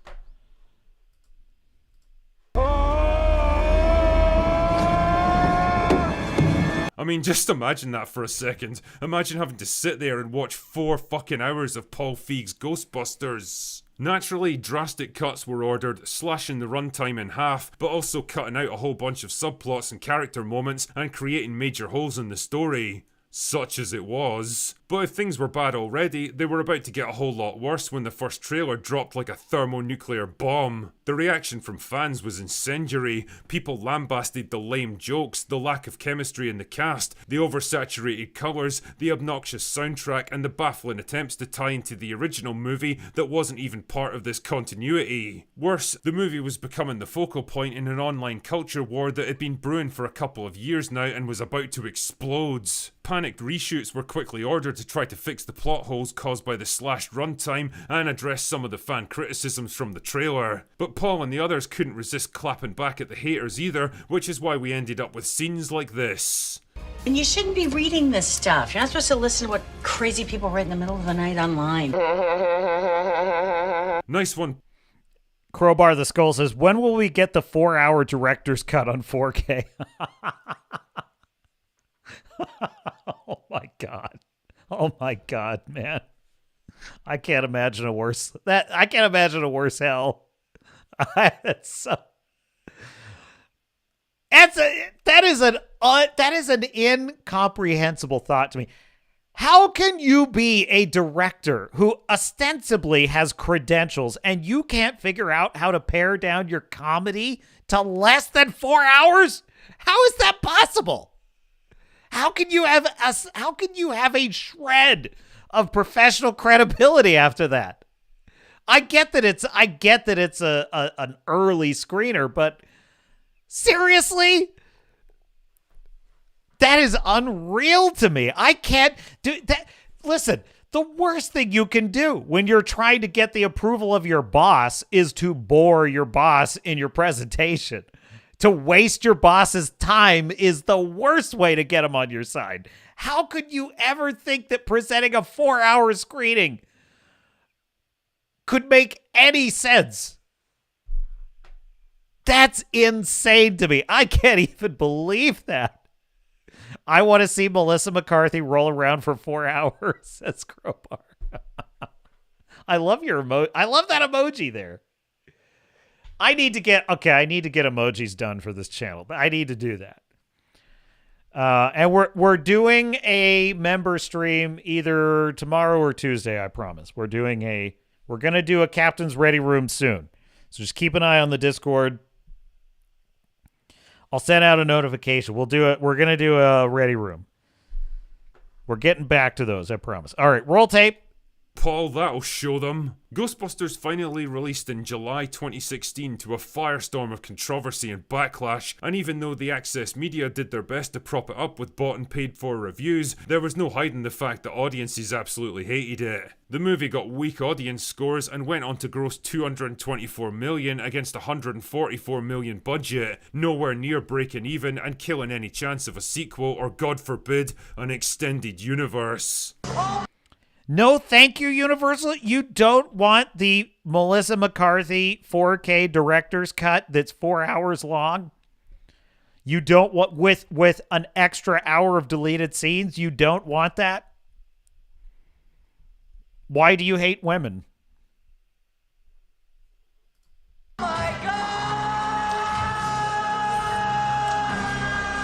If I'm ever feeling down about my life, I console myself with the idea that somewhere out there in some horrifying alternate timeline, this movie made like $1 billion and there's now like 5 or 6 of the fucking things, all directed by Paul Feig. But luckily for us, that never came to be, and as the studio pivoted back towards sequels that finally got the franchise moving again, Ghostbusters 2016 was quietly pushed aside and forgotten, consigned to the ash heap of cinema history. These days, its biggest claim to fame is being the film that kicked off the culture war in modern entertainment, the first high-profile example of a film caught up in identity politics, fan backlash, studio accusations, and social media warfare. And it's even kind of fairly quaint now when you think about it. I mean, really, this one was just, we're gonna have women this time, and then when people reacted negatively, that's when they started the narrative about misogynistic fans and all this stuff.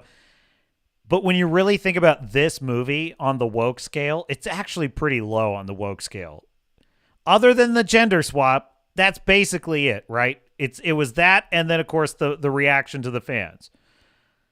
When you consider the shit we've seen since then, this is kind of almost charming by comparison. You know, you think about The Acolyte and the lesbian space witches. You think about The Witcher and what they did to Henry Cavill. You think about the MCU, She-Hulk, all that shit. Velma, Wheel of Time, and how they basically completely they retconned and redesigned the entire story to be about these babes that run everything. Can you imagine? This is almost silly and fun by comparison. Crowbar says, did you retract your message, Universal? Why would you do that? All you said was no thank you. There's nothing. Why would you retract that? You're saying you do want it then.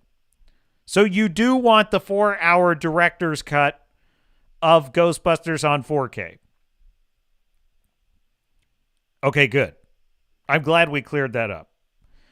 Crowbar the Skull says, if the actresses were hot, I would give the film a pass. Of course. Female comedians can exist, but they should be hot. They should be.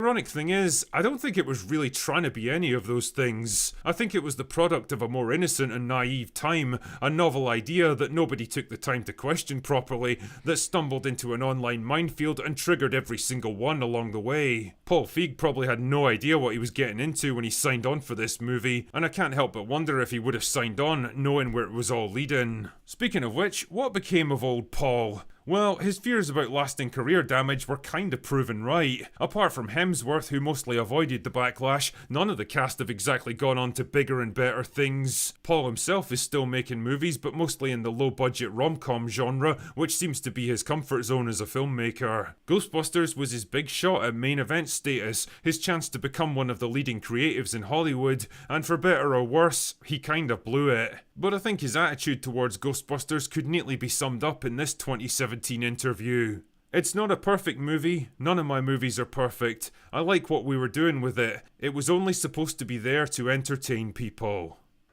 Well, mission not accomplished, my friend. Anyway, that's all I've got for today. Go away now. Hat tip critical drinker. Yes, mission not accomplished. Not accomplished. Paul Feig. Paul Feig. Paul Feig.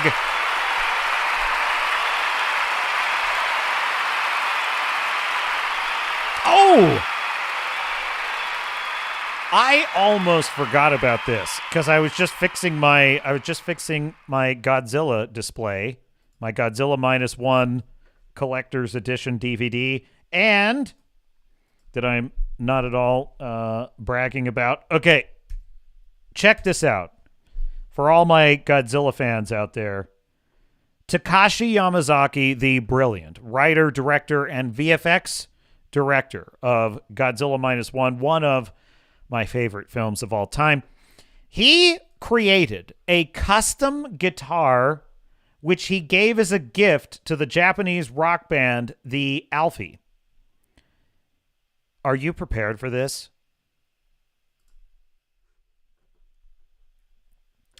Look at this. I gotta center it here.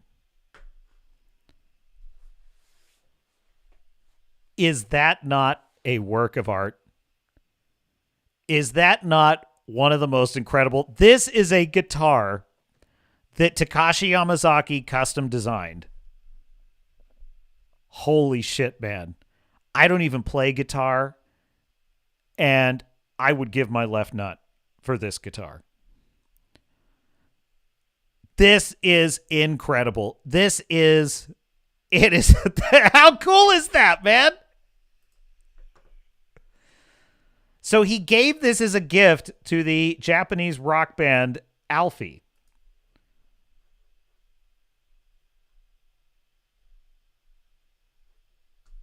Dude, look at the detail. The blue fire effect. It's unbelievable. I've literally never in my life seen a cooler guitar than this. All right. And by the way, I hope that makes you happy, Star Fury. Because the next treat, that's right, Crowbar, go Godzilla. The next treat is going to make Fu Man Blue happy, but it might not make you happy. I don't know. I'm just saying. Okay, so we have occasionally on this channel discussed one of the greatest films of all time, Interstellar, by Christopher Nolan. And I came across a couple of things recently. It's like the cat videos. I click on one cat video, just one. I just wanted to see the funny expression on the cat's face when it got scared by something. And now my timeline is filled up with cat videos, which I absolutely do not click on habitually and constantly. And the same thing has happened with Interstellar. All these Interstellar things keep popping up on my feed. And I saw two things. I saw this fan recorded the reaction of the theater to the docking sequence, my favorite action scene in cinema history. The scene when Cooper is trying to save the Endurance from crashing, and with it, all of humanity stuck on Earth. And I'm sorry for the lag in the video. I really am. But this is what he captured on the audience reaction. This is so freaking cool.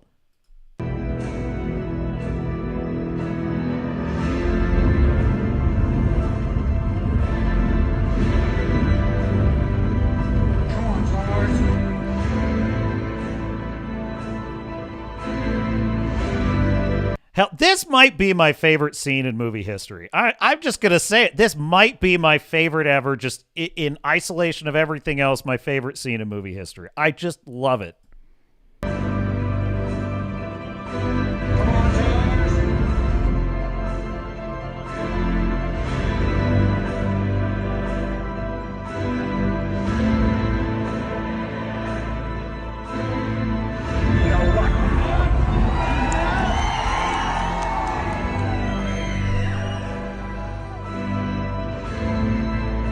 Dude, hell yes! Dude, the crowd goes wild. Why didn't I wanted this at now the theater I saw the re-release in that it was a massive ovation at the end of the film. But I want this crowd. This is the crowd I want because this is so awesome.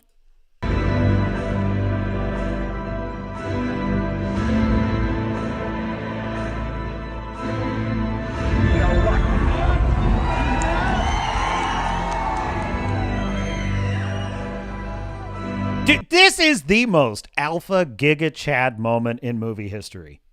This is the most fucking manly, awesome. This is like the American pioneer spirit. This is the human spirit that transcends all limitations. This is the absolute. This is the, Atlas shrugged sheer will of humanity.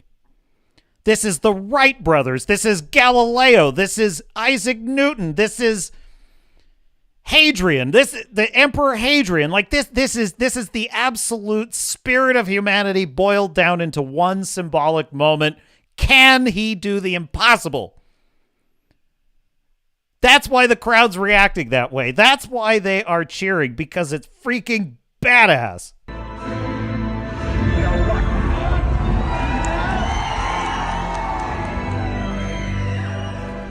And leftists are incapable of thinking, like hardcore leftists. To be fair, Christopher Nolan is probably a liberal, which is not really who I include in this.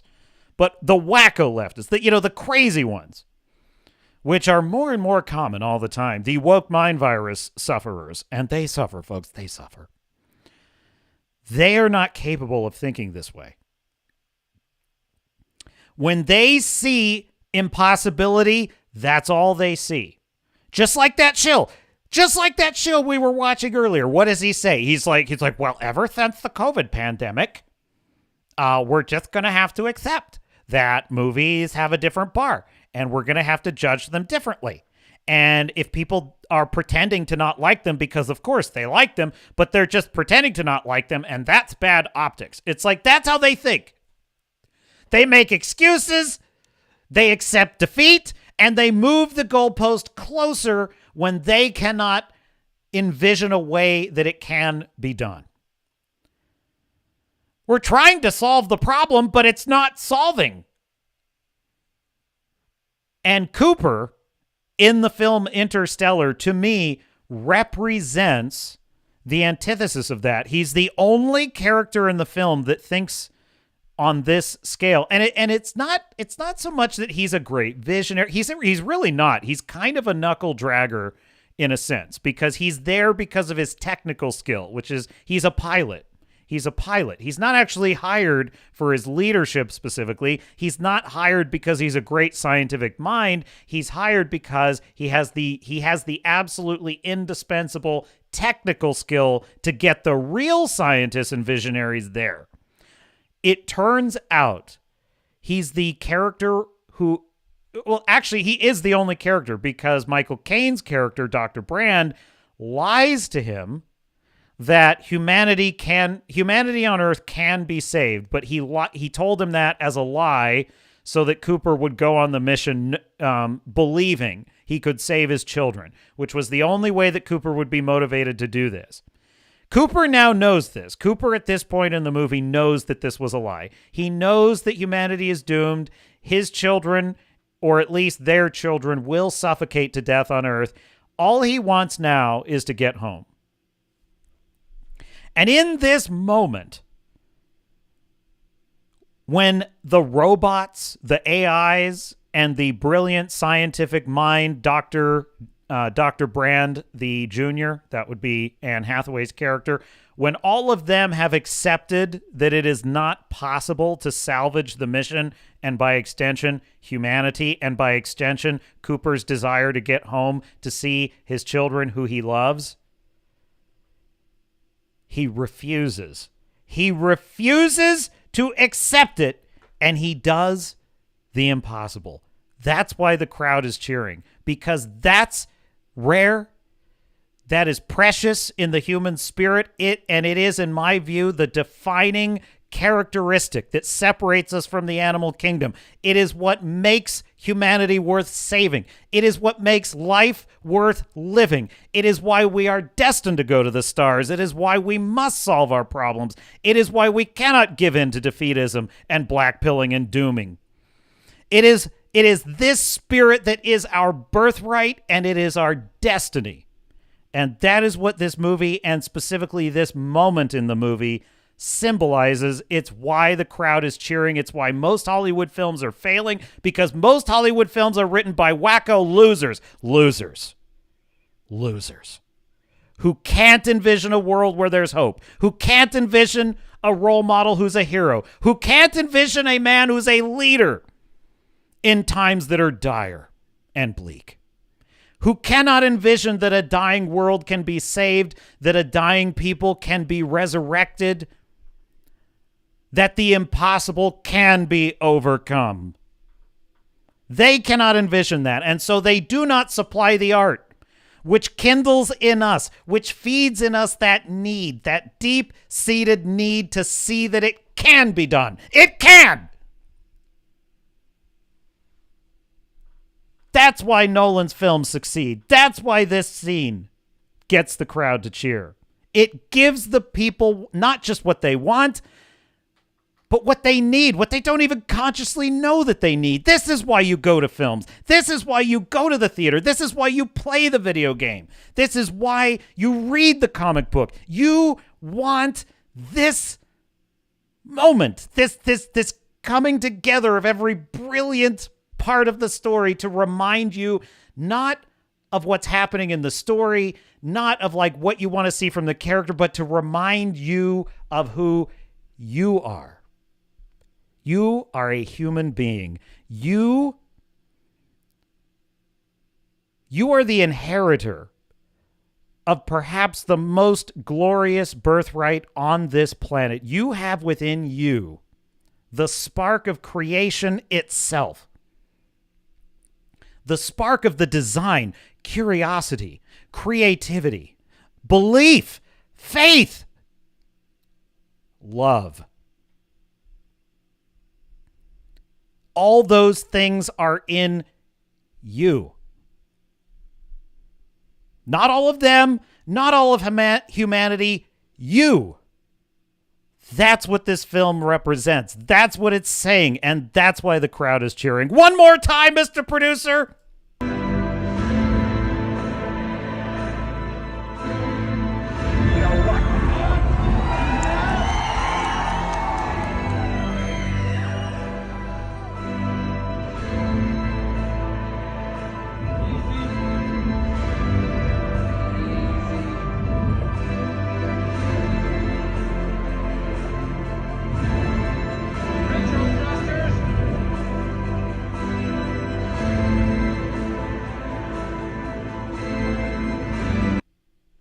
So good. So freaking good. Okay. No, stop! Next story. Stop the video! Hey, this story. I love Chris Gore, but that totally ruined the moment. Totally ruined it. Okay. Okay, well, right. Now, I showed you that to show you this. Has my crew mutinied yet? It's muted? Oh my god. I'm just kidding.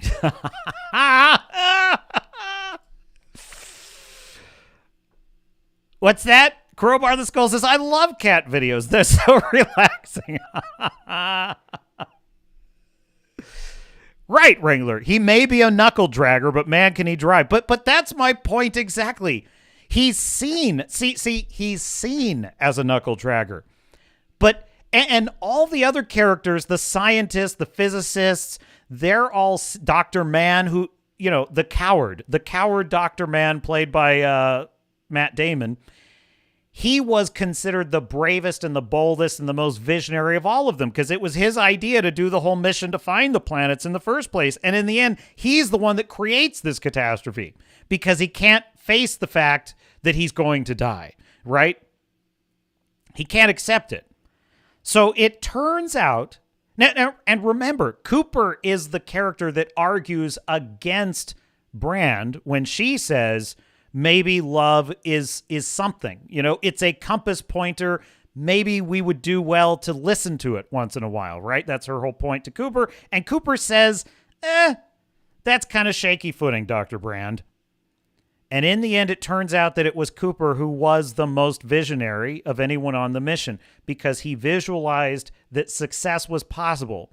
And without realizing it, he proved Brand's point to him earlier in the film. The reason he was so motivated in that moment was because of his love for his children. It was that force that made it possible for him to believe he could succeed. And you could say, like, oh, well, it's just a movie, it's just fiction, it's a bunch of woo-woo crap. No, there's tons of real-life examples of this. Tons of real-life examples. For example, there was an Australian marathon. I don't know if they still do this, but it's basically like there's this, I could find the story for you, but basically there's this annual marathon and anyone can join and it's cross-country and it's miles. Like you travel across miles of desert. It's a very long slog. You have to sleep at night and get up and run all day and then sleep some more and then run all day. And this guy who was just an outback farmer, a hayseed, you might say, by American standards, my people, really, by birth. And he decided to join this thing. And he showed up in like his farmer clothes and galoshes. Everyone laughed at him and made fun of him. All he knew was he just wanted to do this thing. He just wanted to win this marathon. He had never done it before. He wasn't a runner. He wasn't an athlete. He just wanted to do it. And, you know, he starts running when the marathon begins, and he kind of just has this shuffling little jog that he's doing. Everyone thinks it's really dumb. He's in the wrong clothes. What's wrong with him? And he just started running. And it turns out that he did not know that you were supposed to sleep after, you know, you'd run for a while and then you'd sleep for a while. Well, he didn't know that. He thought you were just supposed to run the whole time. So he just kind of did this shuffling, slow little jog the whole distance. And it turns out he completely beat all of these runners, all these marathon athletes who've been doing this for years. He beat all of them. Why? Because he never stopped to sleep. He just kept shuffling along in his farm clothes and he wound up winning. Because he didn't even know that that was impossible. He didn't know that you're not supposed to do that. He didn't know that it's not possible to win that marathon without sleep. He thought it's what you're supposed to do. And so belief allowed him to do what everyone else thought was impossible. So humanity is filled with examples of this. And that's a big reason why I love this scene. And so to close out my point, Interstellar was when it came out, but now, even in the fullness of time, that this film just continues to prove over and over again, it's a phenomenon. This is Hans Zimmer's most brilliant piece of music, work of music, is this film. The more I listen to this soundtrack, the more I am absolutely convinced this is his finest work, and I don't think he'll ever top it. It's because the story and the musical score and just the unique quality of it, there's really nothing like it. Really nothing like it. And I have, you're gonna laugh. The ringtone on my phone is it's the track Where We're Going, which is the final track in the film score of Interstellar. And when it goes off, sometimes people will say, "Oh, that's Interstellar." They immediately recognize it. That's how beautiful this piece of music is. And I came across this guy on YouTube. Now, this is kind of a shtick on YouTube, but this one's really good. This guy played it on a public piano in Italy, and he just attracted a crowd.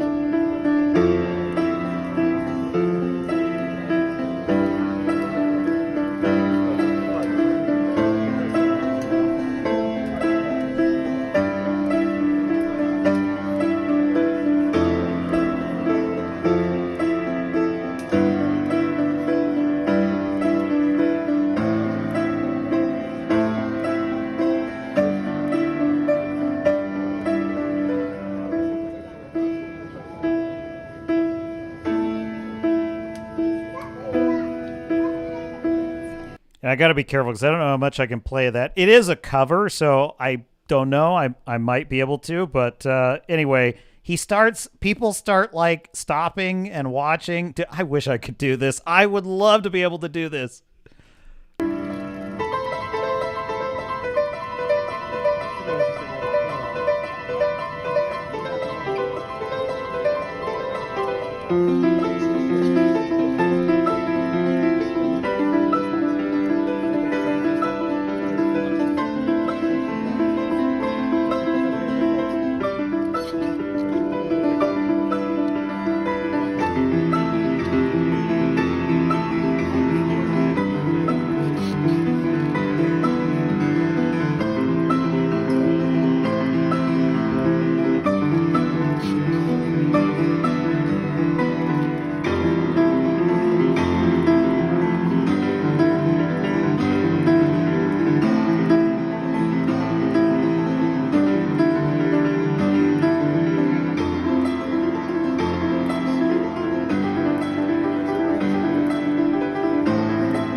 I can't stop listening. I hate pausing it. It's like tearing my heart out to pause it, believe me, but I just have to. I'll drop a link to this video in the chat so you can listen to it uninterrupted.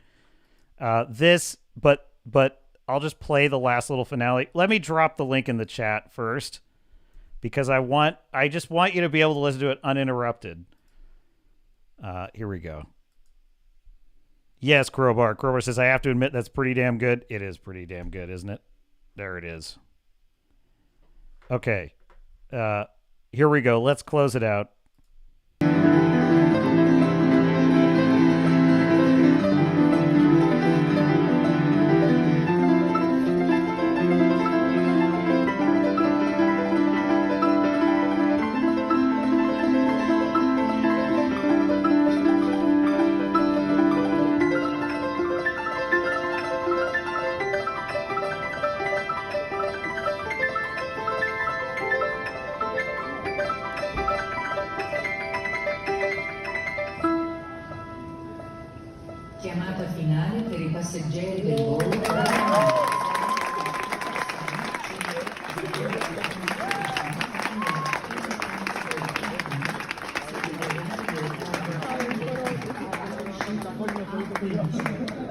Isn't that something? Isn't that incredible? Mr. Producer, let the people be heard.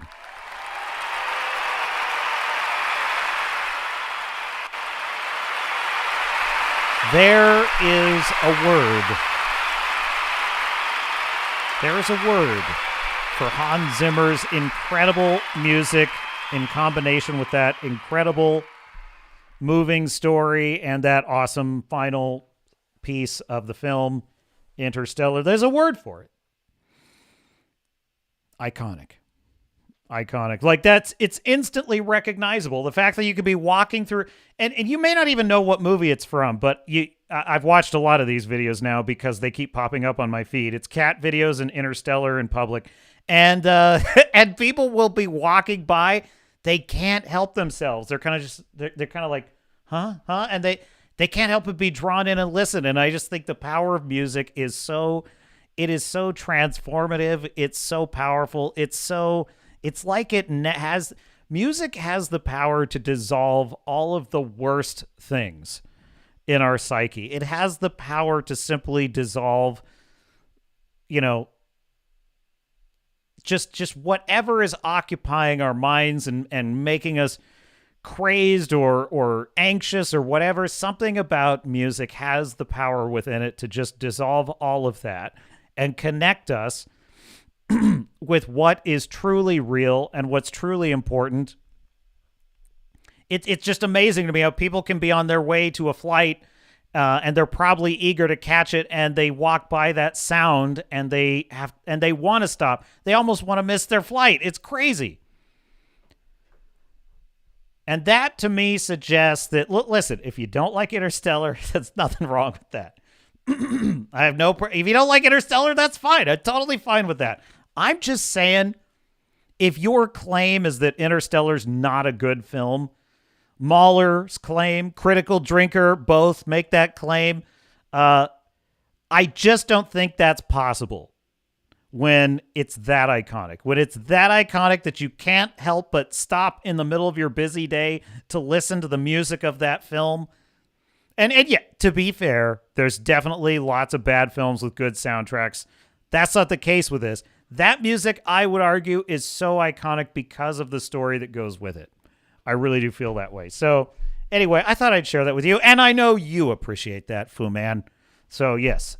And Redoubt. I know Redoubt's an Interstellar enjoyer as well. Crowbar says, Now We Are Free is still my favorite Zimmer jam from the Gladiator soundtrack. Yes, that's a good one.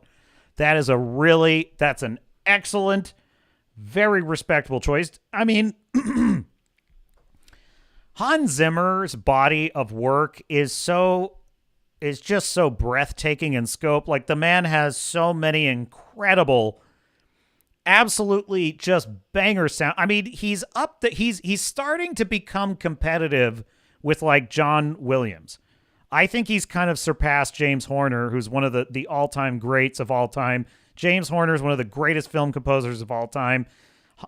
John Williams, obviously, is one of the greatest film composers of all time. I think Hans Zimmer has given them a run for their money at this point. His portfolio of work is so unbelievable. To choose a favorite is almost impossible, but I'm just saying, because obviously he's got so many great soundtracks: The Last Samurai, The Lion King, Gladiator. Gladiator is unreal how incredible that soundtrack is. Gladiator is obviously one of his great soundtracks. You're welcome, Fu Man Blue. Thanks for coming in. I appreciate it. And what else? I was just thinking of some of his other, like the Dark Knight soundtracks are incredible. To be fair, he did have some help with a lot of Bruce Wayne's themes, and those are written by, I forget the name of the composer at the moment, but he had a co-composer in those. But like the main Batman themes from the Dark Knight trilogy, those are all his. Bane's soundtrack in the Dark Knight he composed is freaking unbelievably good.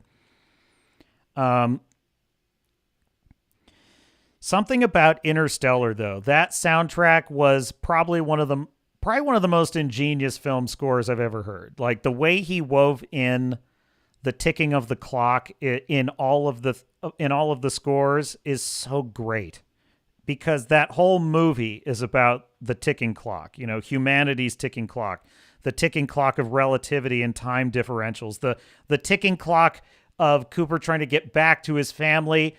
It just, the way that the soundtrack just constantly integrates that is so freaking genius. He built the whole score around that theme, around that motif. And it's just unique. I think it's his best work ever. I really do. So there you have it. And, it makes for a really good way to just close out a great stream, don't you think?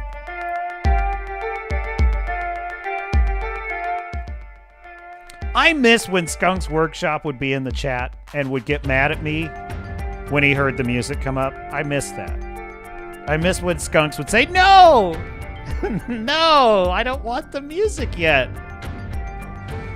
And I say, don't worry, because we'll be back here in just 7 short days. In fact, if you're a member on the channel, we'll be back even sooner than that, because we're going to do a Ready Room. Stay tuned for that. Who's my favorite film composer? Well, he's asking the chat. Yours is Vince DiCola? Oh, man, that's a tough question. At this point, it probably is Zimmer. At this point, he's probably my favorite. If it weren't Zimmer, probably James Horner, I would say.